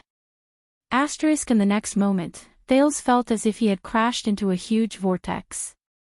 A turbulent force came from all directions, pressing down on his sword-wielding arm. The prince could not help but fall forward, and he could no longer control the sword in his hand. Oh no. He only had time to think that. Asterisk bang. Asterisk in the next second, Thales' vision blurred. He felt pain in his knees and elbows, and he fell to the ground. Thales grunted and pushed himself up, but he felt a chill on his neck. He looked up in shock. At some point in time, the sword he snatched from Marina was already in Ricky's hand. Thales was stunned. How can this be? The leader of the disaster swords had an indifferent expression on his face. He knelt on one knee and pressed the tip of his sword against Thales' neck. On the other side, Quick Rope and Dean, who were subdued by the mercenaries, sighed at the same time. Beautiful move. Ricky, who had defeated Thales with one move, sneered and finished the second half of his sentence. Stupid idea.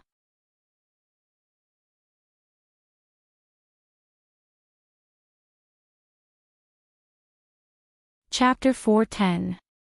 Marina's blade was very cold, especially when it was pressed against his throat. Thales could feel himself improving ever since he was forced to be sandwiched between the Star Killer and the Raven of Death. In the end, all 3 parties used up their trump cards. His reaction to actual combat was better, his movements were faster, and his power of eradication flowed more freely. But Thales looked at Ricky's indifferent expression and his relaxed attitude. He had no choice but to move his neck along with the other party's blade. Damn it. From the prince's sudden attack to Ricky's successful counterattack, both parties had only exchanged blows once. The sudden change only lasted for less than 2 seconds. Quick Rope and Dean, who were covering for Thales, were pinned to the ground by multiple opponents. They could not move, and their faces were in pain. Many of the mercenaries were still prepared to fight. They watched in surprise as the situation turned around in an instant. Clearly, someone needs to teach our prince when and what not to do. Klein snorted in disdain from the side. He sheathed dim light, which was as fast as lightning. I told you. The former Baron LaSalle, who had calmed down after the shock, looked at the disaster swords around him in dissatisfaction. This prince is very troublesome. Stake frowned at Thales, who had failed in his counterattack. Restless little fellow, isn't he? Bastard.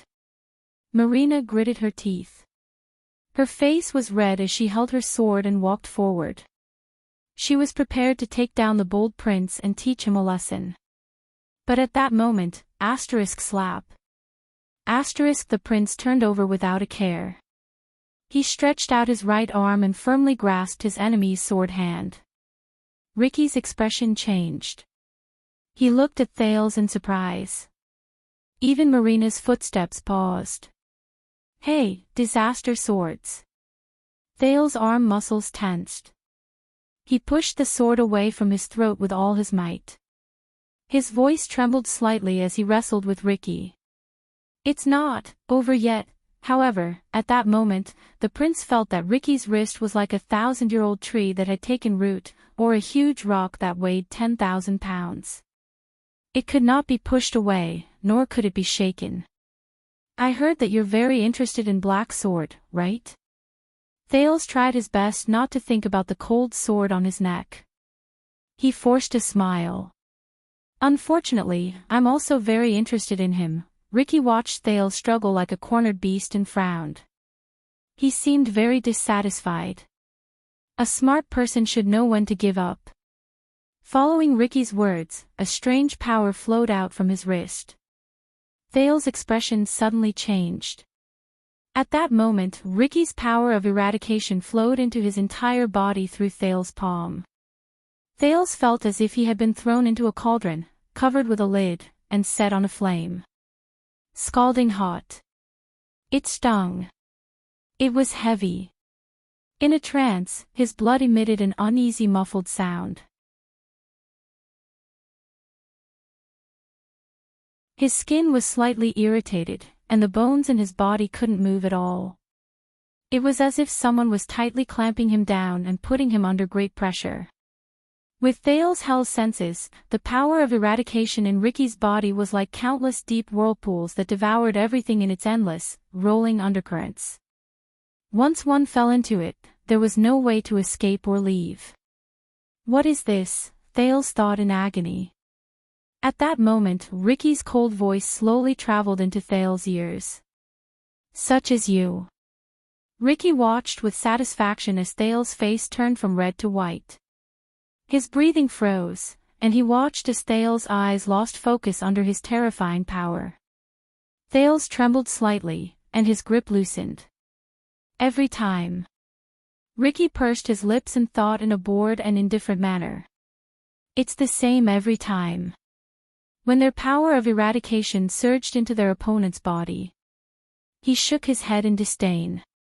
But just as Ricky was about to push away the powerless Thales, the prey under his sword suddenly trembled slightly. Thawed.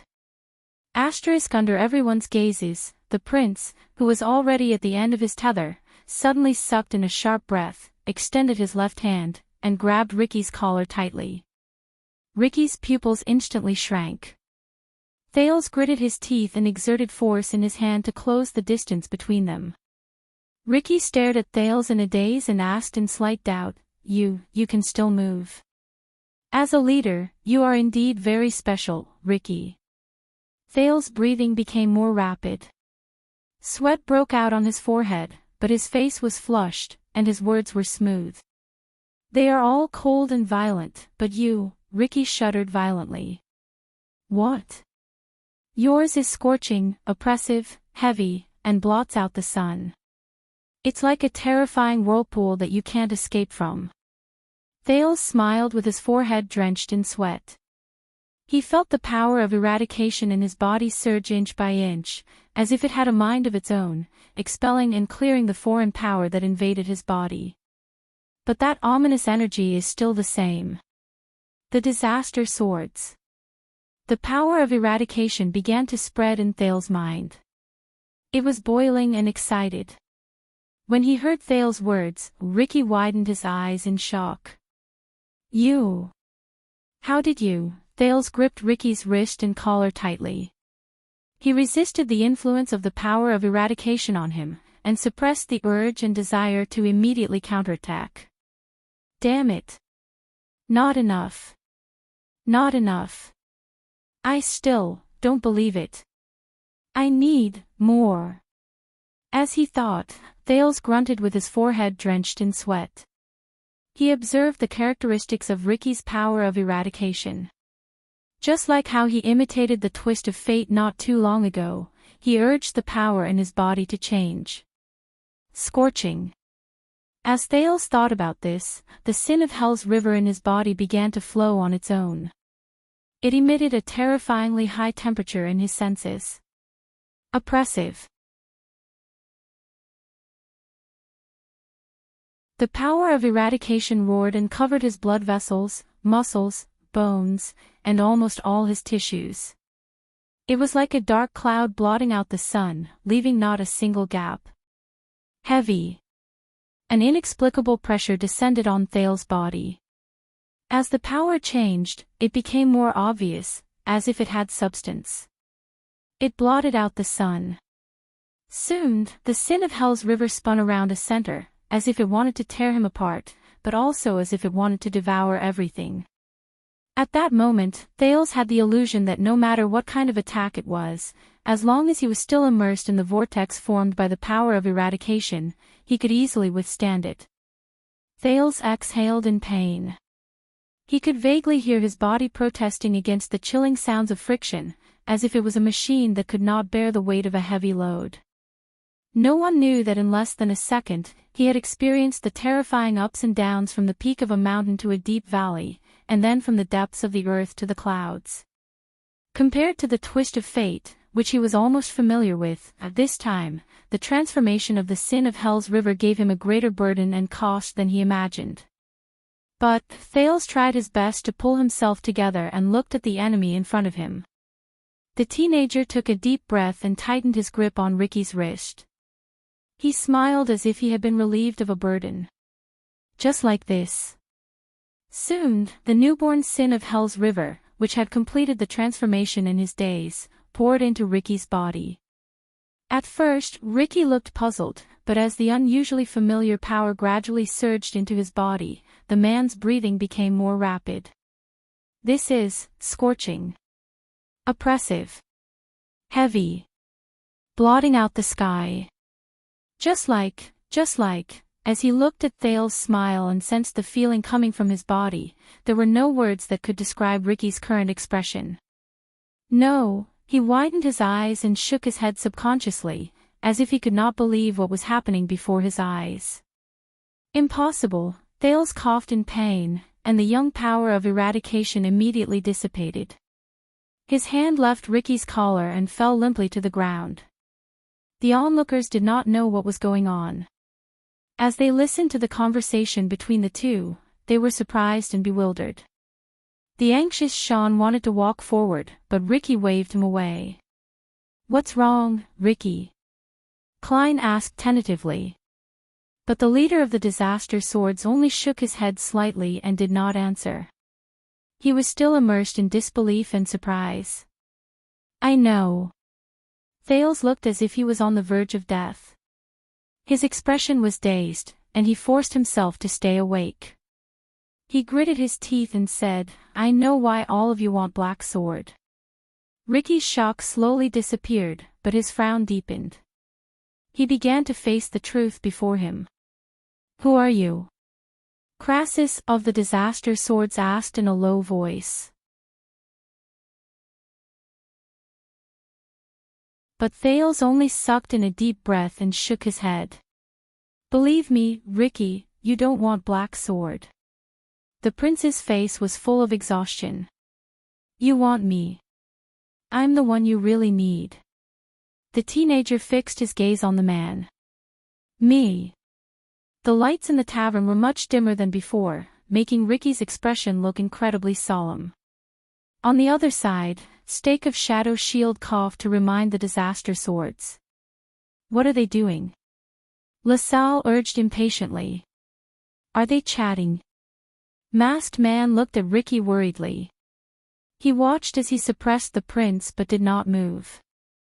"Ricky, we should take action," he waved at Sean and Marina. The latter two walked forward cautiously or with gritted teeth. But Ricky suddenly raised his head. "Step back." The leader of the Disaster Swords had never been so serious before. He looked coldly at his subordinates, who were prepared to come forward to capture the prince, and said coldly, "All of you. The mercenaries were stunned. But before they could react, Ricky withdrew the sword in his right hand, grabbed Thale's collar with his powerful left hand, lifted him up from the ground, and slammed him on the table beside him. Asterisk bang. Asterisk amid the loud noise, Thales lay on the table in pain and moaned. But before he could react, Ricky turned his sword around, sliced through the air, and stabbed at his head. Asterisk whoosh. Asterisk Thale's mind went blank. Asterisk thud. Asterisk a muffled sound rose. The tip of the sword grazed past Thale's scalp and was embedded deeply into the table. It was only an inch away from Thale's forehead. The prince glanced at the cold glare of the sword through the corner of his eye. His heart pounded, and he stared at Ricky's eyes in shock. "Hey, be careful." Stake widened his eyes, extended his hand, and cried out, "We don't want to get a corpse," but Ricky ignored him. Masked Man coldly blocked Stake's path, not letting him take even a single step forward. The leader of the disaster sword slowly bent down and approached the shocked Thales. "Tell me." His hand was still on the hilt of his sword. He twisted the blade, and it made a terrifying scraping sound against the pierced wood. "Your Highness, you arrogant prince." Ricky enunciated each word clearly. "Have you tasted death before?" His eyes were as cold as ice. Even the light reflected in his pupils was filled with coldness. At that moment, Masked Man and Klein widened their eyes and looked at each other at a loss. It was as if they knew something. Thales stared into Ricky's eyes and digested his words. The taste of death. Ricky understood. Thales breathed a sigh of relief in his heart. He had achieved his goal. But obviously, the others did not understand. "Honorable Crassus, forgive me for being blunt. He might have angered you, but the prince in your hands is very valuable." Stake seemed to be worried about the hidden meaning in Ricky's tone. He raised his hands anxiously.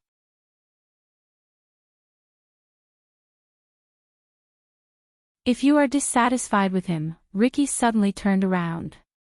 He glared at Thales and shouted fiercely. "Shut up." Stake was rendered speechless. The rest of his words were stuck in his mouth. In the next second, Ricky turned around and continued to stare at Thales on the table. He said sternly, "Answer me, Prince." His breathing quickened. "Have you seen death before?"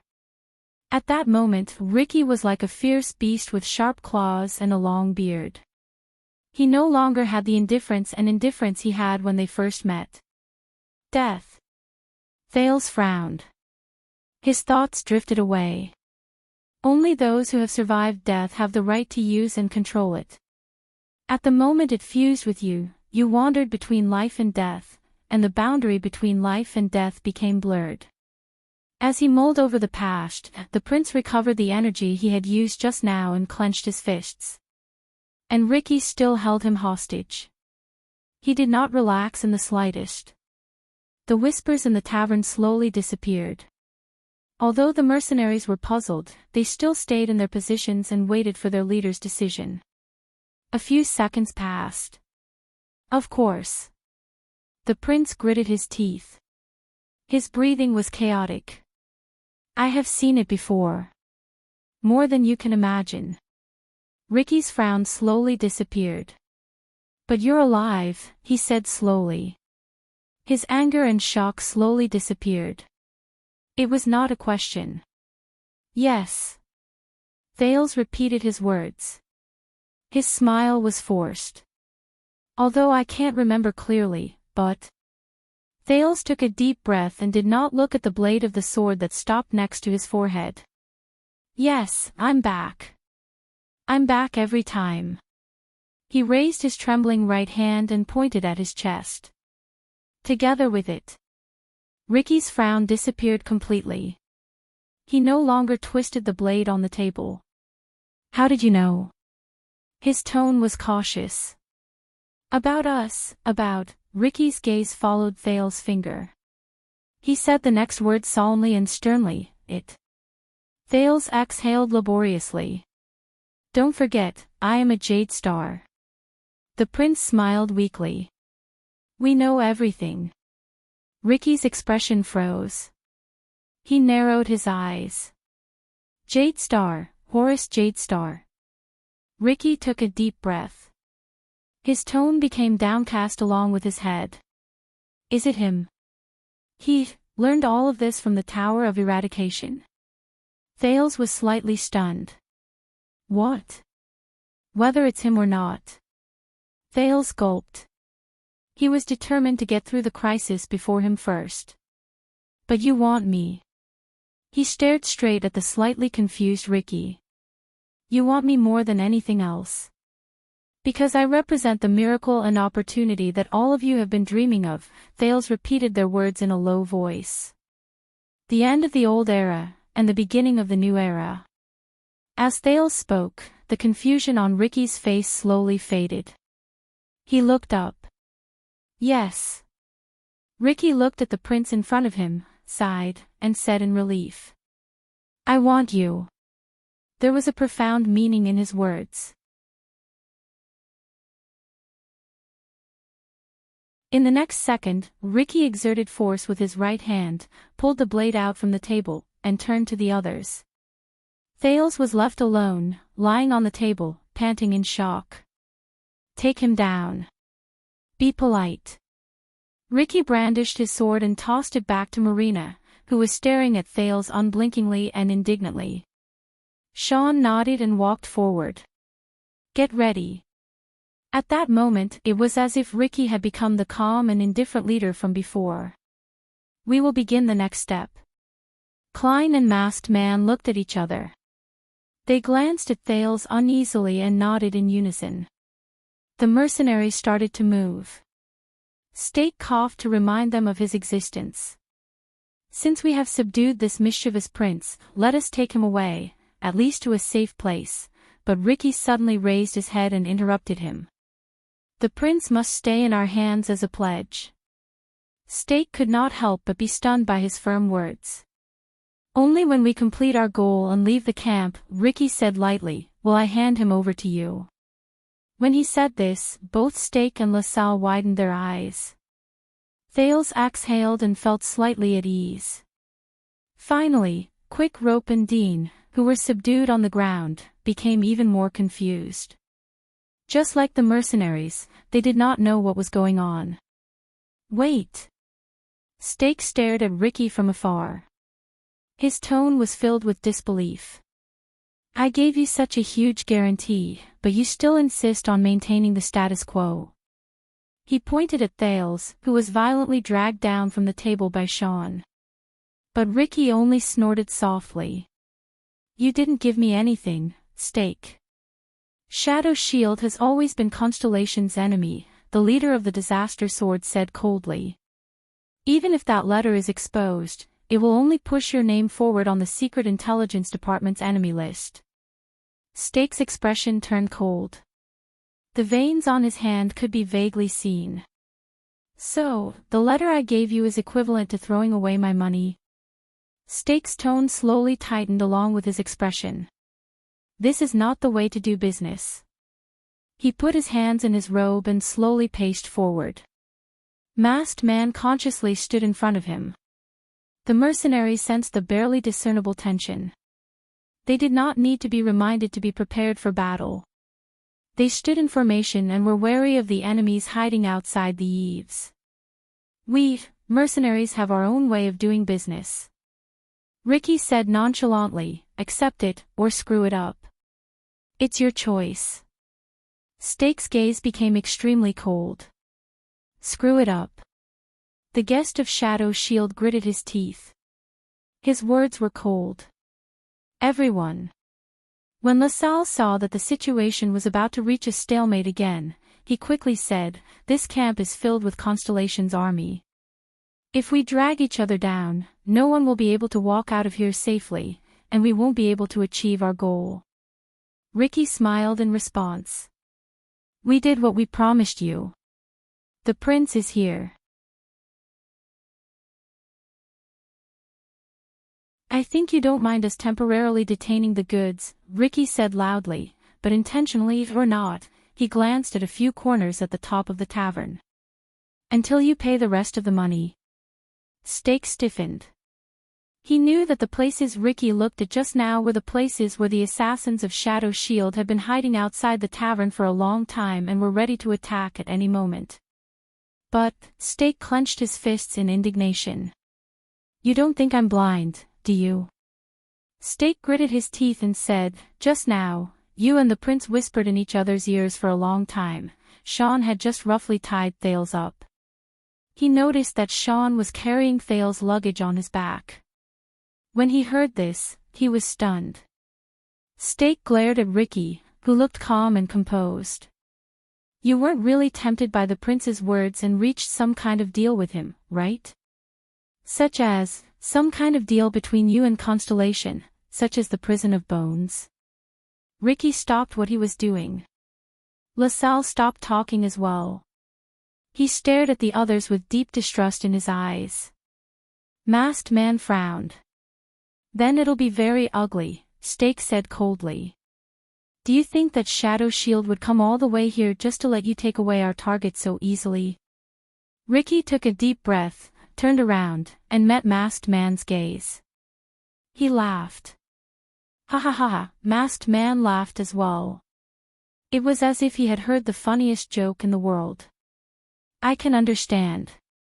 You gave us that letter, so you were very indignant.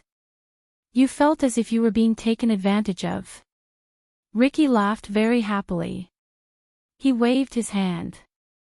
Are you still worried that we will judge the situation and turn around to collude with Constellation? Make all of you fall short of success. Steak's expression became more and more unpleasant. Ricky walked forward, moved past Masked Man, and arrived in front of Steak. But what I want to say is, Steak, just like you, we were destined to be enemies with Constellation a long time ago. Steak was slightly stunned. Ricky stared at him and said faintly, as a reward for your letter, and as a reward for your sincerity, with a calm expression, he crooked his finger behind him.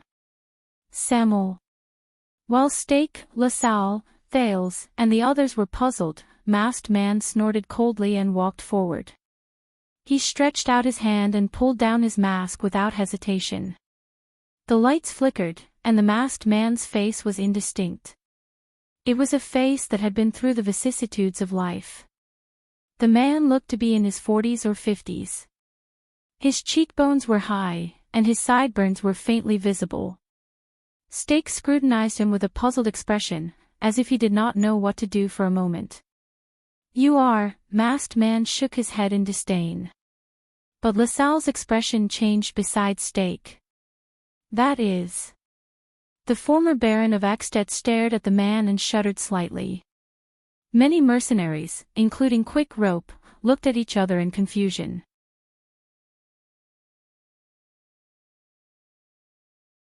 They were extremely puzzled.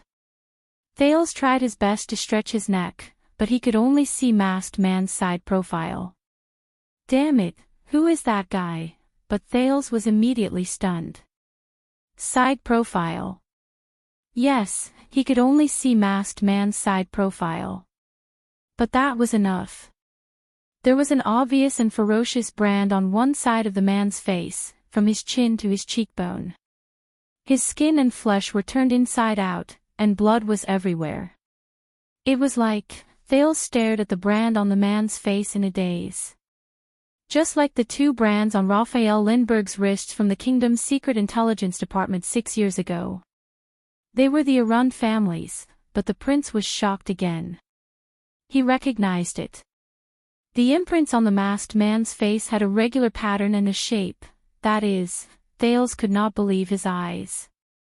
But Masked Man quickly spoke and ended Thales' doubts. This is the letters from the ancient empire. It represents the Jade Star royal family. It was branded a long time ago, he said coldly as he gently touched the ugly and terrifying brand on his face. Steak shuddered violently.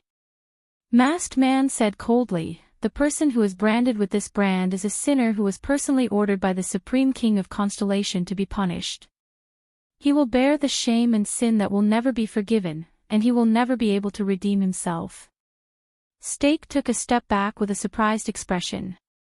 Ricky crossed his arms and sneered slightly. Klein looked as if he had known about this for a long time and was not surprised. Marino listened to Masked Man's confession with a complicated expression. Thales stared at the man named Samuel in a daze. He could not describe the feelings in his heart.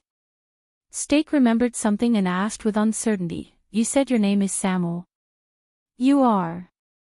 Samuel, who was no longer masked, snorted softly. "As you said, everyone has a past." Samuel turned around and faced the people in the tavern. "After the war 18 years ago, aside from all of you assassins who deserved to die, there was also a group of people in Eternal Star City who were sentenced to prison by the newly crowned King Kessel." Samuel slowly walked forward. His tone was cold. All of them were skilled, experienced, and powerful warriors who were born into nobility. They once made a glorious oath to protect the noblest descendants of the kingdom. Samuel turned his head abruptly and looked at Thales, causing the latter to be shocked. Under the illumination of the light, the brand on his face became even more obvious and terrifying. His gaze was very strange. He was clearly staring at Thales, but it was as if he was looking into the distance through a layer of water curtain. Samuel spoke slowly, but because of that failure and humiliation that the world knew about, they were wronged under the wrath of the new king. They were charged with grave crimes, and from then on, they could only waste their lives in the miserable underground.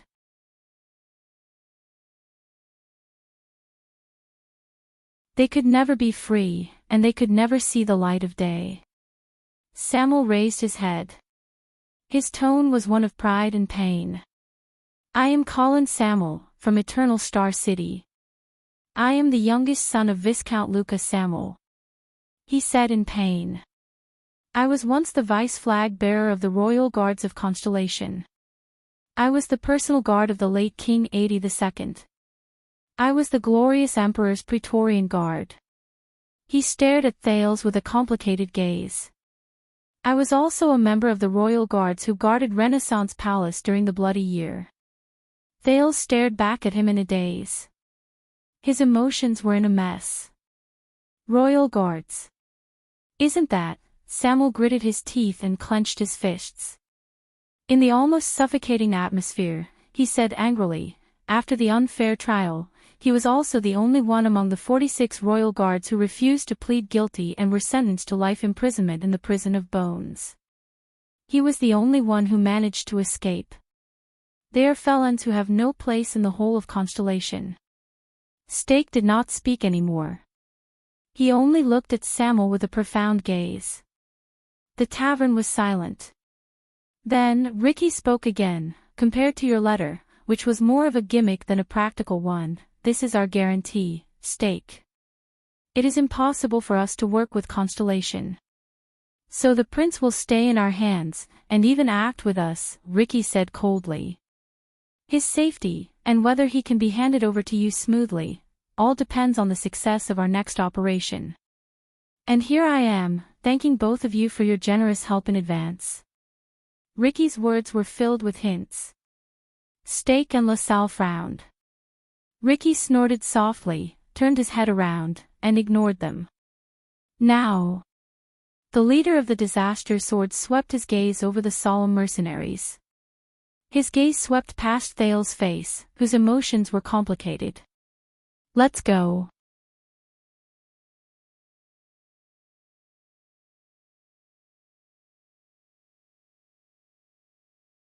Chapter 411. The west slanting moon shone faintly on an alley. Thales leaned against the wall in the alley and watched the blood whistle mercenaries, or rather, the Disaster Swords, skillfully lurking in the alley. They were silent but highly vigilant. He felt anxious. Damn it. After they left the tavern, they did spread out, but they were even more vigilant. "I can't find a chance like this." From planning to taking action, the disaster swords could be said to be swift and decisive. The Prince of Constellation, Quick Rope, and the others were escorted out of the tavern in a few minutes. They approached the prison of bones in an efficient and low-key manner. The efficiency of Shadow Shield, Disaster Swords, and LaSalle working together was not to be underestimated. Aside from them deliberately moving in groups to hide their tracks, they did not alert a single person along the way from my home to this place. Even the patrols they were supposed to run into had disappeared from their sights. But at that moment, what Thales was most worried about was not this. He was worried about one of the people guarding him, a certain swordswoman with an angry expression on her face. 8 or 9 years ago, when I returned to my hometown, there was also a local rascal who wanted to molest me. Marina rubbed her lips gently with one hand and pressed the hilt of her sword with the other. She leaned close to Thales' ear and whispered. Her words contained hatred that could not be ignored. Do you want to know what happened to him? No, not at all. But in the face of Marina, who was gnashing her teeth, Thales could only return an awkward smile filled with guilt and helplessness. Hey, I'm very sorry about what happened just now, but you're too good. That was the only way I could. Before he could finish speaking, a cold glare flashed in Marina's eyes. It made Thales, who was already in the wrong, freeze. His flattery did not work at all. God take pity on him. Be it in this life or his previous life, which had blurry memories, he had never done something like sexual harassment, which he despised and despised. However, just now, Thales lowered his head sorrowfully and avoided Marina's fierce gaze. His reputation in 2 lives was destroyed in one night. Marina snorted coldly and gently pulled out her sword. At that time, I placed the sword between that bastard's legs just like this. As goosebumps rose all over Thales' body, Marina lowered her weapon with a cold expression. Then, with a twist of my wrist. Fortunately, when Thales felt a chill at his crotch and was about to cry for help, a steady and gentle voice stopped him. Marina. I asked you to keep an eye on him, not to find a chance to kill him. Ricky's figure appeared at the entrance of the heavily guarded alley. He nodded slightly at his subordinates in the alley, his expression solemn. Restrain yourself. Marina frowned, but she still put away her sword under Thales' hopeful gaze.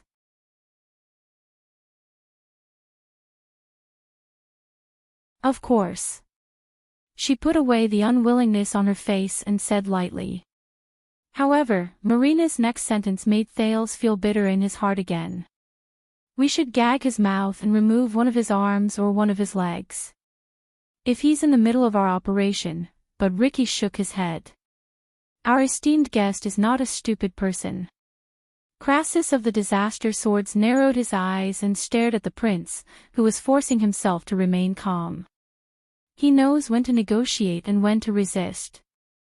He also knows who is his greatest support at this moment.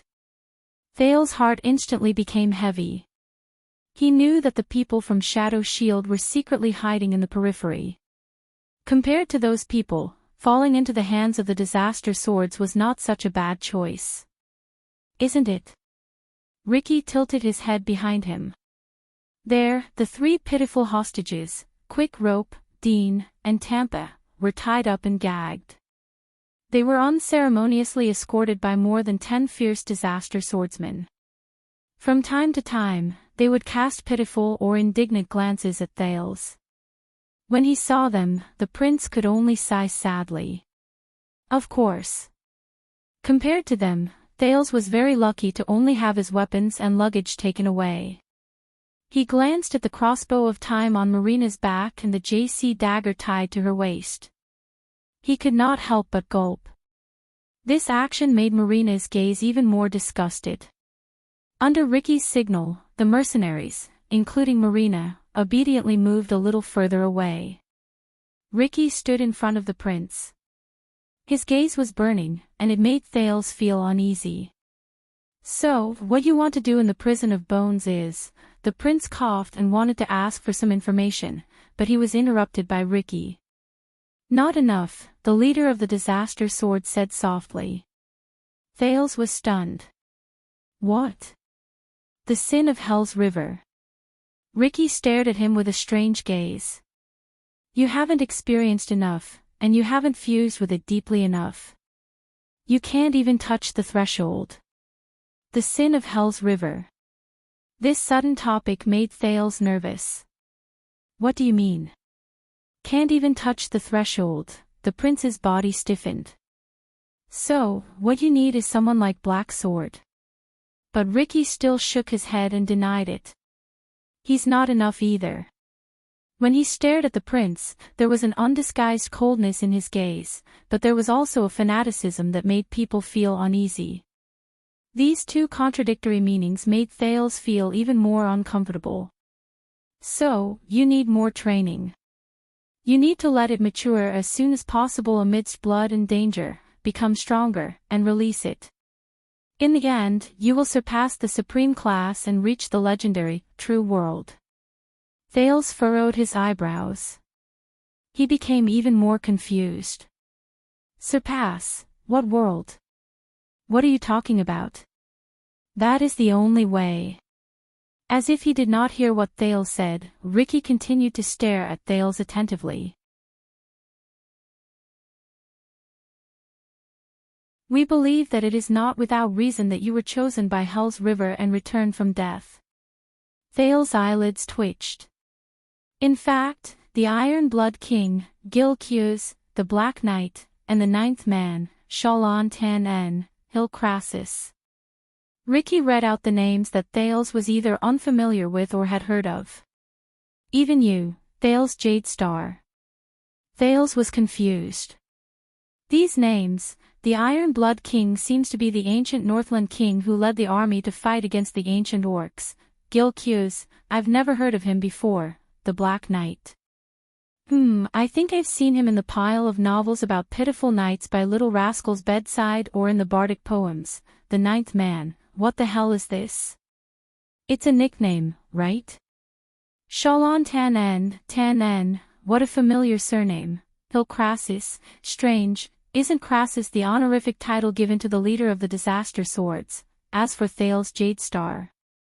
No, what about me? Damn it, if only I had a photographic memory like Saroma, who likes to flip through random books when she has nothing better to do.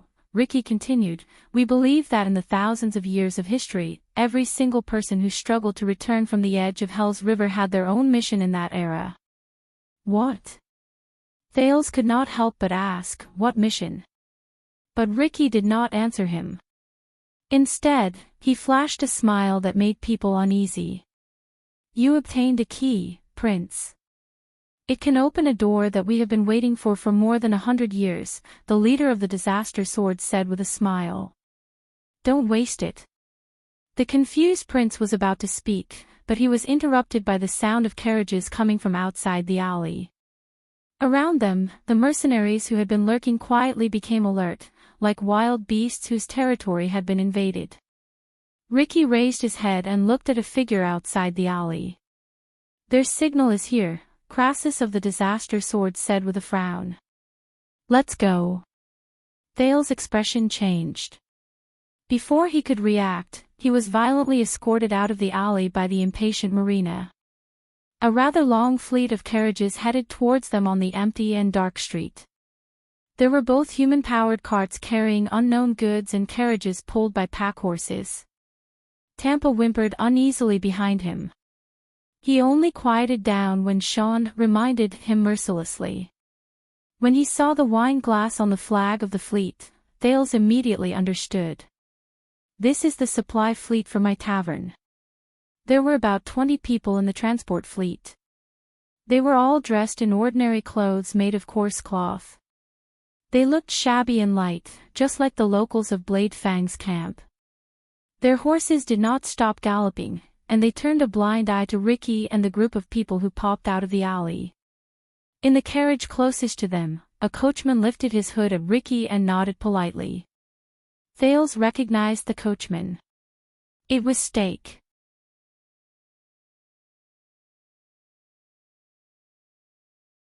Don't worry, the patrol team closest to us has already left. Stake sat in the driver's seat and smiled smugly at Ricky, who approached him. There were also 3 thieves who wanted to take advantage of the night to burgle, but they have already been dealt with. All the factors that could expose us for this trip, but Ricky did not pay attention to him. Instead, he looked at another person sitting beside Stake. Beside Stake, Samuel, the former royal guard of Constellation, snorted softly. Along the way. I have to say, they really have their ways. Samuel did not hide the disgust on his face, but he still nodded. Shadow shield. Stake lifted his hood in a smug manner.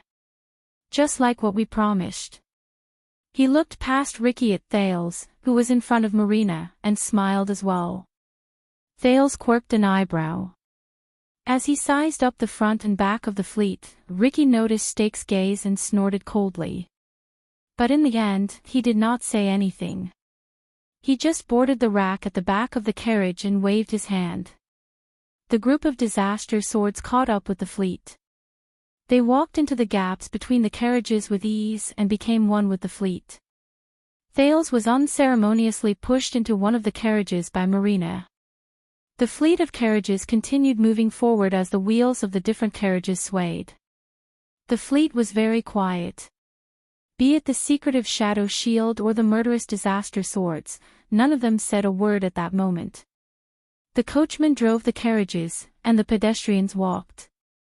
For a period of time, there was only the sound of hooves and wheels. The atmosphere was oppressive. Finally, amidst Thales' uneasy thoughts, a seemingly familiar building appeared in his shaky vision. It was a huge, bowl-shaped fortress with only a protruding arched entrance. The Prison of Bones.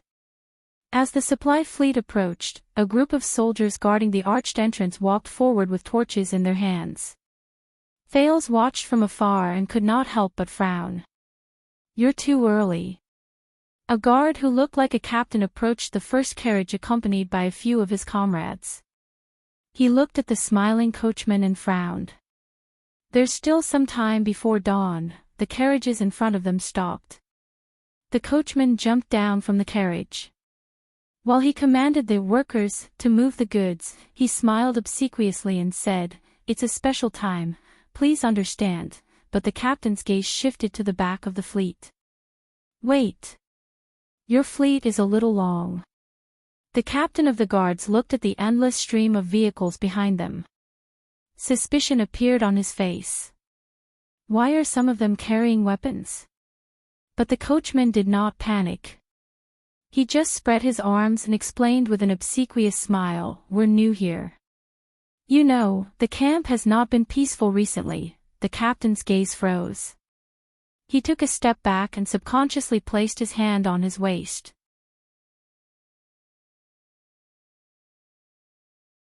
The 7 or 8 guards behind the captain also became alert. Thales clenched his fists as he watched from the side. He saw that the captain's armor had the emblem of the Stardust unit. Asterisk whoosh. Asterisk not peaceful, my foot. The captain of the guards, who noticed that something was off, drew his weapon without hesitation and said warily, "We don't need so many people to transport supplies." The expressions of the guards behind him changed. The coachman's face turned pale. He quickly waved his hand and explained, "No, that's because we're from Hell's River." The captain, who had a weapon in his hand, froze for a moment when he heard this. What from Hell's River? In the next second, a guard behind the captain suddenly took a step forward and hugged him from behind. Asterisk shick. Asterisk. The ferryman of Hell's River, the traitor behind the captain faintly finished the coachman's words. The captain's mouth was covered tightly. He twitched and widened his eyes in disbelief as he stared at the blood-stained blade that had been thrown out of his chest. Thales held his breath, but his mouth was covered by Marina, who was beside him. Before the rest of the guards could react to the sudden change, the coachman's body moved violently. He moved past the captain, who died with his eyes wide open, and arrived in front of the second guard. Under the latter's shocked gaze, he stabbed a dagger into his throat and nailed his screams between his chattering teeth. At the same time, 6 or 7 mysterious figures appeared from the darkness. A panic-stricken guard pulled out his weapon. He was just about to shout when a fellow behind him pressed down on his chin and skillfully slit his windpipe. In despair, he looked at his comrade beside him for help, but found that the latter's neck was strangled by an assassin who had appeared at some point in time. He stared back at him with a pained expression, and his hands clawed at his neck in vain.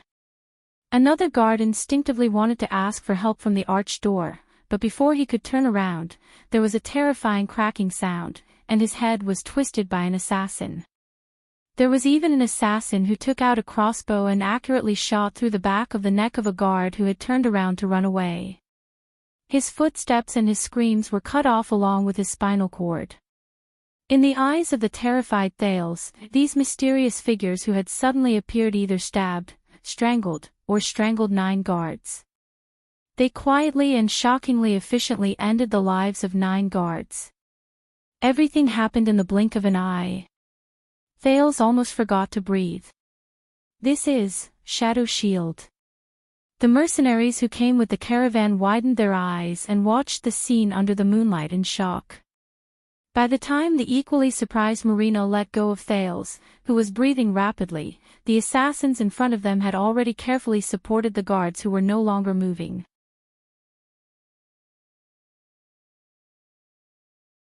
They skillfully caught the torches and weapons they dropped, dragged the corpses to a dark corner, and disappeared from everyone's sight. Soon, the area in front of the prison of bones became empty. The last trace of the Constellatiate soldiers also disappeared from the street. Only the barely discernible bloodstains on the ground told of what had just happened.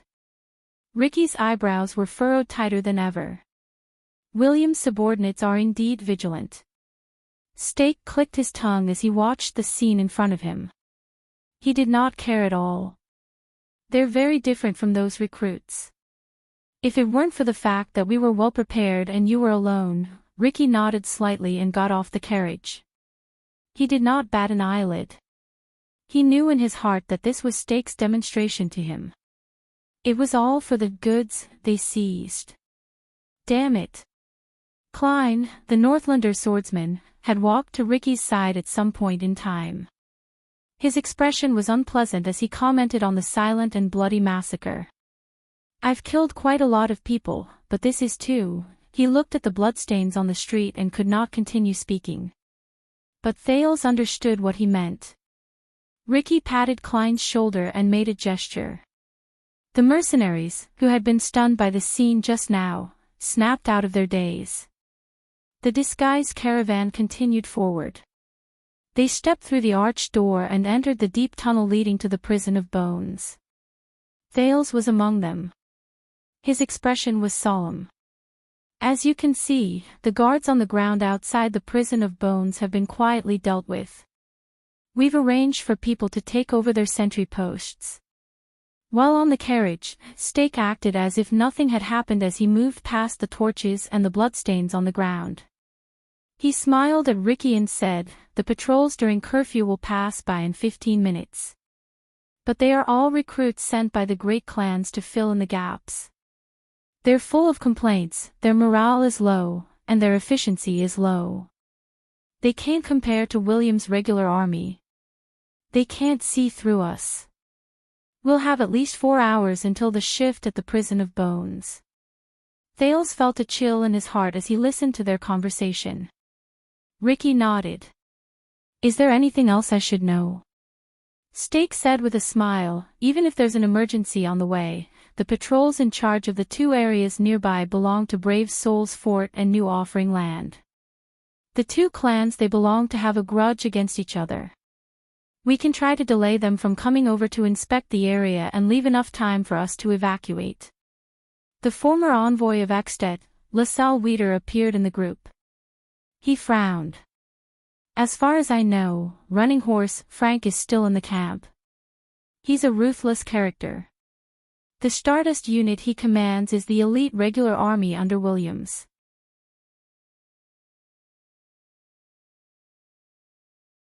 Their reactions are fast, their combat abilities are astonishing, and they know the camp like the back of their hand. Steak nodded with a smile. That's right. But right now, there are many nobles in Blade Fang's camp who are nobler than the bumpkin Frank. Don't expect a group of counts and viscounts to listen to his orders. It'll be good enough if they don't drag him down. Steak smiled slyly and said, and with some of our efforts, the recruits and regular army, the local nobles and the royal family, and the Blade Fang's camp, which is not under full command, will take much longer than usual for them to realize the problem, gather their forces, and rush over to provide reinforcements. LaSalle understood and nodded in approval. The Constellations gathered their forces and marched westward on a large scale. It might seem like they're showing off their might in the desert, but they're actually restraining themselves in the camp. You're really lucky. Samuel rubbed the brand on his face and snorted coldly. Why do you think we chose to come at this time, Northlander?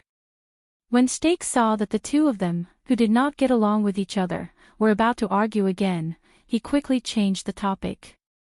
Steak coughed and said, and even if we reach the last step, we can still create a diversion and lure them away. Klein was puzzled. What? Steak smiled smugly. This is what the Ting family said. It means to distract their attention. Think about it, an accident happened in the prison of Bones, a noble who came from afar was assassinated, and a fire broke out in the military warehouse. If you're Frank, and you're the watchdog Williams left behind, which one would you deal with first?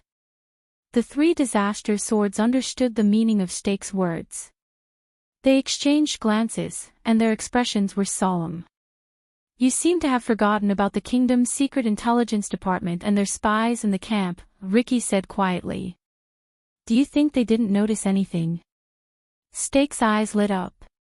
They might have noticed some clues, but they couldn't react in time. We released Bait a long time ago. A teenager who looks like the Prince of Constellation has recently appeared in the Tower of Eradication. Trust me, because of this news, the Secret Intelligence Department spies in Blade Fang's camp are busy traveling north.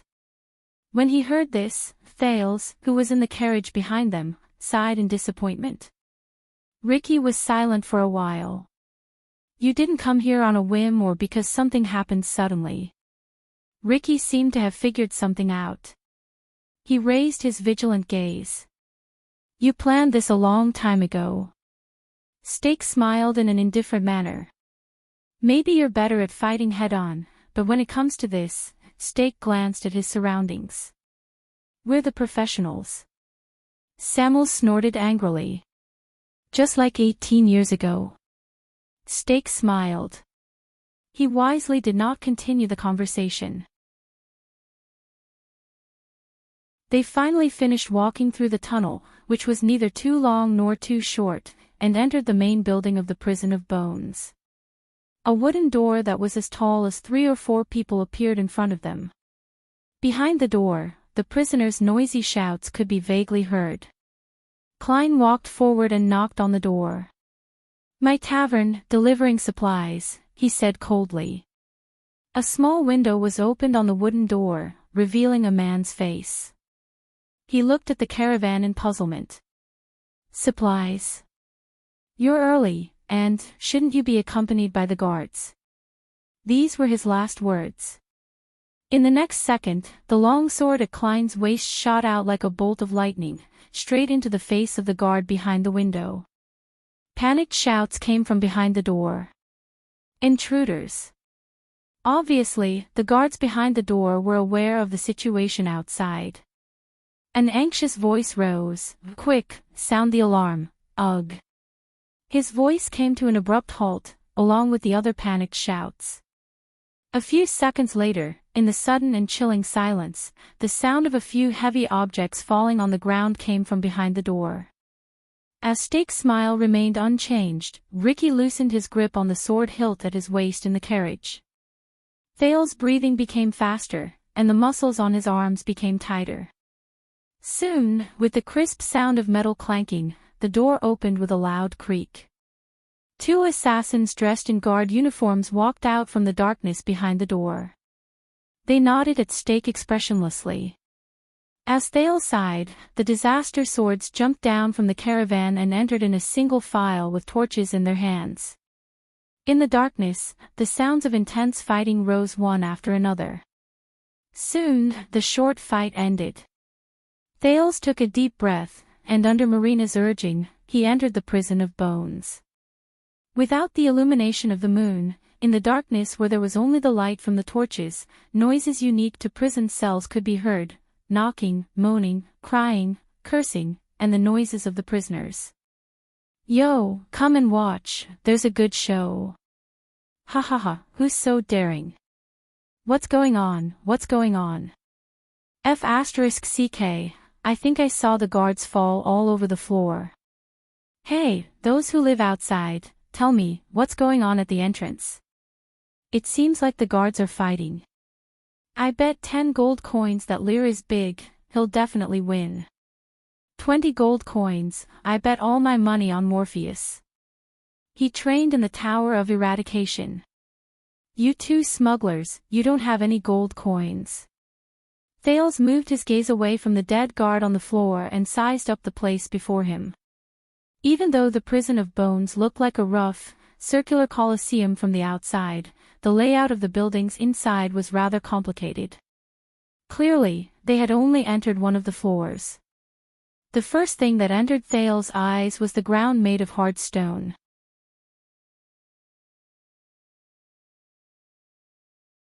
It was hard and rough, and there were a few torches stuck in the walls made of huge rocks for illumination. The low ceiling, the darkness in the passageways on both sides, and the incessant buzzing of the prisoners' shouts made Thales feel depressed and uncomfortable. The chaotic noises came from the arc-shaped passageways on the left and right sides where the torches could not illuminate. He could vaguely see many arms stretching out of the bars and shaking desperately. Damn it, I can't see clearly. Prison break. Someone must be trying to break the prison. Come on, there are people shouting about a prison break every week, can't you change the story? Prison break, help me out, can't you open a lock for me while you're at it? The disaster swords paid no attention to these voices. Under their command, they spread out in a well-trained manner and entered the darkness on both sides. Steak stopped moving and turned to Ricky. "We're in. Of course, there are bound to be some who slipped through the net. After all, the guards also have to patrol, but this is the only exit to the outside world. According to the information, there are quite a number of people locked up in each floor." Steak took out a torch and gestured to the left and right sides.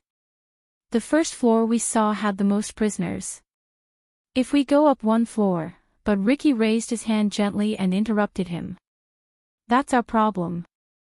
Steak was not annoyed even though he was rebuffed. Instead, his smile faded, and he still bowed in a friendly manner. A few minutes passed. The sounds of fighting came from the darkness, along with the fanatical shouts of the prisoners. After a while, as the sounds of fighting grew louder and louder, many disaster swords returned from the passageway on the right, one after another. The sharp-eyed Thales noticed that there were many newcomers in ragged clothes among them. They seemed to be prisoners of the prison of bones.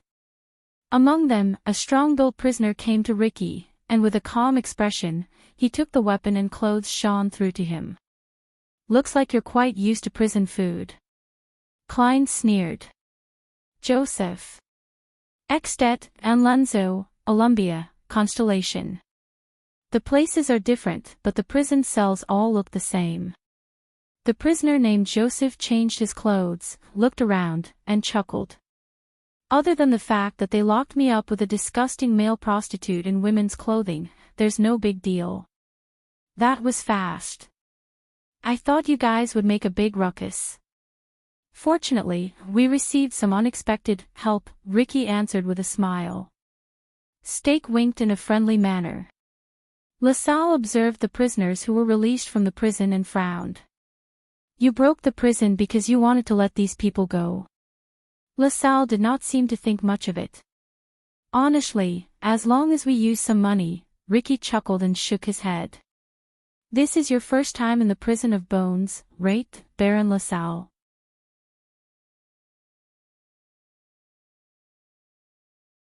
LaSalle was slightly startled. He narrowed his eyes and looked at Stake, who was beside him. The latter only smiled in resignation. In fact, the prison of bones has two parts. Ricky patted Joseph, who had just escaped from prison. He turned around and said to LaSalle, Baron, what you saw was only one of them, the so-called white prison. And the place we are going to. He looked at Joseph. Tell me, you found it. Joseph shrugged. He put away the weapon he had just obtained, took a torch, and walked into the darkness. Of course.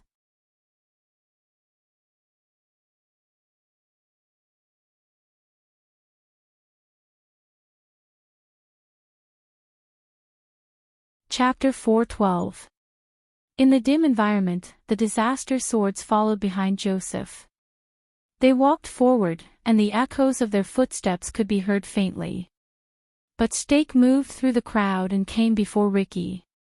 Wait. Stake looked at Thales, who was held hostage by Marina's side, in puzzlement. Are you going to take him down? You know that we can wait for you here, right? Thales frowned. He noticed that quite a number of mercenaries had surrounded them. Ricky turned his head and glanced at Stake. You did very well. You saved us a lot of trouble, Stake. He pressed down on Stake's shoulder. But I also know that the reason why you are so cooperative and spared no effort is because of the hostage in our hands. Stake's expression stiffened. That might not be the case in a different situation. Now, you can choose to go down with us, or stay here and wait for me. Ricky ignored Stake, who had an unpleasant expression on his face. He waved his hand and continued forward. Samuel walked past Stake and snorted in disdain. Thales, who was watching from the side, hoped that Stake would be firmer. But unfortunately, Stake still did not say anything. He only made a gesture and followed Ricky with a few assassins from Shadow Shield who were dressed inconspicuously. Just like that, Thales was escorted by a group of disaster swords and continued forward. As they went further and further away, the disaster swords spread out further. Quite a number of prisoners noticed this group of intruders. From time to time, patrolling guards ran into the invading disaster swords. Unfortunately, they were often outnumbered and died in battle after a fierce fight. The prison of bones gradually became restless. The chaos was beyond Thales' imagination. Young guard over there. Yes, it's you. Let me tell you, I've made a lot of money selling weapons over the past few years. Most of the money is what they didn't manage to find. As long as you let me out, I promise I'll give you. Hey, you're not guards. Damn it. What are you doing now? Wow, there's really someone trying to break out of the prison. Aw, this is great. Last time, the people who sneaked in to break out of the prison didn't even last 5 minutes before they were surrounded by the freaks. Williams chopped them up like firewood. This time, you have to work harder, you must last for 10 minutes. Let me out. I am a devout Dark Knight Temple priest. They can't lock me up here just because of my artistic works, with this group. Hey, my good friend, let's make a deal. I've been locked up here for 4 years and I'm going crazy. I'm not begging you to let me out. I'll be satisfied as long as you can transfer me to the female prison. Okay. Murder, la la la la. That's awesome. F***ck your father. Damn it, there are so many people soliciting customers on the street, why did you lock me in? Women's clothing. What's wrong with cross-dressing?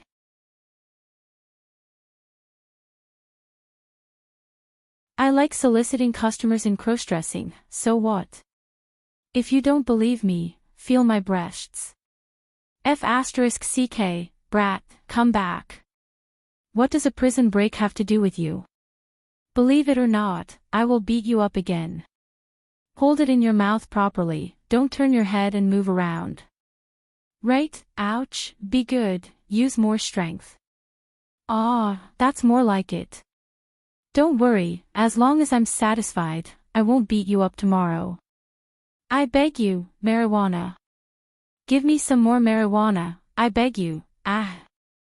If you don't give me the F*King marijuana, I'll bang my head against the wall and die here. I'm going to bang my head against the wall, I'm going to bang my head against the wall, look, I'm really going to bang my head against the wall. Damn it, look at me. What if I really bang my head against the wall and die? F*CK the Baron. F*CK the Stardust Unit. F*CK the Blade Fangs Camp. Believe it or not, when I get out, I will definitely tie up that B*TCH Williams and force him to wear women's clothing. Then, I will find 100 men and take turns to press him on the bed for 3 days and 3 nights, just like this. Oh no, I used too much strength, I'm bleeding. Hey, you over there, help me pass a message to my wife. She wrote a letter 3 years ago saying that she will bail me out of prison, but she still hasn't come. I will give you a reward. What the F*CK, what kind of place is this? The prince, who did not even dare to breathe loudly, followed beside Ricky. He cast a worried glance behind him. Quick Rope was still tied up. He was traumatized by this place, and he stared at the notorious prison cell with a terrified expression. Finally, under Joseph's lead, after they walked down a few flights of stairs, they arrived at an empty room without a cell. The room was very big, so big that it could accommodate 100 people. It was almost comparable to the banquet hall of the nobles. Even the noises of the prisoners seemed to have been shut behind them, and they could no longer be heard. But at the same time, Thales was acutely aware that the floor was paved with meticulously baked rock bricks, and the walls were also quite old. It was a stark contrast to the crude and dirty prison cells on the other floors. The design of the room was also very unique. There were 8 walls, which looked like an octagon. What was even stranger was that there were 4 narrow holes on the ground that looked like wells. It was dark inside.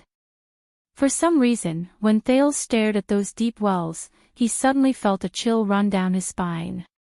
Strange. That's, Steak and LaSalle also noticed this. They sized up the place with some surprise. Even the disaster swords, including Klein and Samuel, seemed to have come here for the first time. Ricky glanced at his surroundings and stood in front of one of the mottled and dilapidated walls. Is this the place? Joseph nodded and pointed at something that looked like a well.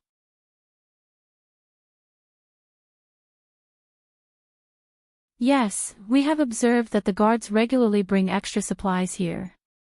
They must have placed their supplies here. Ricky crouched down and knocked on the well. Then, he picked up a stone and threw it in. He listened carefully.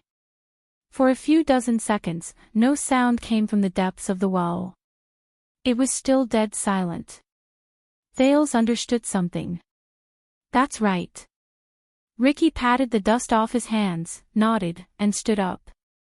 This is the place. As for the entrance.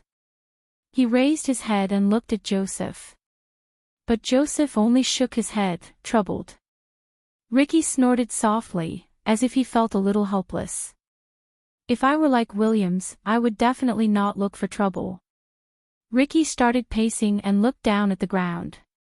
He muttered to himself, "There's no ladder here, which means that it must be somewhere that can be reached by standing." Steak's expression changed.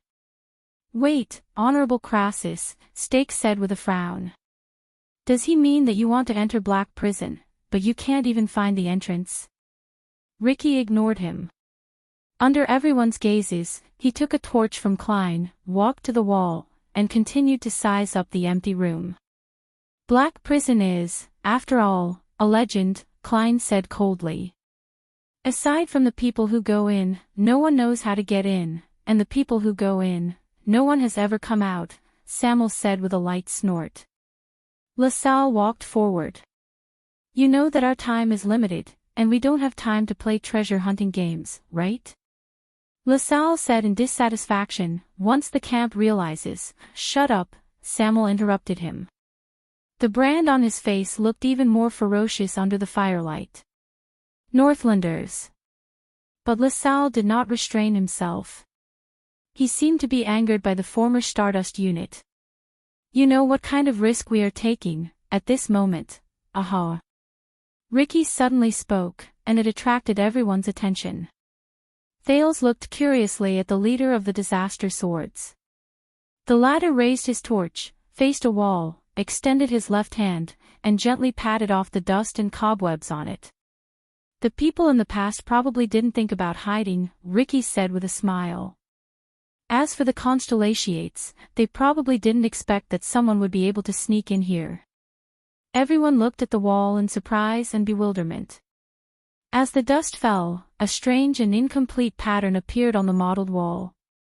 Under Ricky's wiping, the first thing that appeared was a triangle.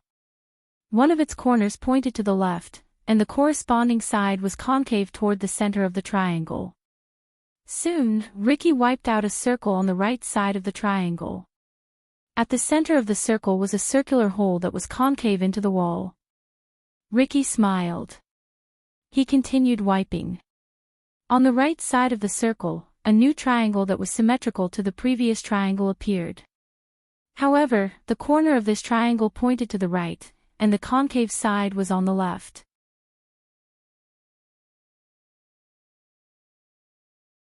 Ricky stood back and looked at the pattern in front of him with satisfaction, two irregular symmetrical triangles sandwiched between a circle. We found it. But many people, including LaSalle, were puzzled. What is this? An eye. Ricky pursed his lips. Thales stared at the pattern in a daze while he stood among the puzzled crowd. No one knew that the moment this pattern was wiped out, Thales' entire body froze.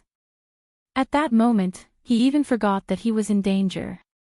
That's, Stake also stared at the pattern in puzzlement, but with his outstanding eyesight, he saw something else. Below this. Stake walked forward, extended his hand, and brushed away a line of dust at the bottom of the circle. It seems to be a sentence. Sure enough, under his palm, a line of strange words engraved on the wall appeared. But whether it was Stake, LaSalle, Klein, or Joseph, all of them looked at this line of words in confusion. I don't understand this sentence. LaSalle frowned. This emblem is strange enough. I've read about the coats of arms of the nobles in Constellation, but none of them match. And the words below are not even in the lingua franca. They don't seem like the language of the Empire that I know either. LaSalle, who felt uneasy, looked at Ricky with a solemn expression. Crassus, what is this place, the prison of bones? Ricky did not answer. Another voice sounded abruptly. The language of the ancient empire. Everyone turned their heads and looked at Samuel, who stood on the other side. The man with the brand on his face looked at the words under the pattern with a complicated expression. This is the purest language of the ancient empire. It is a language passed down from the ancient chauvinistic kingdom, not the modern language of the empire mixed with the lingua franca. It is said that it was created by the first group of ancient humans under the guidance of the ancient elves. The grammar is complicated and difficult to understand. Samuel walked forward slowly. The disaster swords beside him made way for him. No one uses it now. Even among the nobles of Constellation, there are few who know it. LaSalle and Stake turned their heads in surprise and looked at the unfamiliar words again. Samuel extended his hand with a dazed expression, as if he was reminiscing about something. Aside from the elves of all races, only a few archaeologists and historians in Dragon Kiss Academy understand it. I don't know these words, but I remember the root of the word. He touched one of the words with his finger. When I was young, my father asked the old scholar to introduce me to some of the words so that I could enter Renaissance Palace and be selected as the royal guards. Samuel's expression became gloomy. The root of the word is probably in total or whole. Everyone listened quietly to the words of the former flag bearer of the Royal Guards. Except for one person. Omniscient. A teenager's voice rose faintly in the crowd.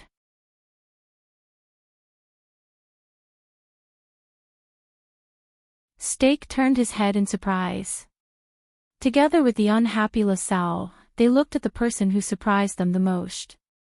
Klein and Joseph cast their leader a questioning look, but Ricky also raised his eyebrows. Even Quick Rope, who was tied up, widened his eyes. Omniscient or omniscient? Thales sighed and walked past Marina, who was staring at him with a frown. He walked forward slowly and stared at the words in a daze. This is the meaning of the word. At that moment, Samuel looked at Thales with an incredibly complicated gaze. A second later, Samuel sighed, lowered his head, and said, "Of course, as a descendant of the imperial family, the Jade Star royal family must learn the ancient language of the Empire." Thales shook his head. "I didn't learn it very well. Except for the first few months, I basically learned it by myself." The Prince of Constellation looked at the words with a solemn expression. "But if I only look at the words, I think the meaning of this sentence is probably," Thales said softly, "towards omniscience." Everyone quieted down and mulled over the meaning of this sentence. Towards omniscience. Thales slowly raised his head in the quiet environment and stared at the pattern that resembled an eye. He felt as if he was staring into another person's eyes. This made him very uneasy.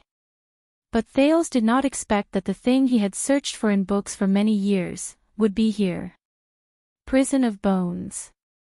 This eye.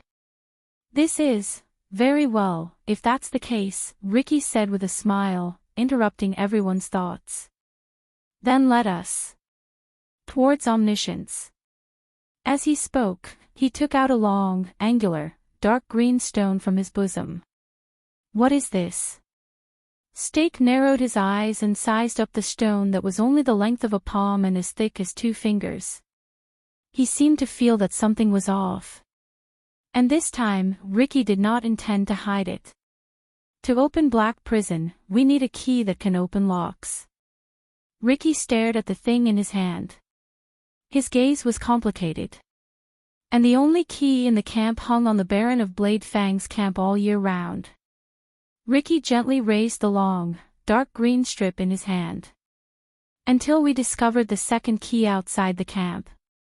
LaSalle asked in puzzlement, "Key?" Ricky did not speak anymore.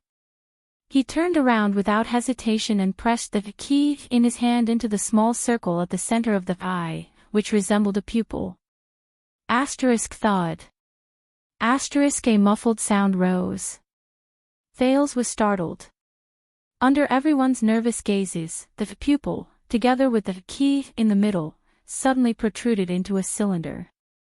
Duh. Ricky smiled. Bull aside. He faced everyone. Black Prison must be underground. Perhaps you want to move back a little and leave an empty space. In the empty room, everyone quickly moved back until they were against the wall behind them. In the next second, Ricky tentatively grabbed the protruding cylinder and slowly twisted it.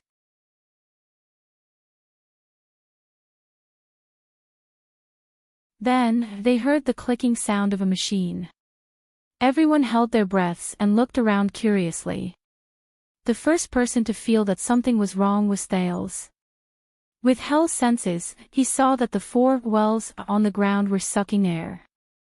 No, it's the air that's moving inside. This is, while Thales was still in shock and bewilderment, a barely discernible sound came from underground. Asterisk rumble, asterisk it trembled slightly. Everyone was shocked. They stared at the floor tiles in the room. Asterisk rumble, asterisk but they were wrong. It was not the ground that changed. It was the wall. Asterisk rumble, asterisk no. Samuel turned around and shouted angrily, "The wall. The wall is moving back." Thales subconsciously took a step forward and looked behind him anxiously like the others. Asterisk rumble, asterisk, as expected. It's the wall. The 8 walls were moving back at the same time. It looked as if the ground was expanding. Asterisk rumble, asterisk under everyone's dumbfounded expressions, the walls in the room were moving back at the same time. Gaps were exposed between different walls, and they kept growing. Fortunately, the unusual movement only lasted for about 10 seconds before it quieted down. The walls were no longer moving back. Thales looked at the walls moving back inexplicably in shock. He looked at the hollow gaps that were several meters long on the ground where they moved. Looking down from above, it looked as if the octagonal room had suddenly been pulled outwards. And the part that was pulled apart, Thales saw it. Those were not gaps, but layers of spiral stone stairs. With the center of the room as the center, they went downwards. He did not know where they led. When he thought of this, Thales subconsciously glanced at the sentence under the picture again. My God, LaSalle stared at the spiral stairs that suddenly appeared under his feet, dumbfounded. I might have heard that Constellation and Steel City are on good terms, and that their forging skills are excellent, but this is still. Stake stared at the sudden change in disbelief. He warily sized up the room that had become much larger. What is this place? Ricky smiled. Do you know why the prison of bones only has such a small number of guards to maintain basic operations, even though it is a prison for serious criminals?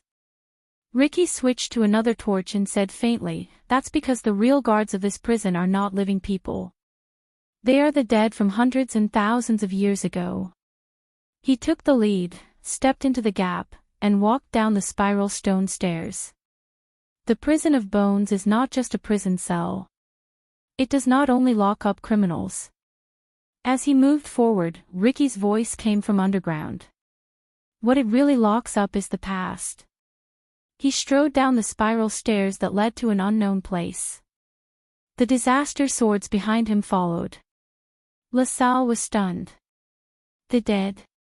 The former Baron of Ekstead immediately frowned and turned to Stake. Lock up the past. What does he mean?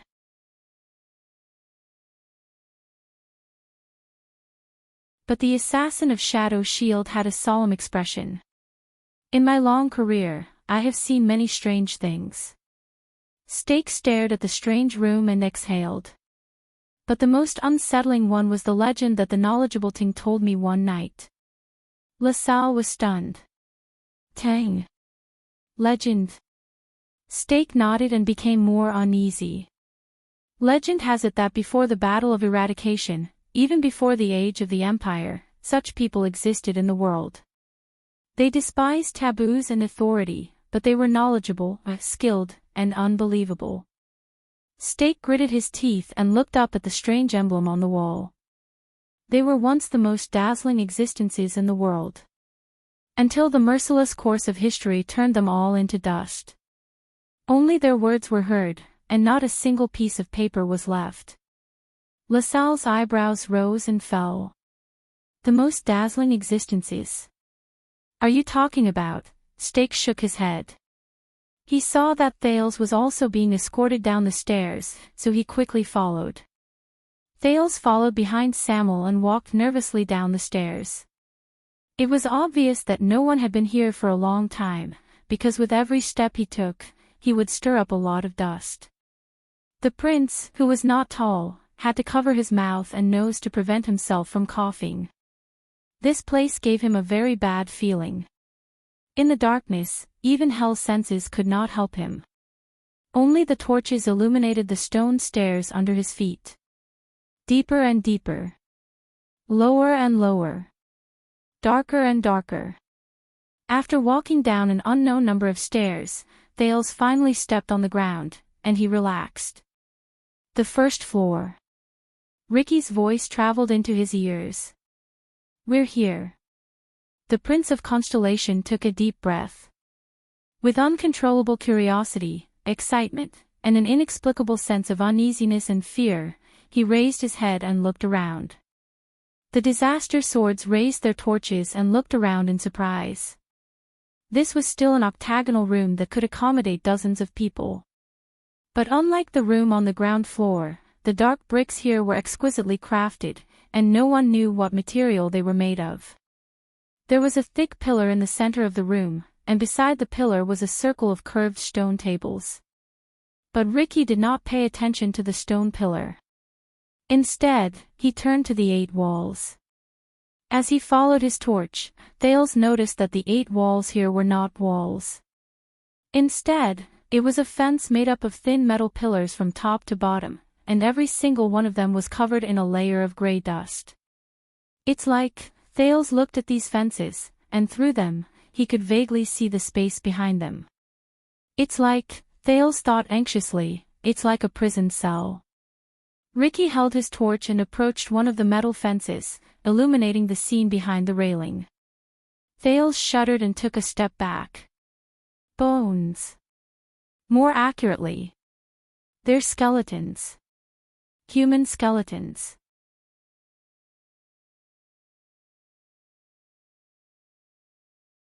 Ricky held his torch and spun around, illuminating the 8 wide prison cells. The ground behind each prison cell was covered with a thick layer of dried human skeletons. There were ribs, arms, legs, skulls, and many of the skeletons were covered with faded clothes that were also covered in dust. No one knew how long it had been. Samuel stood in front of Thales. He looked at the ancient skeletons, and his emotions surged. He subconsciously clenched his fists. It seems that there are no longer any living people in the first level. Ricky shook his head in resignation. Unfortunately, we still have to go down. LaSalle and Stake followed closely behind him, and they arrived at the prison cell of the first level. LaSalle saw his surroundings clearly, and his eyes widened. This is the prison of bones. Stake frowned. He did not seem to be able to say a word. Ricky snorted softly and waved his torch at his companions, who were equally surprised. Of course. Welcome to Black Prison, the true master of the prison of bones. Ricky walked to the pillar in the middle of the room, raised his torch, and illuminated the pattern on the pillar. It was another eye. It was the same emblem as the room on the ground. There was also a sentence in the language of the ancient empire under the eye. Towards omniscience. 1,000 years ago, this place had another name. The leader of the disaster swords looked at the emblem and sighed. The 4th Division of the Alchemy Tower, Confinement Research Institute. At that moment, Thales subconsciously gritted his teeth. Ricky turned around and looked at the skeletons in the 8 prison cells with a solemn expression. It is also in an unknown history. His next sentence made Thales widen his eyes. The first batch of anti-mystic equipment. You're tuning into the LoveLore Library YouTube channel. We're so grateful for your support, and don't forget to subscribe to join us on this incredible journey through captivating stories. Your generosity through donations truly makes a world of difference, as it's the primary source of revenue that allows me to expand and enhance this channel for you. Thank you from the bottom of my heart for being a part of this adventure.